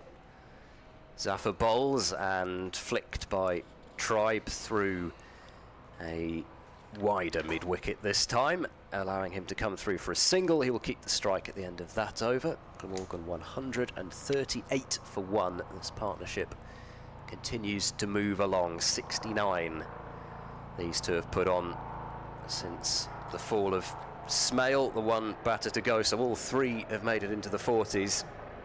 Smale caught Ollie Price, bowled Tom Price, the one edge that has been snaffled so far. But yeah, I don't know, it is nice to see spin in the game as much as pace, and as much as the batters have something to work with as well. There's been some really exciting cricket played over the past couple of rounds. More results, yes, not so many games petering out into draws at the end of day 4, and it's made it more exciting to watch for sure. Yeah, Glamorgan had a spinning pitch here against Middlesex in round 6, so the back half of May, in which Mason Crane claimed 5 wickets in the final innings of the game. Middlesex won by 2 wickets as Tribe slashes at that one. Bracey couldn't take it cleanly. Singhdale, for some reason, ended up on his knees, slipping, I think, in the bowling stride.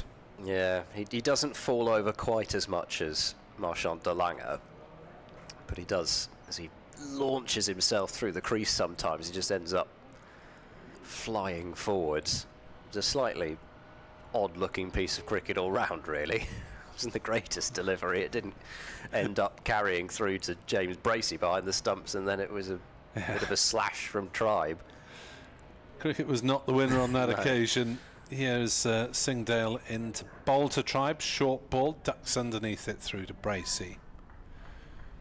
No run. 138 for 1 here on BBC Sport Online in this final championship match of the season, as we and hopefully the players just enjoy the last couple of days of action before packing up.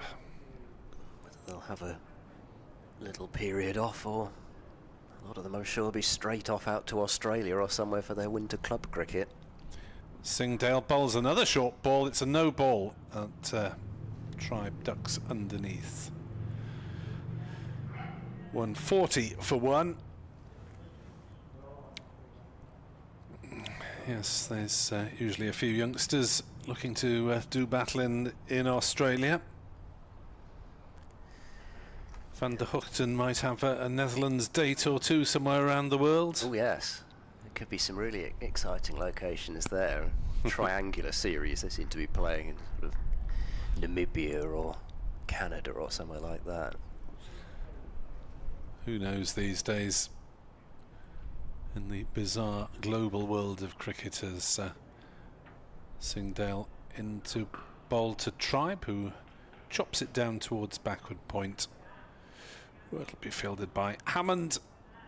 Amble through for one run, 141 for one. Everyone changing round.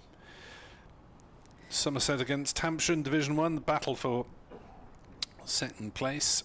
Hampshire starting 2 points ahead and have a first innings lead of 54 runs at the moment on 190 for 9. No batting points there though, so all on the result now, I guess. Yep, Somerset need to win to overtake Hampshire and complete a hat-trick of second placed placings. Ingram pulls through the leg side, hasn't quite timed it, but he'll pick up a couple of runs to reach his half century here, Colin Ingram. It's come off just 53 deliveries, and a very hard-hitting innings was dropped on 13 by Hammond off Tom Price, but since then really has looked on top of the bowling. 53 deliveries for the Ingram half century. Collected 2 there, 143 for 1 and 7 fours. Singdale into bowl. Ingram leaves outside off stump. Yep, it's been an innings mixed with bruising shots as well as sweetly timed ones from Ingram, and as you say, pretty much since that drop when he was on 13, and I think that was a really hard chance as well. There's been a certain air of inevitability about it, and as the boundaries have started to be found, Gloucestershire have pushed the field back as well. We've got 3 fielders back on the boundary, so even some good deliveries are ending up in singles. It's just been allowed to continue to move along. As he plays that one defensively on the offside, and this is 11 matches, and in each and every one of those he has got at least a 50, so 6 50s and 5 hundreds for Colin Ingram. This season in the Championship was rested for the 2 mid-season and 1 at the end of the first block to keep him in shape for the white ball stuff, but what a Championship season it's been for Colin Ingram, way past 1,300 runs now. Well, it's been a really nice story to watch from afar, because I mean, there was a time when you wondered whether there were that number of runs left in Colin Ingram, and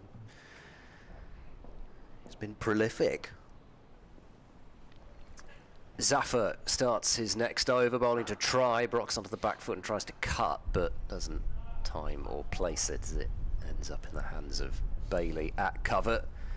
It's pretty much a shoe-in into that team of the year. Got over 60% of the vote, I think. As Zaffer bowls, and this is worked into the onside for no run. Yeah, second only to David Beddingham among BBC Sport website readers. He's had a ridiculous year, as well as you'd almost come to expect of him, really, but in Division 1 now as well. Zaffer bowls, and turning away to the onside is Tribe, as it's fielded by Hammond at mid-wicket. It doesn't look as though he's going to be adding to his season tally anytime soon, as the first 2 days at Chestley Street have been completely washed out, ending the season as they started. Zaffer bowls, and forward goes Tribe and knocks that one on its head out to cover. Ollie Price put his hands up to his head, and then I think his cap fell off. Sunglasses came tumbling to the floor. And a slight shift around as Joe Phillips moves from short leg to silly mid-off. Zafar is in bowls. There's almost an air of inevitability about that, as the ball is speared in too far down the leg side, and it's worked away for a single where, roughly where short leg was. I don't think it just stopped it, but still wasn't the line that Zafar would have been after, having made that field change. 144 for 1. See if I can scramble through this over without spluttering. Zafar bowls sweeping away. It's in the air and it's just over the top of Middleton running back from square leg. They're coming through for a second run as well, which they will make. Yeah, Colin Ingram not really getting hold of that one. Looked to be up in the air for a long time, and subfielder Ed Middleton was, well, running in treacle for a couple of strides there, I think. Didn't really make the most of the chance. 146 for 1. Ingram has 52. Tribe has 46. Good afternoon to Ian Evans. Said Will Smale at the player. Great to win the cup again. Ian went to Tina Brew on holiday this year and in 2021 when Glamorgan also won the cup. I think I should go every year, says Ian. I'm unaware of that particular venue. Kenneth, have you ever heard of it? Tina Brew. Presumably in the Emerald Isle somewhere. Somewhere, yeah. Yes, I haven't come across it. 146 for 1 as Bailey will take over from Singdale at the River Taff end and charges in, bowls, and Tribe drives to cover, and there is no run. I'm glad Colin Ingram's reached 50. It's just such a nice symmetrical or complete stat that he's reached a 50 in every game that he's played in. Well, did we ever doubt him? Shouldn't have done. Mr. Consistent, Mr. Reliable. With 1,300 odd runs now, 1,319 runs in the county championship in his 11th game. As Bailey is into bowl and Tribe cuts, takes a single down to Phillips at third man. Tribe moves to 47, 147 for 1. Morgan starting with an opening partnership of 69 between the two youngsters. Will Smale, who was out for 41, caught Ollie Price, bowled Tom Price. And then Tribe going along relatively sedately, run every other ball or thereabouts, but when you've got Colin Ingram at the other end, you don't need to worry about your strike rate. Ingram faces Bailey and defends on the offside. No run.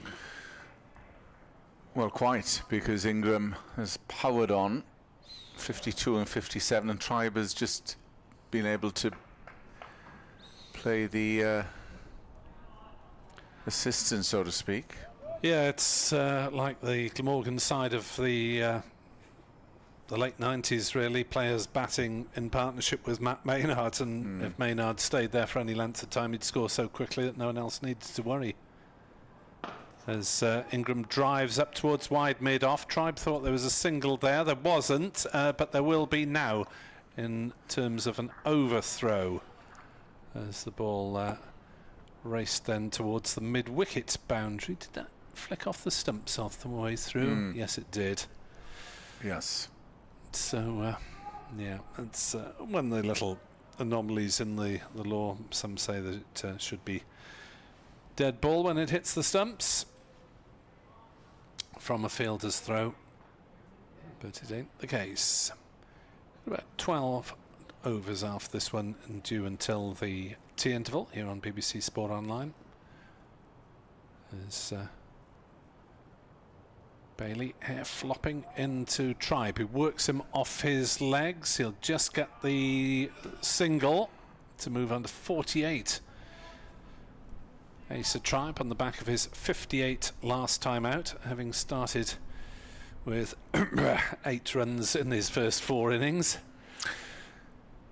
Happens to some good players. Yeah, but he's... I'll go back to that 50. It seems to have settled him, certainly. He's got something about him, and I'm sure he'll be on the retained list. As Ingram tucked up there slightly, playing it to mid-wicket. No run, 149 for 1. Glamorgan having been put in to bat by Gloucestershire. Tom Price with the only wicket so far. Could quite easily have had 3, but it hasn't happened for him. And Gloucestershire struggling to contain Glamorgan, having won the toss and chosen to bowl first. Indeed, but despite those chances, Nick, nothing untoward really happening out there. Not many demons, like we saw in the previous game against Yorkshire, did shape on day 2 and 3 in the morning, if you remember, of that championship encounter. But then, as the day progressed, dried up, and there was very little on offer. Zafar will continue from the Cathedral Road end. Tribe is forward and just prods at that one, and there's no run. David Battersby, with your mentioning of the tribes early on, surprised you didn't start mentioning Frankie Goes to Hollywood. Yeah, 2 tribes in the Jersey squad this week. In is Zafar, and there's a bit of width, and well, it missed everything, ricocheted off slip, and they come through for a single. Bottom edge, possibly. Must be. I haven't seen a signal for buys.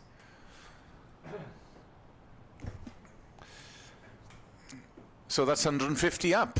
To very little very reaction little applause. from Mind you, very little here, it has to be said. A few more the pavilion side as Zafar comes over. I just got slightly big on Ingram and just plays at it. Yeah, to the pavilion to the left of us. A few below, few being the key word. Zafar fullish, and that's worked round the corner, and Ingram will come through for a single. This partnership is now, what, 62? Yes. 82, isn't it? Sorry, my eyes deceive me. It is 82. Since Smail departed, the only wicket to fall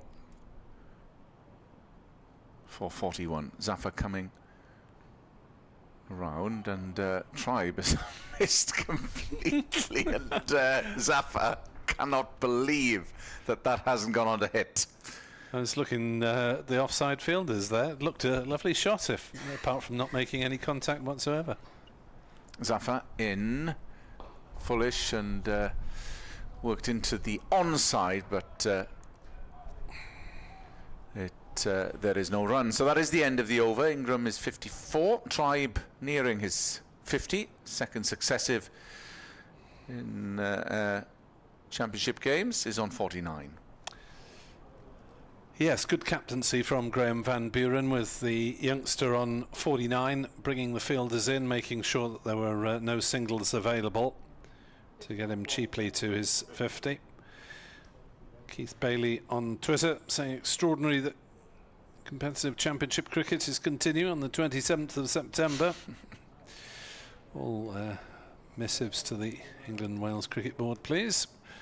Bailey from the River Taff end is in to bowl to Ingram, who drives and misses. Ball that was too close. We've debated structure already. We've done that. No doubt it'll be debated again. Yeah, well, with this television contract that Messrs Harrison and Grave stuffed us up with in the county game, lasting till 2028 for the 100, there is not much wiggle room anywhere, really. No, that's the problem. As Bailey bowls to Ingram, who drives ferociously into the offside. That'll beat the charge of Middleton round the boundary and races away for 4 runs. I think it's Matt Taylor off the field at the moment. He's sitting at the bottom of the pavilion steps, presumably just after. Again, he's just so strong, isn't he? Through the covers, any width, and he's on it like a flash, and Ingram 49.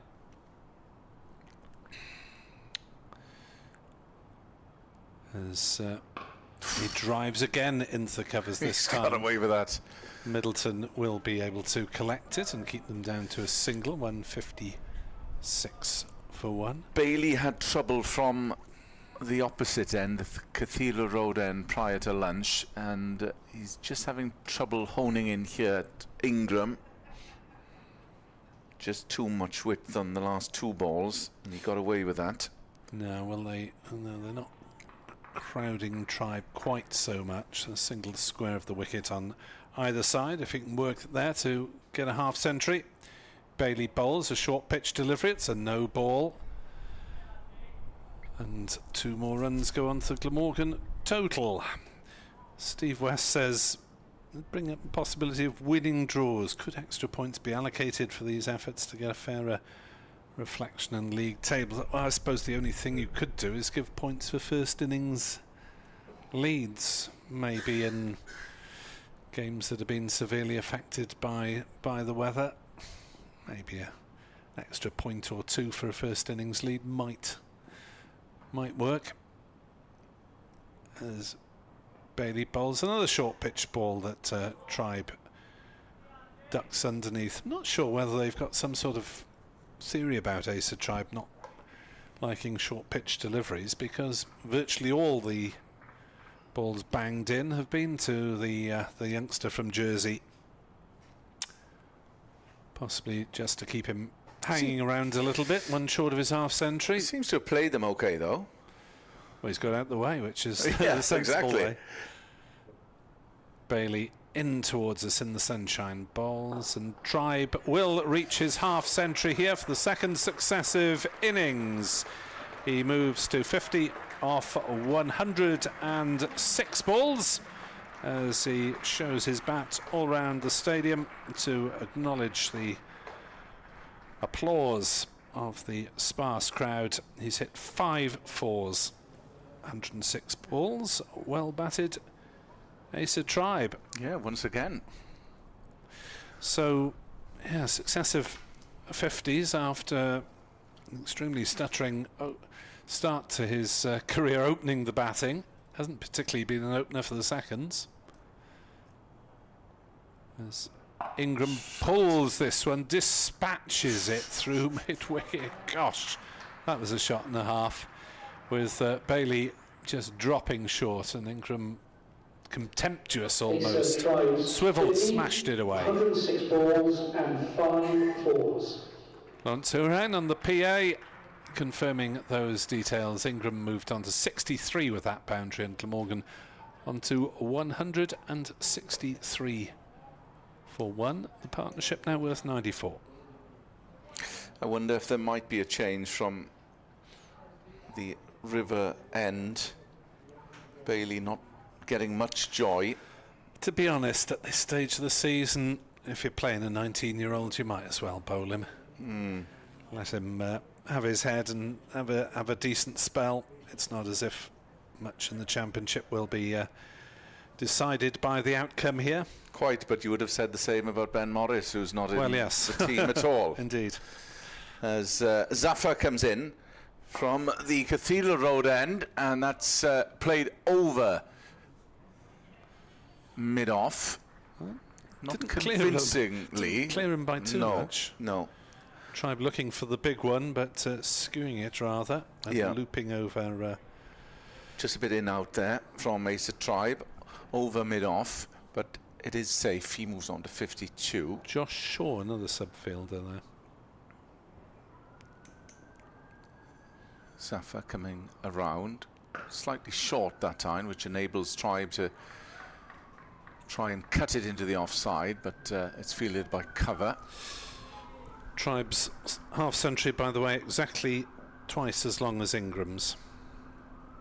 Zafar again, and that's cleared far more convincingly mid-off that time, and that goes all the way for 4. Yeah, it was a better blow. It still wasn't off the middle, I don't think. No, just lost that in flight myself, actually. I think he was trying to whip it over mid-on, rather. It did clear the fielder reasonably comfortably, but it wasn't entirely off the middle. So this is interesting. Tribe going on the offensive against Zafar, needs to watch himself. In comes Zafar. And there's an appeal. And nothing comes of it. I think there was 2 appeals, actually. It was an appeal for a leg before that was going down the leg side. It was one of those... then an appeal for a catch at short leg. We're not sure. I mean, may as well hedge our bets. I mean, I'm surprised he appealed for LBW. It wasn't a very convincing one. No. And didn't hit at all as Zafar comes in. Full, and that's whipped over mid-on, and that is convincing that time from Acer Tribe. So that's a second 4 in this over, and he's going on the offensive and taking on Zafar in this over. So a bit of an expensive over, this from Zafar Goa. Yeah, he's got the experience to say, well, you know, 2 out of 3 haven't come off the middle. If he carries on, he's going to miss Q1 to mid-on or mid-off. Mid-off has dropped back Josh Shaw about just over halfway to the boundary. 10 off the over, this is the last ball. And brighter cricket. 173 for 1. So Glamorgan going at a fair lick here. Last ball of the over. Zafar. And that's a better length ball. They are going to come through. I thought Tribe was uncertain for a millisecond, but it was an easy single. Struck 2 mid-off, and that is the end of the over. 11 coming off it. Well, that's the advantage of going on the attack. He's hit a couple over mid-off. Mid-off has accordingly dropped backwards, and so he can just knock the ball all along the ground there. As the wagon wheel is displayed to stream viewers of Tribe's innings. 174 for 1. Ingram 63, Tribe 61. Ingram did come in, what's it, the best part of 18 overs later than his young partner. So on his way is the teenager Bailey for another over, and the 20-year-old Tribe defends his first ball into the covers. And there's no run. So something of a paucity of county cricket, but credit to those ground staff who have got to play on today. There was a little warning there, apparently. Dished out to Bailey as he bowls, and Tribe is on the defensive, and there is no run. So this is the only game underway at all in Division 2. They did have a toss at Headingley. Yorkshire put Northants in, but no action. They're off the day at Leicester and at Hove. Leicestershire, Derby, Sussex, Middlesex. So Yorkshire, it seems, pretty certain to hang on to runners-up spot and get promoted into the first division of the county championship. Coming down Kent, they're not playing at Durham today, as Tribe cuts and will pick up a single. 177 for 1. Division 1 playing just 2 games. Hampshire 196 all out at Taunton, a lead of 60 runs over Somerset, who are just starting their second innings. Some tail end resistance, and Jack Leach for Somerset 5 for 52. Notts against Warwickshire, both sides would be happy with a draw there. Notts 211 for 4, century for Freddie McCann against Warwickshire. Bailey's in to bowl to Ingram, who cuts hard and will get runs down to backward point, 4 of them. Yeah, it's just too short and too much width, and someone of his calibre, he's just not going to miss out. So they did play yesterday at New Roads. They're not playing today at all. Worcestershire 119 for 7 against Lancashire, who look doomed to the drop, despite many thinking that Worcestershire would be heading to that fate. No play at Chelmsford today. Essex made 116 for 1 against Surrey yesterday. Bailey bowls. Ingram drives, parried at cover. No run. And they're on at Lords, are they? They are playing at Lords, where England are 43 without loss in the 9th over. Salt 21, Duckett 19. That is a 38 over a side. 39 over a side according to the board now. Thought I read 38 earlier. Anywho, limited. Brought down from the original 50. Here, Glamorgan 181 for 1. Bailey to Ingram, who pulls this one down towards fine leg. Doesn't get maybe the meat of the bat on it, but it's safe enough. Took the single. It was a drop, was it? The one to cover. There we are. Thank you, Ed. I didn't pick that one up. Firmly struck, wasn't it? So another to the list of chances. Mr. Seaborn doing valiant monitoring duty at the back as Tribe defends that one. That one definitely rolls along the ground to mid-wicket. 182 for 1, so that's Ingram dropped on 67 as well as on 13. This time Bailey is the unfortunate bowler, and well, Gloucestershire certainly haven't made the most of their opportunities today. So we've had 40 overs halfway through the day. Ish. If we get that far. Well, there's a fair bit of blue sky. Might get till 6 o'clock with a bit of with the following wind. Tea due to be taken with approximately 32 overs remaining of the day. So that's 8 overs away. Stick your kettle on at 5 to 4. Yes, we don't want to miss any cake. Oh no. It will be Zafar to continue from the Cathedral Road end. It is Ingram on strike. Here comes the slow left arm of Zafar Goha, and Ingram's forward and there's no run. Be interesting to see if Tribe tries to get after him in the same manner as he did in the previous over from this end. Long on is back, but mid-off, well, slightly deeper than an orthodox mid-off position. In comes Zafar, in fullish that time, and there's a shout, but umpire's unconvinced. More in hope than expectation. Having a little conversation with the umpire as he walks past, just making sure he knows exactly why it was turned down. He's gone for 32 already as Zafar Gohan is 10th over. And he comes, reverse sweep coming out from Ingram, and there's a chase on, and it's going to beat the man. So that has gone fine of the man at deep square. Yeah, a little bit of a weary chase from Matt Taylor, bit of an end of season chase.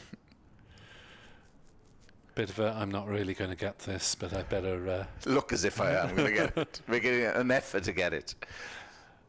So Ingram moves into the 70s. 72 from 72. Zafar Goa coming past the umpire, bowls. It's Fuller, and it's fielded at backward square. There's no run.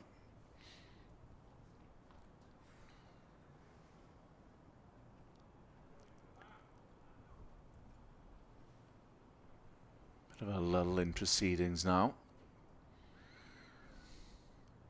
Zafar coming in, and again Ingram is forward. Again there's a shout, but it's the same result.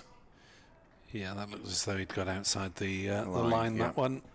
Zafar Gohar, well, 186 for one sounds a one-sided score. It really hasn't been that sort of day, has it? But Gloucestershire have not made the most of their chances. They dropped Smale, which gave him an extra 24 runs. They've dropped Ingram twice now. Both Tribe and Ingram have nearly played on. But their partnership is worth 117. Just felt, and we touched upon this myself and Ed, if after the wicket, they just let Glamorgan off the hook in terms of the line they've bowled, didn't keep the pressure on, and it hasn't been consistent from Gloucestershire. As Bailey's in, bowls, and decent ball. Tribe chopping down on it, defending it on the leg side, Hammond. And you'd have to say there's just been far too many looseners, far too many gifts on offer for someone of the ilk of Colin Ingram. Yeah, it hasn't been consistent enough from the Gloucestershire bowling attack, but they haven't had much luck, and their fielders haven't helped the bowlers. The only one taken was a combination of the Price brothers. Bailey in, short pitch ball, Tribe ducks underneath it. Well, he's got man back on the square leg boundary at Middleton on the hook. He's got a long leg as well, should Tribe be tempted. But although Tribe has tried his luck against Zafar, sallying down the pitch and trying to hit him straight over the top, he hasn't really looked to take on the short ball at all, Asa Tribe.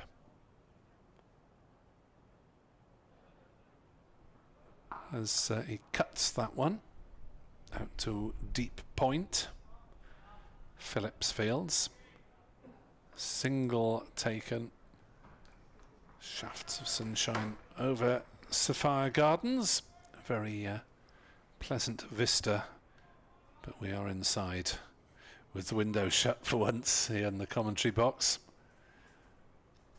We usually keep it open in most circumstances to get a bit more atmosphere from outside, but it's rather a chilly draft at this stage of the season. Here's Bailey into bowl. Ingram cuts to backward point, no run. 187 for one here on BBC Sport Online. From Ed Seaborn, Kenneth Davis and myself, Nick Webb. Contact us via the medium of X. Nick Webb 2017, Ed Cricket 6. At Kenneth Davis, he is the only one on X.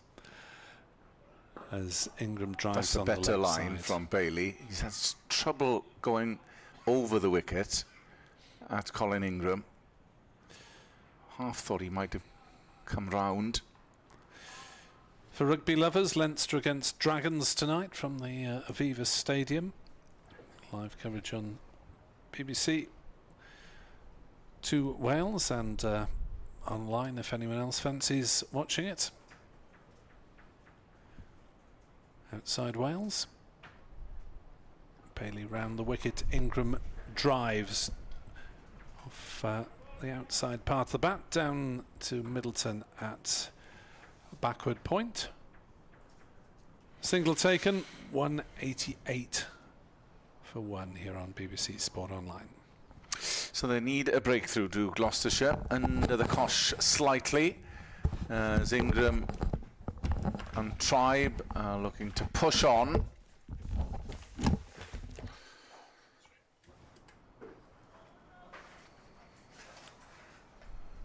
And are looking unperturbed by what's happened out there at the moment, and it's going to be Zafar Goa to continue from the Cathedral Road end. Ingram is 73 and whips that into the onside, but it's fielded by the bowler and there's no run. So this partnership now of 119. Zafar in, and Ingram sweeps into the onside, but there's a man out there on the deep square boundary, and just the single on off. 189 for 1. Looking to put on a commanding total at the end of the second day's play. Zafar 0 for 37 in his 11th over. Let's see if Tribe will come down the track as he did in the last over. Struck 2 fours against Zafar then, not that time, and they're asking for a catch, but again, it's not out. I'm not sure what I mean, of course, you don't have to specify what you're appealing for. Well, exactly. But I think it's probably a good job because I'm not really sure what had more going for it. Zafar in, Tribe, and that's fielded at mid-wicket, and there's no run. There have been some rather, well, beyond dubious LBW shouts, it has to be said, from Zafar so far. I'm not sure any of them have been particularly close to being out. But this is a better over. Just the 1 run so far. In he comes, and again, I thought it was going to be a dot ball, but it just evaded Zafar on his follow through. 190 for 1. So Glamorgan going great guns at the moment with these two. This the last ball of the over. Colin Ingram to face. Here comes Zafar. That's just a forward offensive stroke from Colin Ingram, and there's no run. So 2 runs coming from Zafar. Goers over with figures of 0 for 38 after 11. Glamorgan on top, 190 for 1. Ingram is 74. Tribe is unbeaten on 64. I must say I have absolutely no idea what time they're taking tea either. Whether they've gone for the 32 overs still, because normally when they adjust the session times like this, they fix tea. But well, we're not far from there now, are we? Yeah, so, they're probably just. I think often in this sort of situation, the umpires play it by ear, and if it makes sense to take it at a certain time, they might do it. Or if they think, well, we may as well go for 32, then. I mean, normally on day 1. Day 2, day 3, you'd expect it to be 32 overs, but as I say, when you get these truncated days, usually they'll fix it anyway. They could just suddenly decide to go off in 3 minutes' time and we'd have no idea. No. Just stealthily sneak off, such as the way that these things happen. It would never be communicated to members of the crowd who might want to time, you know, trips to various facilities around the ground, but there we go. Change of bowling, and Ollie Price is going to have a bowl with his off breaks from the River Taff end. His first ball is whipped away backward of square by Asa Tribe for 2 more runs as Ed Middleton comes around to do the fielding, still on as a substitute fielder. 192 for 1. Ollie Price's bowling so instrumental in Gloucestershire's knockout run in the Blast as he moves in and bowls, and this is played back to him. He was awarded player of the match in the quarter-final, getting huge wickets of Hayne, Bethel and Mosley in that game as he bowls, and this is skewed away wide of mid-off. He'd come back for 2, they will do. That ball was, I think, attempted to be played onto the onside, and it's come off a flying leading edge, or whether it was the bat face that was left open. Either way, it's sped away at a speed that you wouldn't have expected. Thanks, mate. Wouldn't have expected the ball to go off. I know it's 2 runs as this is jammed down on by Tribe into the ground. This next ball to short leg. So an encouraging start for Ollie Price, but It's not really encouraging when you're still going for runs. That's the problem Gloucestershire have got, and there'll be another run here as this is worked down to long on by Asa Tribe for a single, 195 for one. They've really had no control over the scoring rate at any point in this partnership of Gloucestershire. They've had opportunities to end it still, but really it's been either steady or worse than that from a Gloucestershire perspective. Progress from these two. Ollie Price into Ingram, round the corner, an inquiry, I think we'll put it. Yeah, nothing more. That was almost James Bracey in one-day mode, doing the distraction appeal to stop the wide being called, but there was no need as it was fired down the leg side in red ball cricket. Smart take from Bracey anyway, and an over which was rather better than the 5 runs. And that is... I must say, I did wonder whether they were going to do this, because they do tend to fix the tee at a certain point, although it would have made probably far more sense to have gone for 32, because it would have split the sessions more evenly. Anyway, there we go. That'll give me another 20 minutes to give my poor, beleaguered voice a rest. Well, I hope, yes, you're back with us after tea, Ed. So that brings an end to a profitable session for Glamorgan. 195 for one. Gloucestershire picked up the wicket of Will Smale, but Ingram and Tribe are looking strong. Ingram is unbeaten on 74. Tribe is on 69. Ingram dropped on 13, and they'll rue that dropped chance. It was a tough chance, but it seems a long time ago now. Ingram is in the group, ably supported by Tribe. So when we come back from the tea break, Glamorgan will resume on 195 for one. We'll be back in around 20 minutes' time.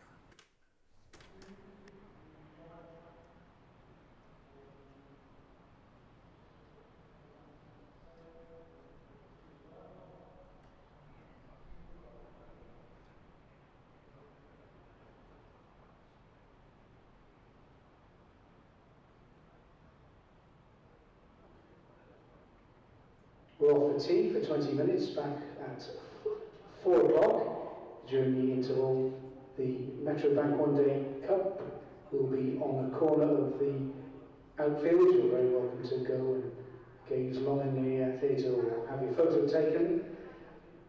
Food and drink available in the Pyramid Lounge, ground floor of the Thatcher's Pavilion, 10% off for Glamorgan members, and also food and drink available at Urban Jungle, Gate 2.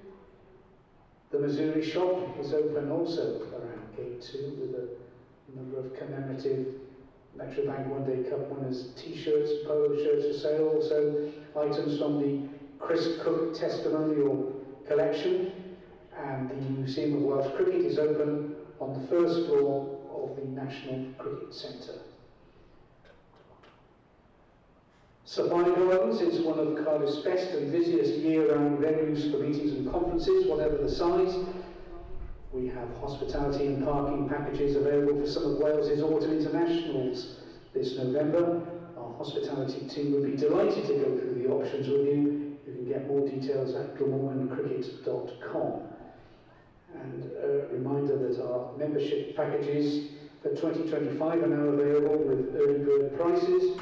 We offer something for everyone: red ball cricket, white ball cricket, or both, and a number of flexible season passes. Full details on the website glamorgancricket.com.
cordon. And Singdale is running in, he bowls, and this is driven down the ground by Smale. That's a nice look. In comes Singdale and bowls, inside edge, and it's going to go for 4. And James break this season, and of course next season, as Singdale bowls to Tribe, and he will get off the mark, but he'll get off the mark with a boundary as he plays that one with soft Forced him to pack it in. Matt Taylor is in to bowl, smashed away on the leg side. That one may be a question of survival somehow, as Smell smashes another one through the legs. What a place to make your first-class debut. Singdale bowls, driving his Tribe. It's gone square on the offside. It beats tonight. Singdale completes his over and bowls and delivers a drive ball and away from us for the final ball of his 5th over. It's full, it's driven back down the ground by Tribe. Bailey into the attack from the Cathedral Road end. Wide ball and caned away by... This is a good over so far, and as mentioned, Somerset kit on.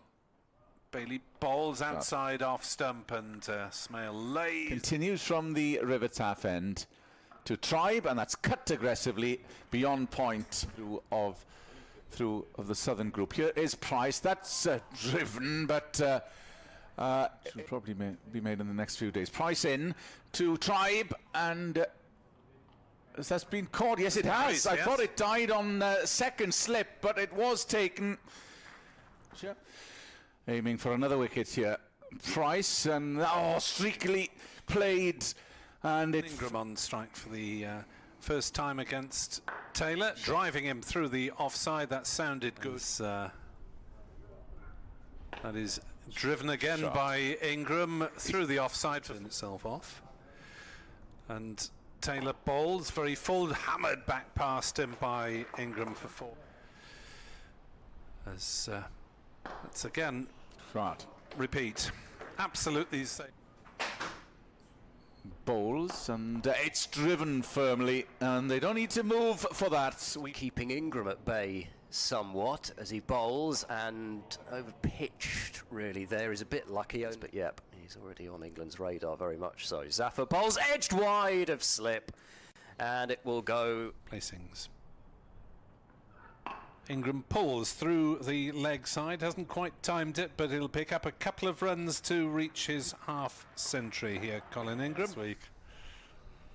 In is Zafar, and there's a bit of width, and well, it missed everything. As Bailey bowls to Ingram, who drives ferociously into the offside. That'll beat the charge towards us in the sunshine. Bowls, and Tribe will reach his half-century here for the second successive innings. He moves to 50 off 100, and as Ingram pulls this one, dispatches it through mid-wicket as long as Ingram's. Zafar again, and that's cleared. Didn't hit at all as Zafar comes in. Full, and that's whipped over mid-on, and that is convincing that time. Bailey's in to bowl to Ingram, who cuts hard and will get runs down. 10th over. And he comes, reverse sweep coming out from Ingram, and there's a chase on, and it's going to beat the man. So that has gone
by Chris Dent, and there is no run. The extremely hirsute Chris Dent, as that one is cut away by Ingram for a single down towards backward point.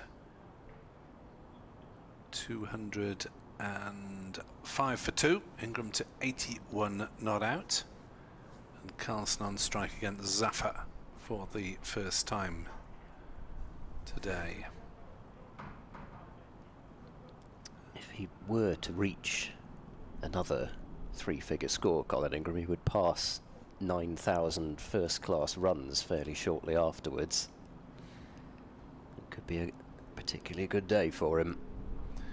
A nice milestone if he gets there, as Carlson is forward defending. Carlson needing 78 runs for his 1,000 for the season. And who knows whether he'll get the chance to play another innings after this one, because with the weather forecast on Sunday, we may find play truncated as he drives to mid-wicket. No run, and the over. 205 for 2. Ingram has 81. Carlson yet to score. Yeah, earlier on there was a brief discussion about would we see something set up, would the sides decide they might want to finish with a win either way, but I guess the big problem is that final day forecast, in that can they really play for that rain? No, it's... And, you know, because then what are people going to say? Oh, it makes a mockery of the competition, and I wanted to come on that Sunday and you denied me my last day's cricket of the season. I don't know whether it would be that entering the thinking, but I think it doesn't help in terms of trying to set something up. Taylor in over the wicket, bowling to Ingram, who looks to one drive, and that may have come off his bat onto his pad. Anyway, it rolls up to mid-on at not the speed that I thought it might have done, given how well Ingram has played that shot in this innings so far.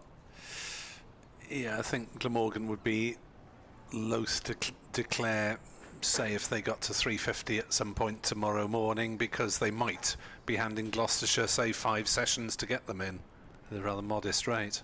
Taylor bowls to Ingram, who flicks this one down to fine leg.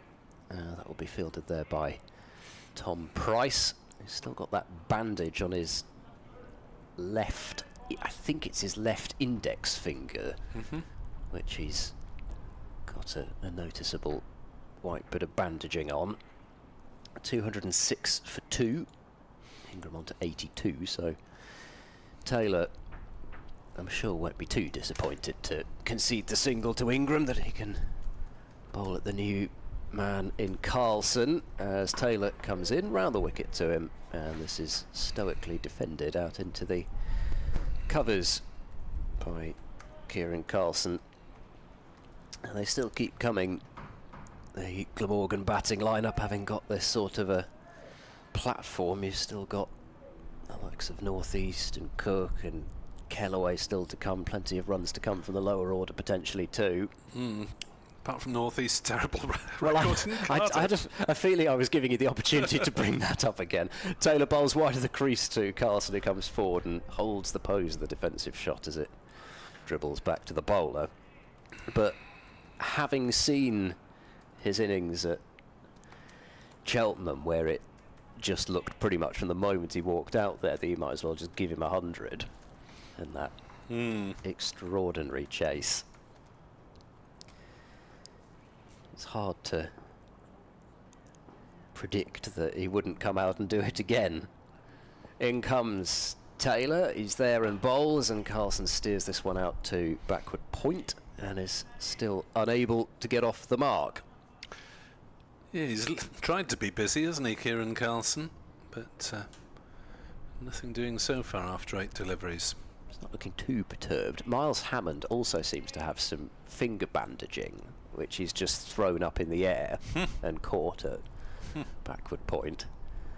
Reached that stage of the season, even the pros' fingers are getting gnarled and bruised. Taylor to Carlson, who just about jams the bat down on that in front of his pad and finds the hands of Joe Phillips at mid-wicket. So 9 deliveries.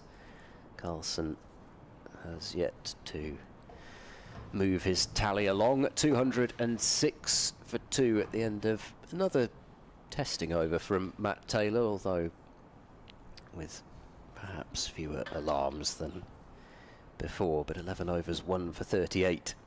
His figures read just Matt Taylor and Tom Price in the wickets column for Gloucestershire, and some higher than desired economy rates amongst the bowling as well. Very polite way to put it. Zafar Gohar, who's going for 3.5 and over at the moment. 13 overs, 0 for 45. From this Cathedral Road end, bowls, and back on his stumps goes Ingram to a ball that does keep a little bit low.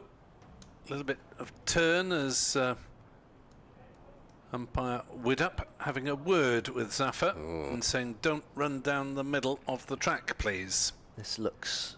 Is it official, or is this the unofficial warning? Didn't look hugely official. Didn't look over to square leg ump. Ingram drives into the offside, takes a single down towards a backward point. As Ed remarkably passes the technical test of how to keep the monitor switched on. It does the same when I work at Taunton. The monitor threatens to turn itself off and you're just desperately scrabbling about to try and find any sort of a button to press. As forward comes Carlson and defends, no run. Well, I'm impressed that you found it, because very few people do on that side of the box. No, as I say, I think it is fairly similar to the monitor at Taunton, where it's round the back. There is only one button to press, I think, on that one. As Zafar bowls, Carlson is off the mark here as he drives up to wide mid-off. Ambles through for the single, 208 for 2. We've got possibly 31 overs to come after this, and maybe my cynicism might not be justified. Oh, I was always optimistic. If the sky remains blue. Ingram back on his stumps, pushing it on the offside. Takes a single to the right hand of Hammond. Didn't appear to be there to start with, but wasn't it quite a comfortable single. 209 for 2. As one of the close fielders comes out. Carlson on strike. Phillips has gone to short extra cover on the drive as Carlson is forward defending. Zafar pretty much on the mark in that over, but it's cost him 3 singles. 209 for 2. Ingram 84. Carlson 1. The men out. Smale for 41. Tribe for 70. And the wicket takers Price T and Taylor M. Would be difficult to be Taylor J, since he is on a different continent.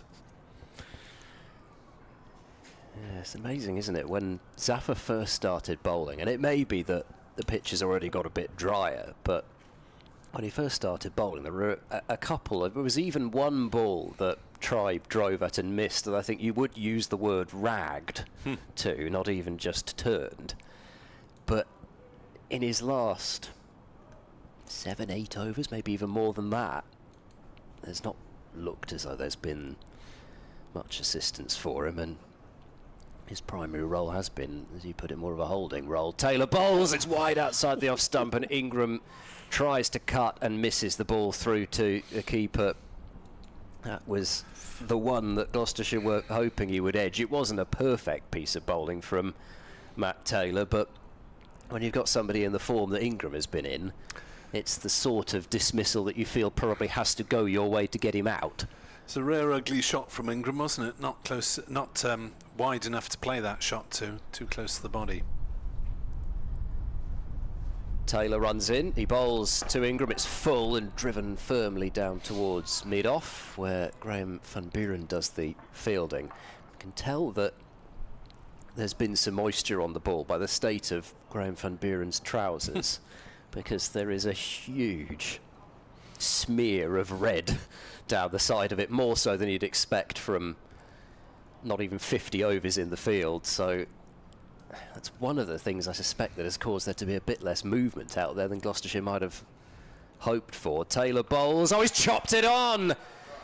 So he missed one earlier in the over, Ingram, and he makes probably the same mistake as he did earlier on in that over, only a bit more egregious because it was closer to him. And for once, the inside edge does go onto the stumps as Matt Taylor has struck for a second time in this spell. Not a particularly pretty dismissal, but Gloucestershire won't care too much about that. It was a flat-footed cut from Ingram. It was coming from left arm over as well, so it was angling further in on him. And he has to depart, having made 84, 209 for 3. Maybe a dismissal and several near misses of playing on earlier in the day suggest the ball isn't really bouncing as much as they expect. Maybe a slightly softer wicket with all the rain we've had around, but Colin Ingram jogs back up the pavilion steps. He can be satisfied with another job well done as he moves up to 1,351 runs for the first class season, which is quite the tally, but Gloucestershire have the first bonus point of the day. Yes. 1-0 to the Shire.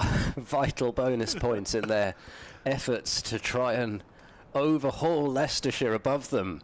Need 4 points to get above Leicestershire, and then assuming both draw, well, that is 4 more points than Leicestershire, of course. So there's one of them. The excitement is building. England against Australia. England exactly halfway through their 39 overs, 118 for 2 after 19.3. Ben Duckett 53 not out, Harry Brook 26 not out, the man out, Phil Salt. England's Premier Welshman with 22. Will Jacks went for 10 wicket apiece to Hazelwood and to Mitch Marsh. Yes, Will Jacks to a ball that was, yes, perhaps not there to be got out to, but haven't seen that one managed yet. it. He drove it in the air and was caught at backward point, I think. Somerset against Hampshire, the battle for runners-up in Division 1. Somerset 37 for 3, still 23 runs in arrears. Hampshire 60 ahead on first dibs. Kyle Abbott 2 for 8. He loves bowling against Somerset. Absolutely loves it. There was a time, whether it was 2 seasons ago, 3 seasons ago probably, if not even further back than that, might have even been pre-COVID. Come back to that as Taylor is ready to bowl to North East with 2 slips in place, and North East edges and is then plucked on the bounce by Ollie Price at second slip. No one hand, one bounce today, but that was a really smart stop from Ollie Price. Played softly enough as it turned out by North East, but he doesn't get off the mark with it, which would have been a handy bonus. As the sun does disappear, and whilst the light is fine at the moment, it's already at 25 past 4. You can see what it might be like at 5:30 if the sun is still behind the cloud. Is coming forward to defend that one is North East out to mid-off. There was a time when there was a sort of a feeling that the title might go Somerset's way. They played Hampshire, I think, in the penultimate round, and then they had one of the bottom sides to come in the last round, and then the top side had a very difficult final round. It might have been the year as Taylor bowls, and this is worked away to short mid-wicket. I think it was the first year when Surrey won the title in this recent stretch of them, and they had Essex in the final round of matches at the Oval, and Somerset had a winnable looking game at home in the final round, and Kyle Abbott took something like 16 wickets in the match, something absurd like that. It might have been 15, like it might have been an 8 for and a 7 for, something like that, and scuppered Somerset's title hopes, and I think he's done it to them a couple of times as well. So to see him at 2 for 9, having taken 4 for not very many in the first innings, 4 for 37, hardly a surprise. 209 for 3 at the end of that over. A wicket maiden from Matt Taylor, 2 for 38 now from his 12. Zaffer from the Cathedral Road end, played off the back foot by Carlson. Gloucestershire have got 2 new batters to aim at. Wickets falling in the 46th and 50th overs of the innings, and Gloucestershire getting a little bit vocal for the first time in quite a time. As Carlson looks to turn one on the leg side, they'll go through for a single. Carlson was a little bit slow to respond to North East's call. Zaffer's appeals are getting more and more anguished, but from the, as he again checks with the umpire why it wasn't given out, it didn't going look right. Way down leg side, I mean, it's not even close. That's a shocking appeal. That's a shocker. Yeah, I have to say, I mean, I do like Zaffer, and you cannot help but admire his enthusiasm, but I think the umpire has to be pretty close to, if not already beyond, the stage of telling him about excessive appealing. As that one hits the bat of North East going down leg, there's an appeal from slip this time, just for a bit of variety. That previous one, I think, even umpiring the lowest reaches of the local league, as well I do when I'm playing, because we don't have umpires, but I'd be laughing at the bowler for that previous one. Oh, Abbott's got another. As forward comes North East and defends. Kyle, that is, not Sean, who's just been ramped for 4 by Ben Duckett. Simultaneous commentary on 2 other matches by Ed Seaborn. As North East stretching forward and defending. Got Duck in the second innings here against Yorkshire. Leg before the Ben Code. As Glamorgan suffered quite a heavy defeat there.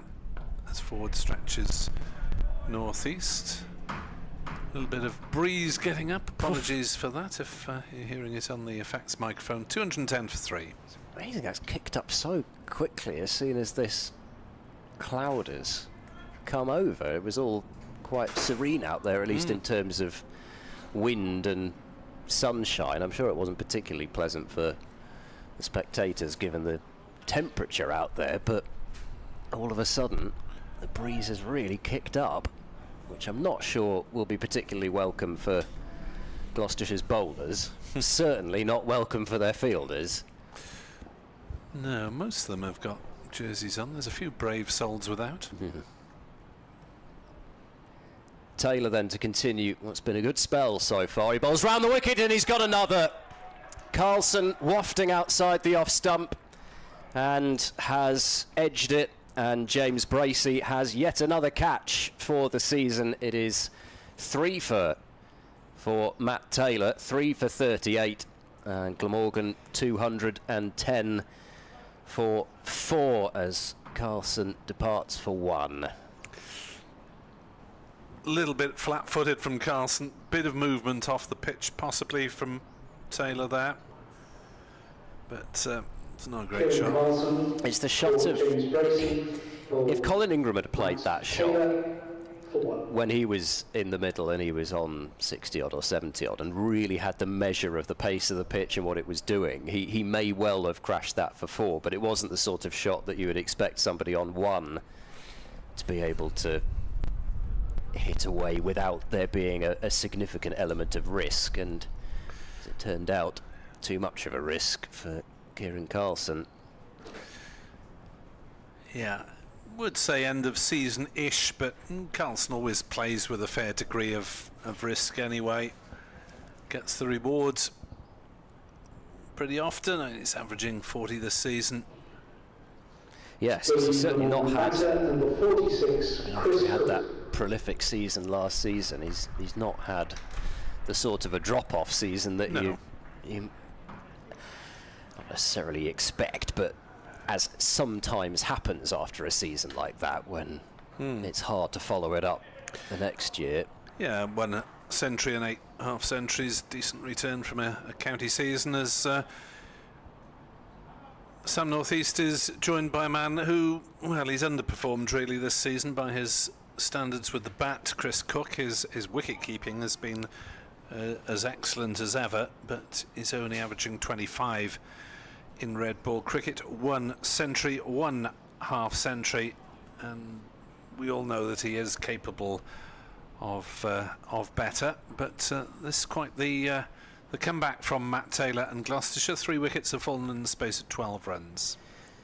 It's amazing. I say it so often about Matt Taylor, how his wickets so often seem to come in clusters like this. He's just made a bit of a habit of doing this in his Gloucestershire career, and it's happened again. And it's also, as he comes in and bowls the first ball to Cook, who drives away but won't get off the mark as Joe Phillips tumbles away to his right at backward point and saves the boundary.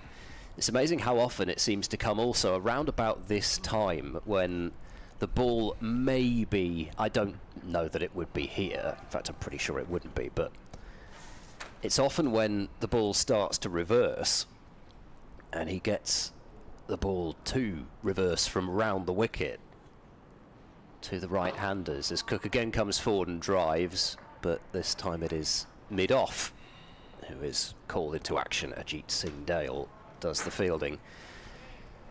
It's amazing how often it seems to have been when Matt Taylor's actually had his most success. I was just looking up Chris Cook's record against Gloucestershire because it feels as though he does get runs every time he bats against them, and then you look this up statistically as Taylor is in and this is squeezed out to point for no run.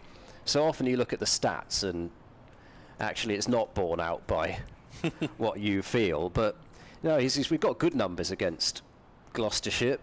821 runs in his career, an average of closer to 46 than 45, 107 half centuries, so he's past 50 at a good clip. As Taylor is into him and he is forward and steadily defending this one out to Zafar Gohart at extra cover, and Matt Taylor one delivery away from back-to-back wicket maidens.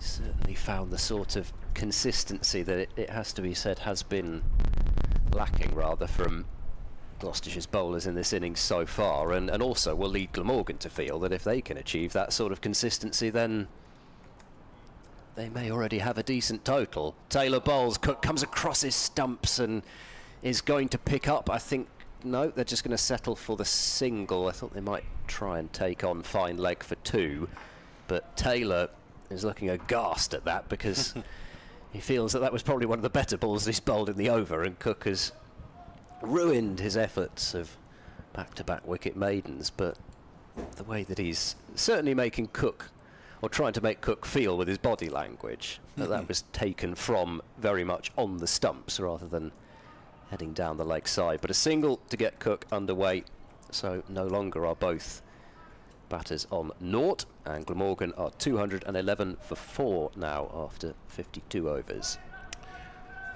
So Zafar from the Cathedral Road end, light levels have dropped considerably. Obviously not a problem against the spinner, but does give an indication of the problems we might be facing in an hour's time or so, as Zafar bowls to Cook, who is forward and defending, and all of a sudden the game has a completely different air to it after Ingram and Tribe were proceeding in quite carefree manner up until tea, but Gloucestershire really have pegged things back in the 30-odd minutes since, as forward stretches Cook and defends. 2 experienced men, but neither in the best of nick at the moment. Ben Callaway to come at 7, we presume, as Cook is forward defending. We did see Callaway bat at 5 last week with Cook at 6. Callaway and Van der Hochten to come, and Harris, Gorvin and Leonard As forward comes Cook to defend. Yeah, I was going to ask when Kellaway came out, is the feeling that he will in the end up as a 4 or 5, or is he seen as more of a potential all-rounder type who would slot in at 6 or 7? As forward comes Cook and defends. At the moment, I see him more as your all-rounder who gives the side a balance at 6. And, you know, he's hit the ball hard in one-day stuff, limited over stuff generally. As that is played away by Cook off a thick edge past a diving slip, and they'll jog back for a couple of runs. Not a chance, but certainly not one off the middle of the bat from Chris Cook, who moves to 3, 213 for 4. I think for the moment, Kellaway, well, 6 I would say would be his position for the next couple of seasons, while he eases himself into the first-class game, because he hasn't played that much first-class cricket, quite a bit of white ball stuff, but this is 4th game this season, and, well, 1 and a bit last year. He was taken off with concussion, so it's only realistically his 5th first-class game, so 6 or 7 is fine for him for the time being, to sum up my rather long-winded answer. I was just wondering in terms of, you know, the future, but I guess I don't have to think too much about that at the moment. If he scores the runs, he'll move up the order. If he doesn't, then he's got the bowling, which is going to mean that he's always going to have a route into the side. Absolutely. Which is one of the reasons, as Taylor is in round the wicket, bowling to North East, it's down the leg side, and North East can't get a touch as Bracey tidies up. One of the reasons why so few cricketers now seem to come through that can't bowl some sort of spin. They're effectively taught that. I've even seen Joe Phillips doing quite a bit of off-spin bowling, at least in practice. He's not bowled in first team action yet, but no longer are people specialist batters almost. Taylor bowls, and North East tries to flick this one off his thigh and ends up getting hit on the pad. Far too high for any shouts from anyone, but I'm sure there's some people saying that hasn't stopped them so far. I think even that one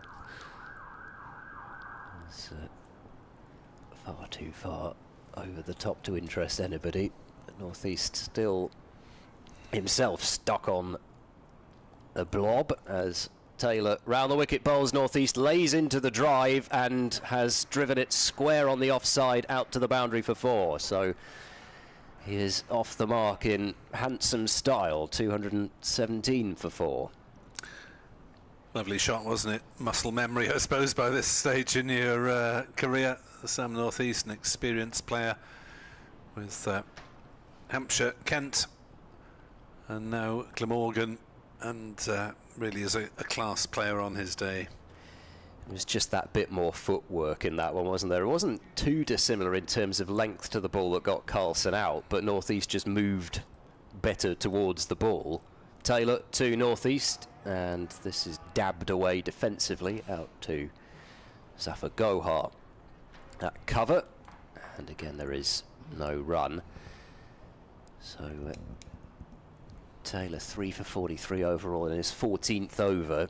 Yes, the question is, as he gets deeper into this spell, who are Gloucestershire going to look to try to keep the pressure on from that Cathedral Road end when this spell ends? Taylor bowls, and North East comes calmly forward and defends away to the bowler, excuse me. I think there are a few spots of rain falling. I saw Archie Bailey looking suspiciously up towards the skies. It's not at this stage heavy enough that the umpires have really had much of a look whether we get one at the end of this over. Looking overhead, it doesn't look especially threatening what's right up above. Taylor in and bowls, and North East with a push drive to mid-off, and Singdale field. So still Very few individual deliveries being scored off from Matt Taylor, who I'm sure can still go for at least another one in this spell. And the end of the over, as so often precipitates the umpires having a bit of a discussion, and they've decided that they would like to go off. There we are. I shouldn't think it will be a hugely long delay. Has been suspended. Ground staff are not exactly sprinting No. towards the hover cover, it has to be said. There are 4 of them walking towards the hover cover.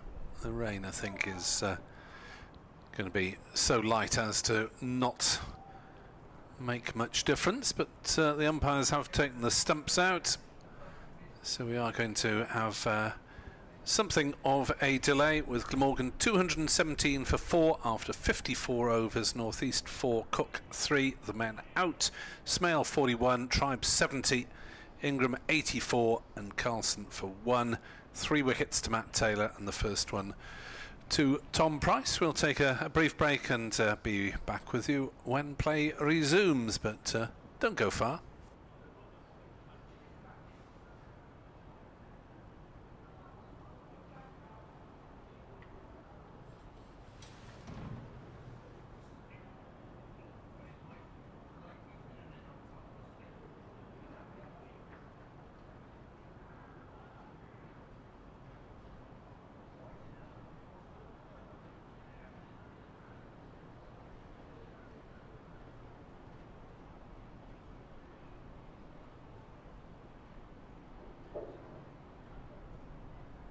We are off for bad light, and there's a little bit of rain around as well.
We have 2 big international games here in 2025, and England versus West Indies one-day international on Sunday the 1st of June, and a T20 international between England and South Africa on Wednesday the 10th of September. Full details of all games, how you can buy tickets and enter the ballot are on our website, glamorgancricket.com.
Good evening. Told you it wouldn't be long. Glamorgan 217 for 4 after a break for... Well, not much has to be said. Let's come off it. A few specks of rain and a marginal drop in the light, but the sun has now come out, and the umpires have felt obliged to resume proceedings. With Glamorgan on 217 for 4, Gloucestershire with a bit of momentum in their favour, thanks to Matt Taylor, who's claimed 3 for 1 in the space of 13 balls. With 3 fewer overs today. So it's theoretically 23 to bowl if the light stays okay, and Zafar Gohar to bowl to Chris Cook, who's for defending the ball towards short leg. There is no short leg, so James Bracey picks it up.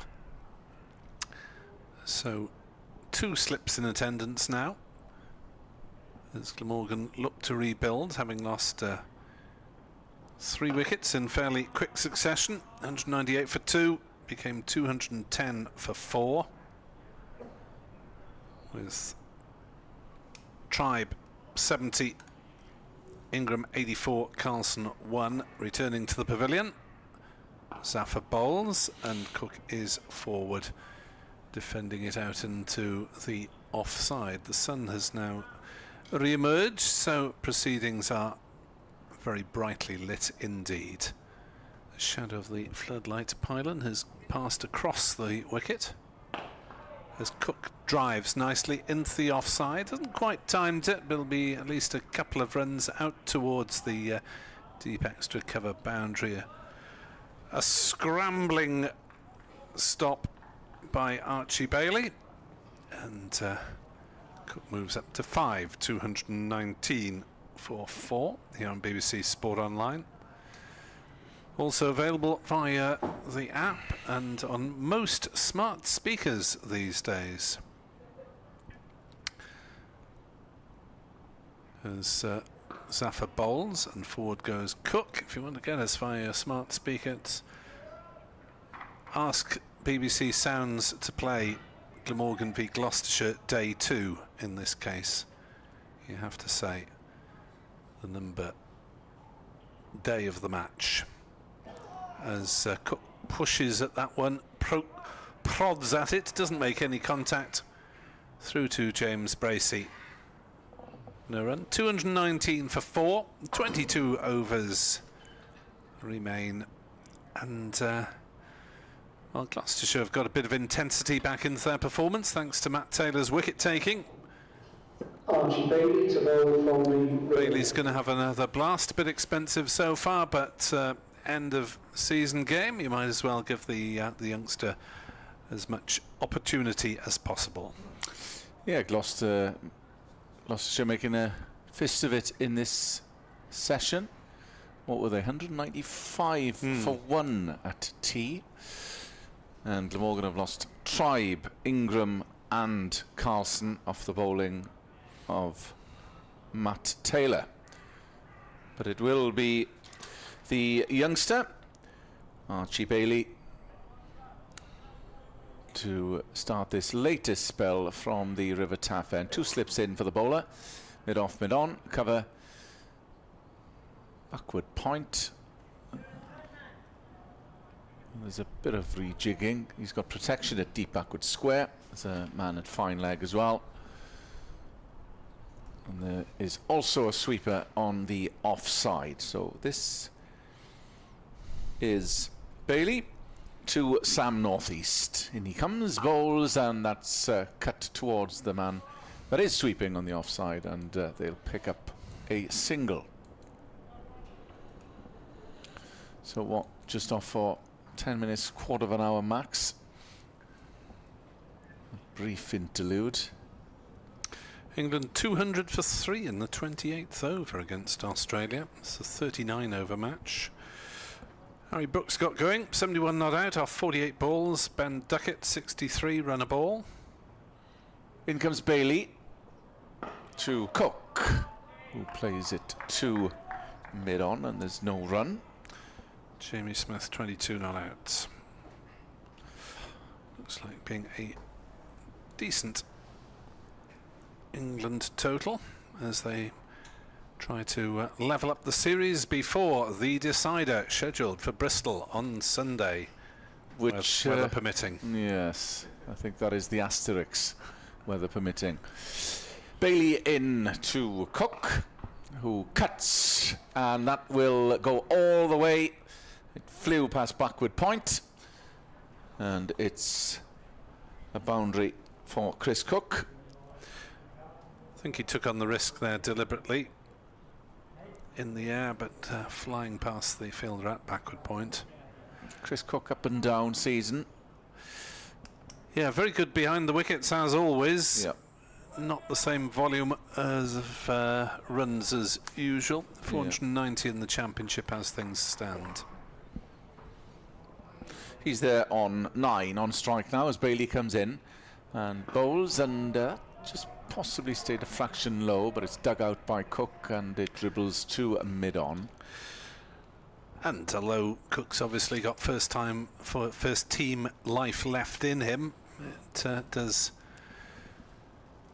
point to the debate as to who will be his long-term successor. Will Smale, having done it in the One-Day Cup, but also with Alex Horton, who's been on the staff since the age of 16, and Henry Hurl, who's played for England under 19s, also in contention.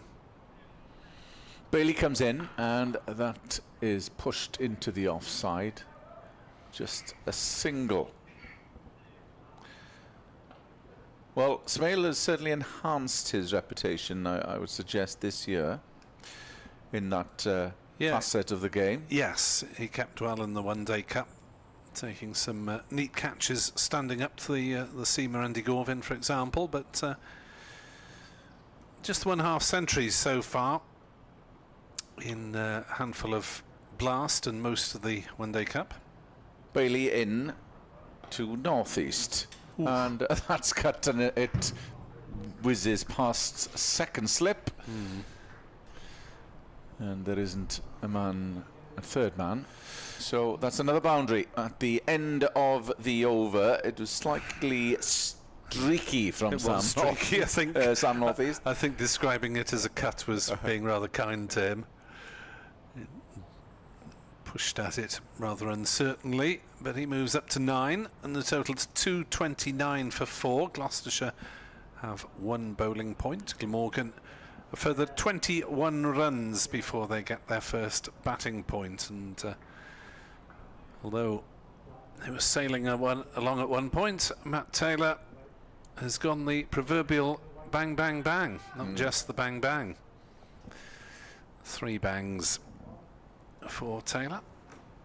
Zafar will keep on going, tying up this end as it bowls to Cook, who is forward defending, and there's no run. So shadows jutting out over the near side of the playing arena as Cook drives back to the bowler, and there is no run. The 2/3, 3/4 of the ground bathed in very pleasant evening sunlight at the moment. We started 90 minutes late, and we've just had the 1 10-minute delay as Cook drives into covers. There's a slight misfield. They're through for a single, and they'll settle for that. Cook's drives are pretty firmly hit, mind you. He moves to 11, 230 for 4 here on BBC Sport Online. As northeast settles. Faces up to Zafar and plays forward, and these two playing with a fair bit of caution in the early stages after the loss of 3 quick wickets, of course, but as befits 2 men who need some decent stats from this game. As northeast cuts to point, no run. Northeast now on 949 runs for the season, and these two recognising they may not get a second innings chance if Sunday's weather forecast is accurate. Northeast into double figures as he drives up to mid-off. Takes the single. Bless you, sir or madam, beneath us. 231 for 4. Northeast 10. Cook has 11. All is serene once more for human and avian life in the Cardiff sunshine. As the two come together out in the middle, so they'll be trying to push on in the 20 overs remaining this evening on the second day's play. And there could yet be more rain disruptions yet to come. Tomorrow looking okay. So it'll be interesting to see what the balance of the match is. But this Gloucestershire's session so far, as Archie Bailey comes in, right arm over the wicket from the River Taff end, and that's pushed into the offside and is fielded at cover, and there's no run. Run rate just over 4, so just under 20 overs remaining, potentially. Bailey, slightly expensive, but will use the experience, none for 45 in his 8th over. Sophia Gardens bathed in sunshine. It's great for the spectators on the opposite end as Bailey comes in, but always chilly here below us. Yes. Below the media centre. Yeah, usually people move round from this Cathedral Road end to the far end of the ground unless it is really baking hot where they come in the opposite direction.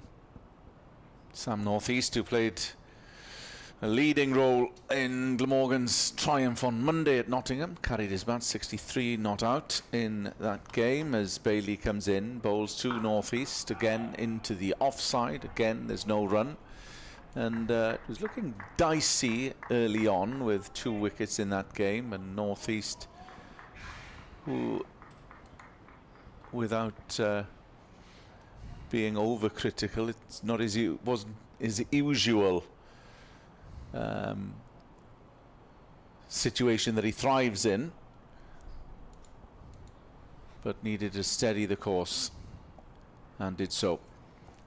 Bailey coming in and bowls, and that's pushed, and they will take a single this time because it's to the left of cover. 232 for 4, so the runs have slowed up. Gloucestershire put the brakes on, courtesy of Matt Taylor with 3-4. Smale went earlier off the bowling of Smith, Tom Smith that is, caught by his brother. In is Bailey, and that's just jabbed down into the offside, and there is no run. Yeah, the Price brothers combining for that wicket. Just a bit of a lull in proceedings here after the wicket, certainly after the wicket of Ingram, who was scoring freely. Again, probably will be frustrated that he's missed out on a 3-figure score there, like he did against Yorkshire, 83 and 84 respectively. Coming in is Bailey from the River Taff end, and that's driven firmly. Will it evade? Yes, it will. Mid-on, and it will go all the way for 4.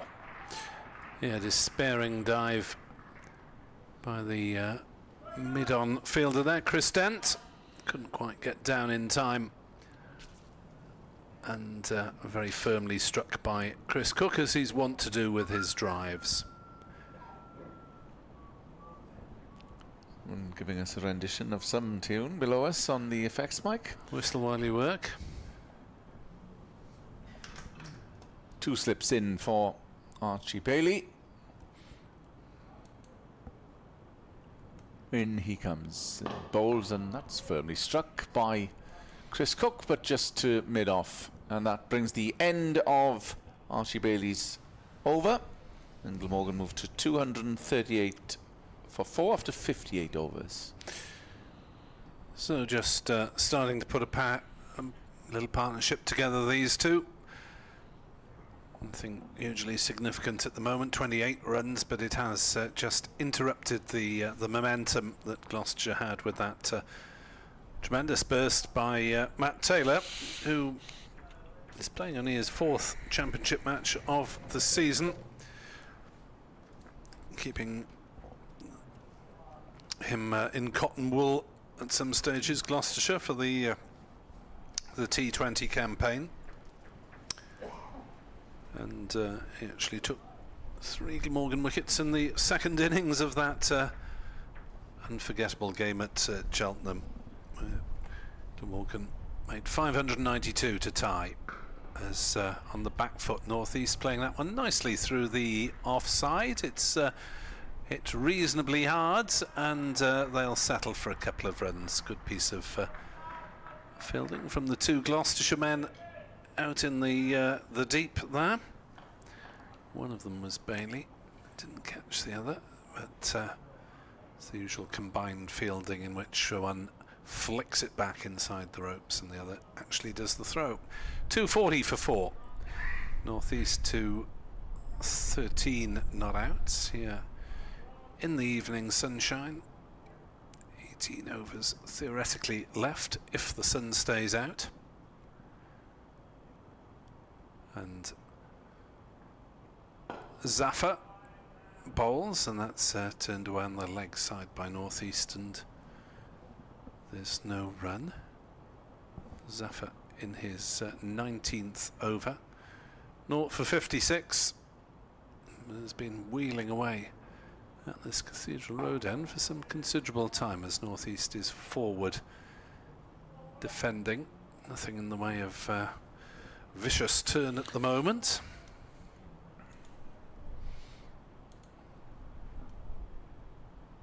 And the game has gone into something of a stasis as North East cuts. This time there's a sweeper on the cover boundary, and it is just the single taken. 241 for 4 over at Taunton. Somerset 54 for 4 in their 2nd innings. That is still 6 runs behind Hampshire with 6 wickets remaining. They're off for rain there,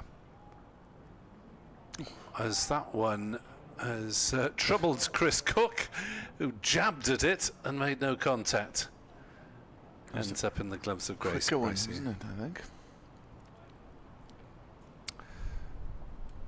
241 for 4. Last ball of Zaffer's 19th over. Bowls to Cook, who works it through the offside for a single. So it's Glamorgan just starting to milk Zaffer a little bit. 4 off the over. 242 for 4 with 18 overs scheduled to remain this evening. Yeah, interesting to see what kind of total Glamorgan get up to this evening. There'll be no thought of not batting through, obviously. You alluded to that earlier, Nick. Yeah, we're thinking because we don't know about the weather on the final day, they can't really set up a game on the basis that it's only going to be a 2-day game. Rainbow over Sophia Gardens as Archie Bailey storms in to Chris Cook, firmly driven, and that bisects cover and wideish mid-off. Possibly, yes, it will go all the way. Well timed, Chris Cook, and it's another boundary. Just checking back on Zaffer. He bowled the 1 over just before lunch, and then it's been 18 over spell from Zaffer. Wow. Which, since it was interrupted by about that little rain and apathy break, then didn't realise that it was quite as long as it has been. Yeah, has given runs away. Asa tried to go after him after lunch.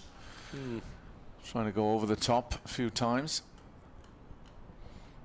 Bailey to Chris Cook, and that's pulled aggressively through mid-wicket, and wasn't timed though, and they'll pick up 2. There was a lot. It was a clunk of the bat, which suggested he had timed it. Yeah, we were looking away towards the mid-wicket boundary, but the ball got less than 2/3 of the way there. It's fielded by the man running round from wide mid on. Just a couple then to Chris Cook, who moves on to 22 and 31. Just starting to pick up now in terms of his strike rate. Northeast is 14. Bailey coming in over the wicket to Cook, and well, that's missed. First and second slip. Don't think it carried on well, first. And I think second slip picked it up very late.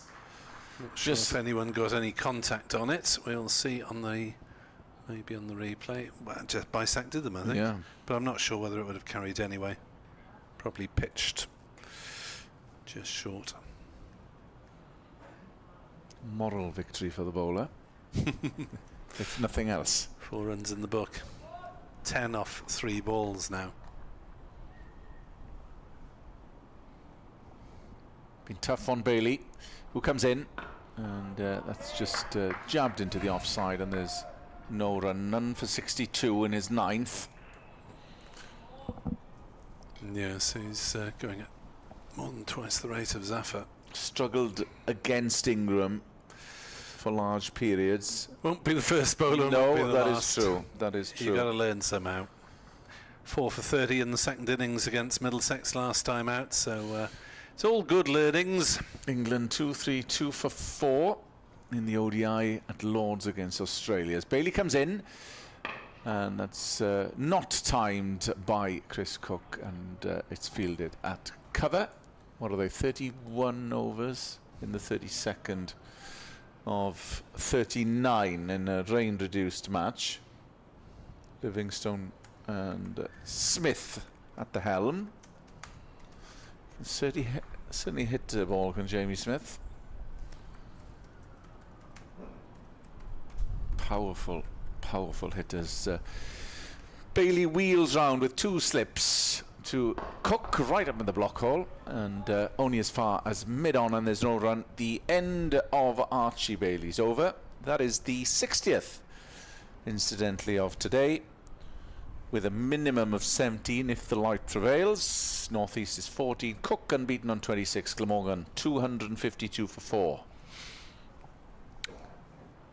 So the spell from Matt Taylor, 3 for 1 in the space of 13 balls, has been by far Gloucestershire's best moment of the day, or little passage of play. Glamorgan with a stand of 129 for the second wicket between Asa Tribe, who made 70, Colin Ingram 84. Both fell to Taylor, who dismissed Carlson for 1. The other man today, Will Smale, caught Price the younger, bowled Price the elder. 252 for 4, 1 all on bonus points. Zafar to Northeast, who chops it to backward point. No run. Little movement of fielders. As Gloucestershire swap a couple over for no apparent reason. Mid-wicket and point exchanging places. Zafar in. Bowls his bill for catch down the leg side. Not out. There's been a few of those from Zafar today, chugging away. Yeah. That one might have flicked the thigh on the way through or something, but it's more in hope than expectation from Bracey as Northeast drives to short cover. Fielded by Phillips, no run. Joe Phillips, the Cardiff MCCU player, playing alongside Asa Tribe in the pre-season friendly here against Glamorgan. As that is flat bat drive from Northeast, not quite timed. Ball doesn't seem to be coming very well off the bat at the moment, whether that's a function of the pitch or two batters who may be in top form. Bright bit of rainbow arc opposite us as North East takes a single out to deep point. That's a pretty bright affair. And the skies somewhere over the eastern part of Cardiff. Is there a crock of gold at the end of it? Zafar bowls and Cook plays it defensively. And the over, 2-5-3 for 4 here on BBC Sport Online. In this battle of the two white ball champions, Glamorgan and Gloucestershire. What a beautiful occurrence of nature that is. Seems to be extending up into the sky almost as we speak. Ollie Price will take over from Archie Bailey at the River Taff end. Bailey, tough day at the office, nothing to show for his efforts. Ollie Price took the catch off the bowling of his brother, Tom Price. The first wicket, Will Smale to fall for 41. Ace a try, LBW bowled Taylor 17. Taylor took his third, bowled Ingram, who played on for 84, and Kieran Carson, that last batter to go, caught Bracey, bowled Taylor for 1. Double spin for the time being, Ollie Price. So there is a slip in. Mid off, mid on. Short cover. And mid wicket. There's a man at 45 on the leg side. In comes Smith, and that's worked away behind slip. It might not go all the way. Chasers in pursuit, and they will come back for a third. 256 for 4. So this partnership now is worth 46. So we've steadied the situation after losing Kieran Carson, who just wafted at one outside off stump, it has to be said, off the bowling of Matt Taylor. You're reticent to say an end of season shot, but had that feeling about it. Little foot movement. But as Nick said, he does go after the ball anyway. Likes to score quickly, does Kieran Carson.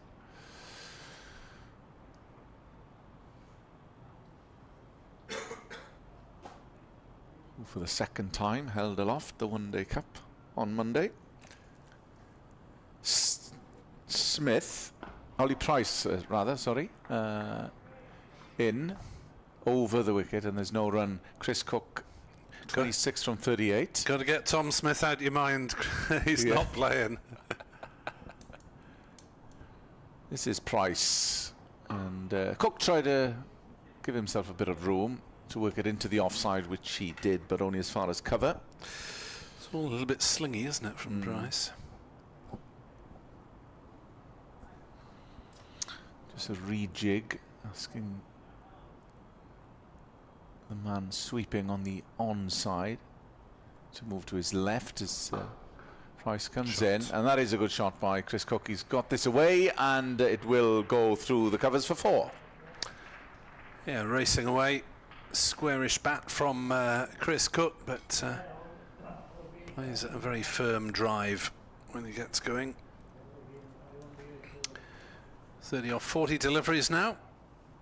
Just starting to raise the tempo a little bit, Glamorgan. And Zafar's going at 3 and over. Price, and again Cook give himself a bit of room, and that's firmly struck to a wide-ish mid-off. End of the over. and Glamorgan going along nicely. 261 for 4 as the Red Dragon flutters above the pavilion. Yeah, a bit of breeze there. Oh dear, no Gloucestershire flag up there today.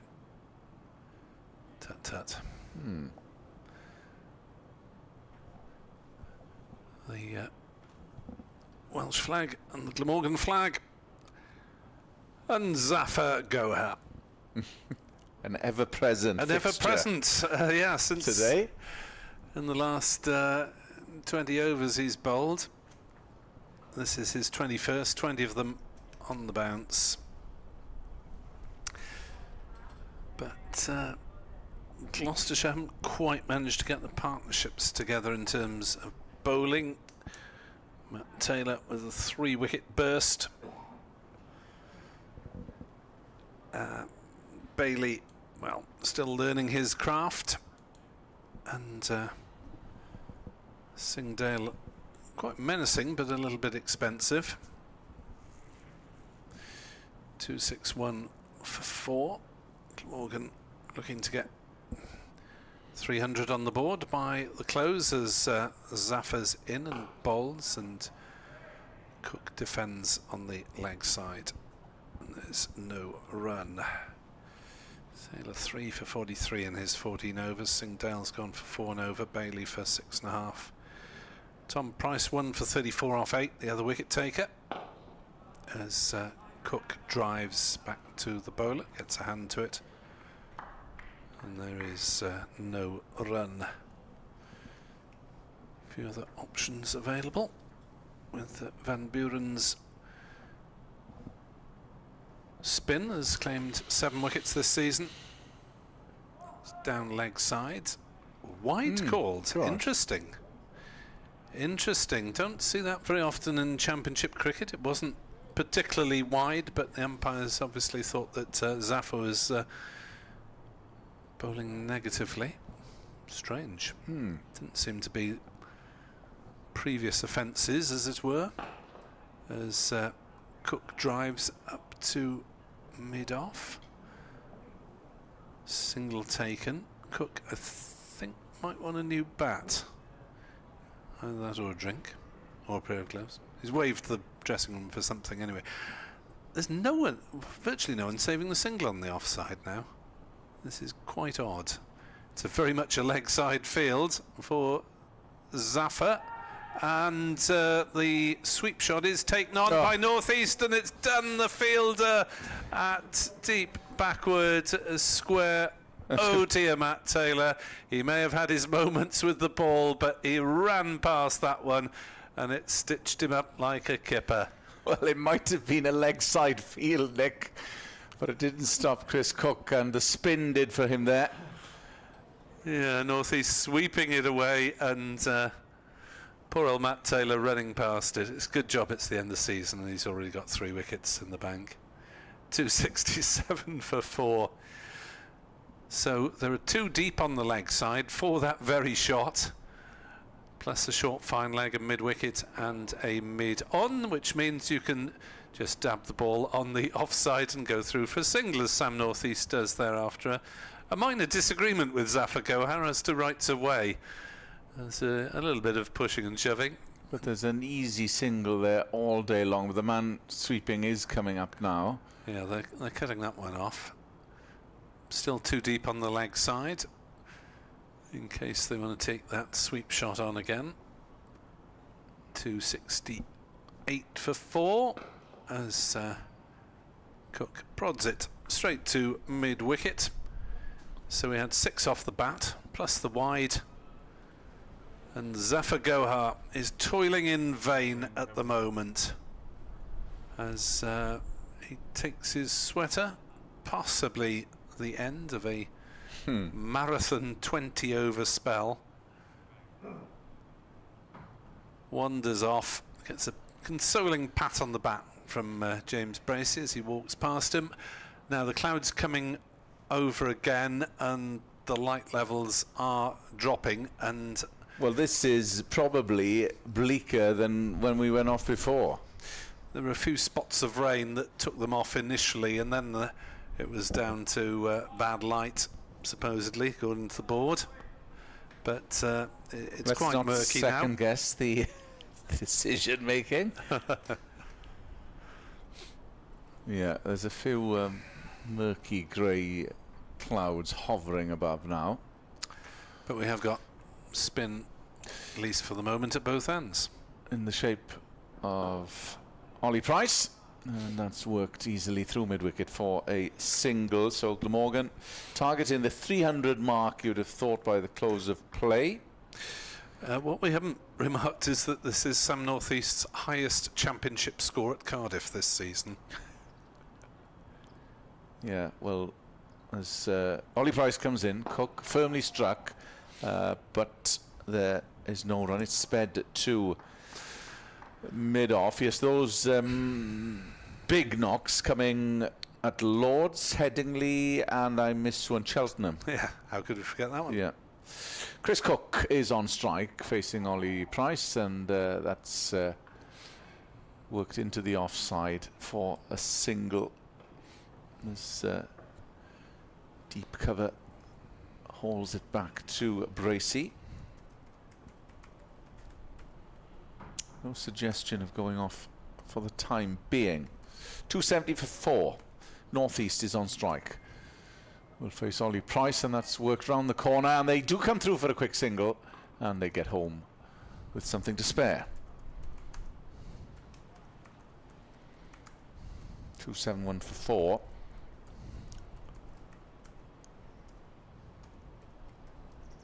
And this partnership now has worked 61 since Kieran Carlson was caught by Bracey for the bowling of Matt Taylor. This is Ollie Price coming over the wicket, and that's sweetly struck for just the one for Chris Cook. Picked the man out, sweeping on the offside. Does time it well though, Chris Cook, who's on to 34 from 48.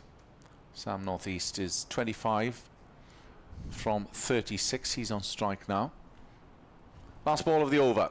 Ollie Price comes in, bowls fullish, and that's lofted above mid-wicket. I think a long off, lost that momentarily, and then picked up his speed once more.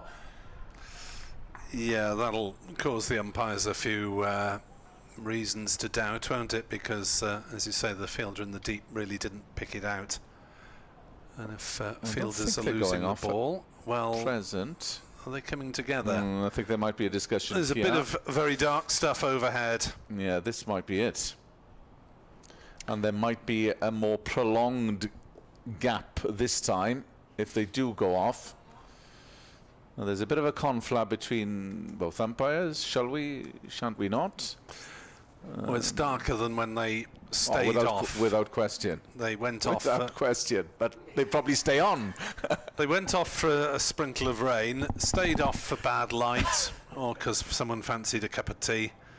And it's late September. It's Rod Stewart time. We really should be back at school. And yeah, they're going to play on. I'm a bit perplexed as to the thought process, has to be said. And I wouldn't be surprised, Nick, looking to the left, if there's a sprinkling of rain coming in there as well. So I'm not sure if this is going to be long until we are forced off. Zafar's carrying on. And he comes. I thought he was done after 20 overs as forward pushes Chris Cook. Looked to be taking his sweater in the manner of a man who'd had enough, but crack on. Maybe the umpires have said to them, you've got a bold spin to try and stay on. As this one is walloped over mid-wicket by Chris Cook, opening his shoulders and hitting it over mid-wicket, wide long on, somewhere around there for 4 runs. Cook moves to 38, and just a few signs of frivolity now from this pair. There's usually always a sweet sound off the bat of Chris Cook, and it was apparent there.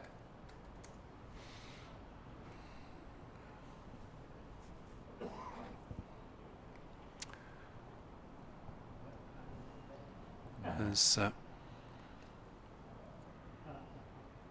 Zaffa's in and bowls and beats Cook, prodding forward into the gloves of Bracey. Cook has 27, so that's 9-6-7 for the season now. Cook is on 519, so at least he's past the 500 mark. As Zaffa bowls, and it's knocked away by Cook. Down to deep point, single taken, 279 for 4. And really, Gloucestershire have had this one spell of half an hour or so when they were in the wickets. Apart from that, Glamorgan have been on top for most of the day. North East defends back to Zaffa, but still Gloucestershire have got the chance with 2 or 3 wickets if we do get these remaining 12 overs in to get back to somewhere near parity. As driven gently by North East to Phillips at short cover. No run, 279 for 4 at the end of the over. Elsewhere, what is happening? I hear you cry. England 269 for 5 after 36 of their 39 overs against Australia. Harry Brook made 87, Jamie Smith 39. It's Liam Livingstone and young Jacob Bethel at the wicket at the moment. Meanwhile, over in Taunton, scores level. Rain, Somerset 60 for 4 in their second innings. They're off again at Taunton. Change of bowling, Van Buren for the first time. Yeah, we thought we might see him at some point before the close, and he is on. However, now then, no, we'll have a discussion once more. Umpires having a look. Well, they've got spin at both ends, but it's the light reader is going to come out. Oh no, it's disregarding the ball. It's a ball check. All right, okay. Just keeping us on our toes. Van Buren didn't like the look of it. Umpire saying, get on with it. 6 wickets at 46 this season, Graham Van Buren. I reckon in about 10 minutes we're going to have a shower. Or even less. Had one this morning, Ken. It's not looking great to the left of us here. As Van Buren comes on, left arm around, and Chris Cook times that beautifully and will go all the way through the covers for 4. And if I'm not mistaken, that rain has arrived.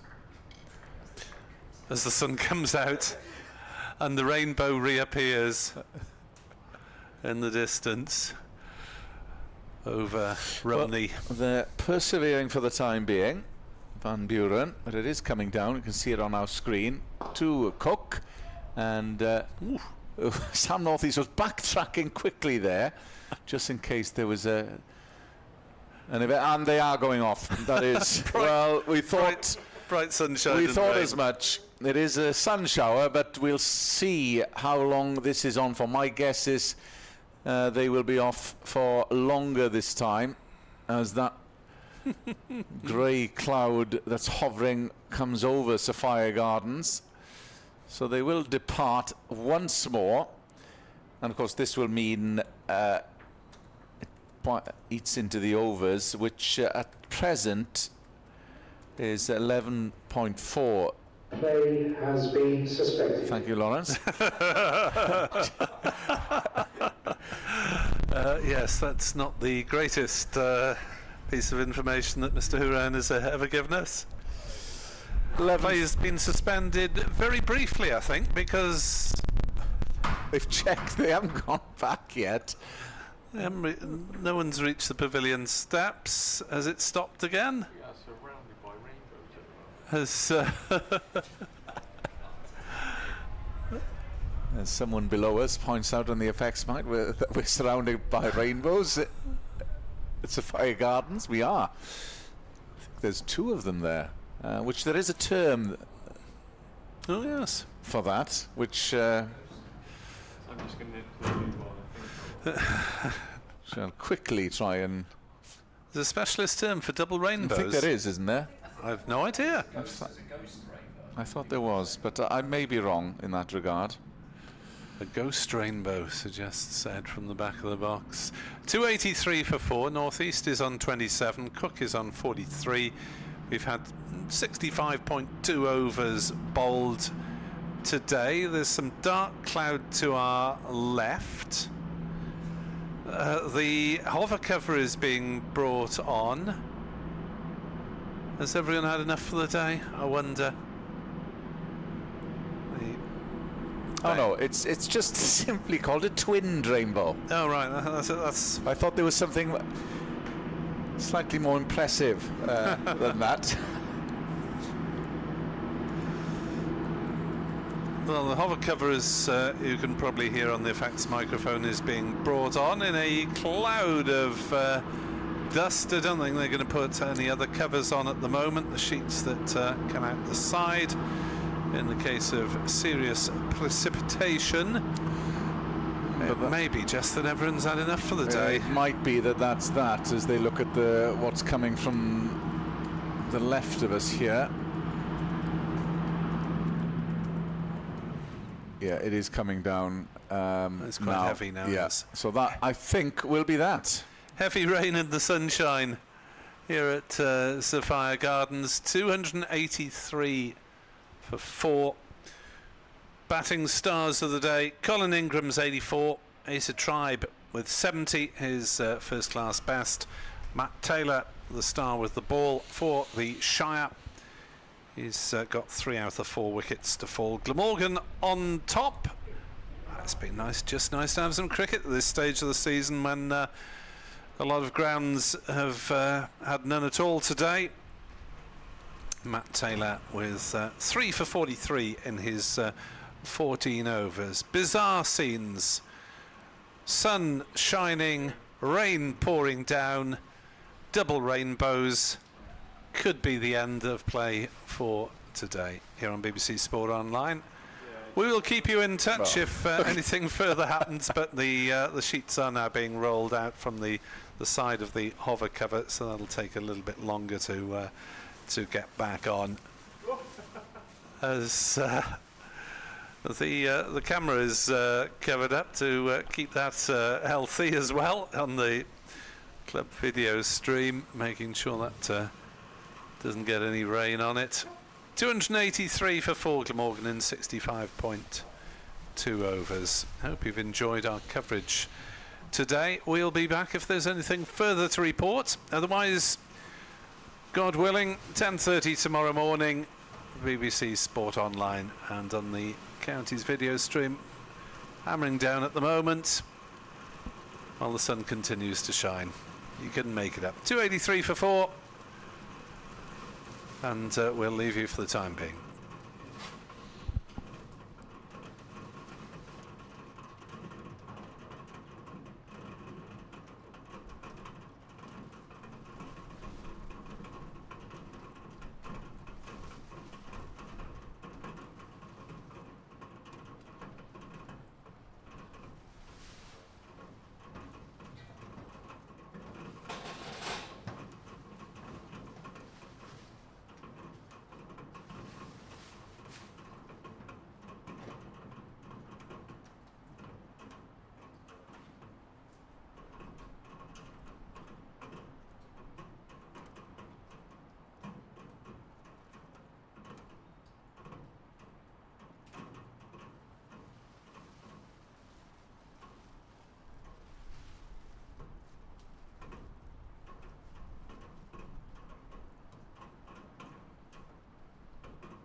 pulling the other range cover out. Is that it?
There will be no further play today.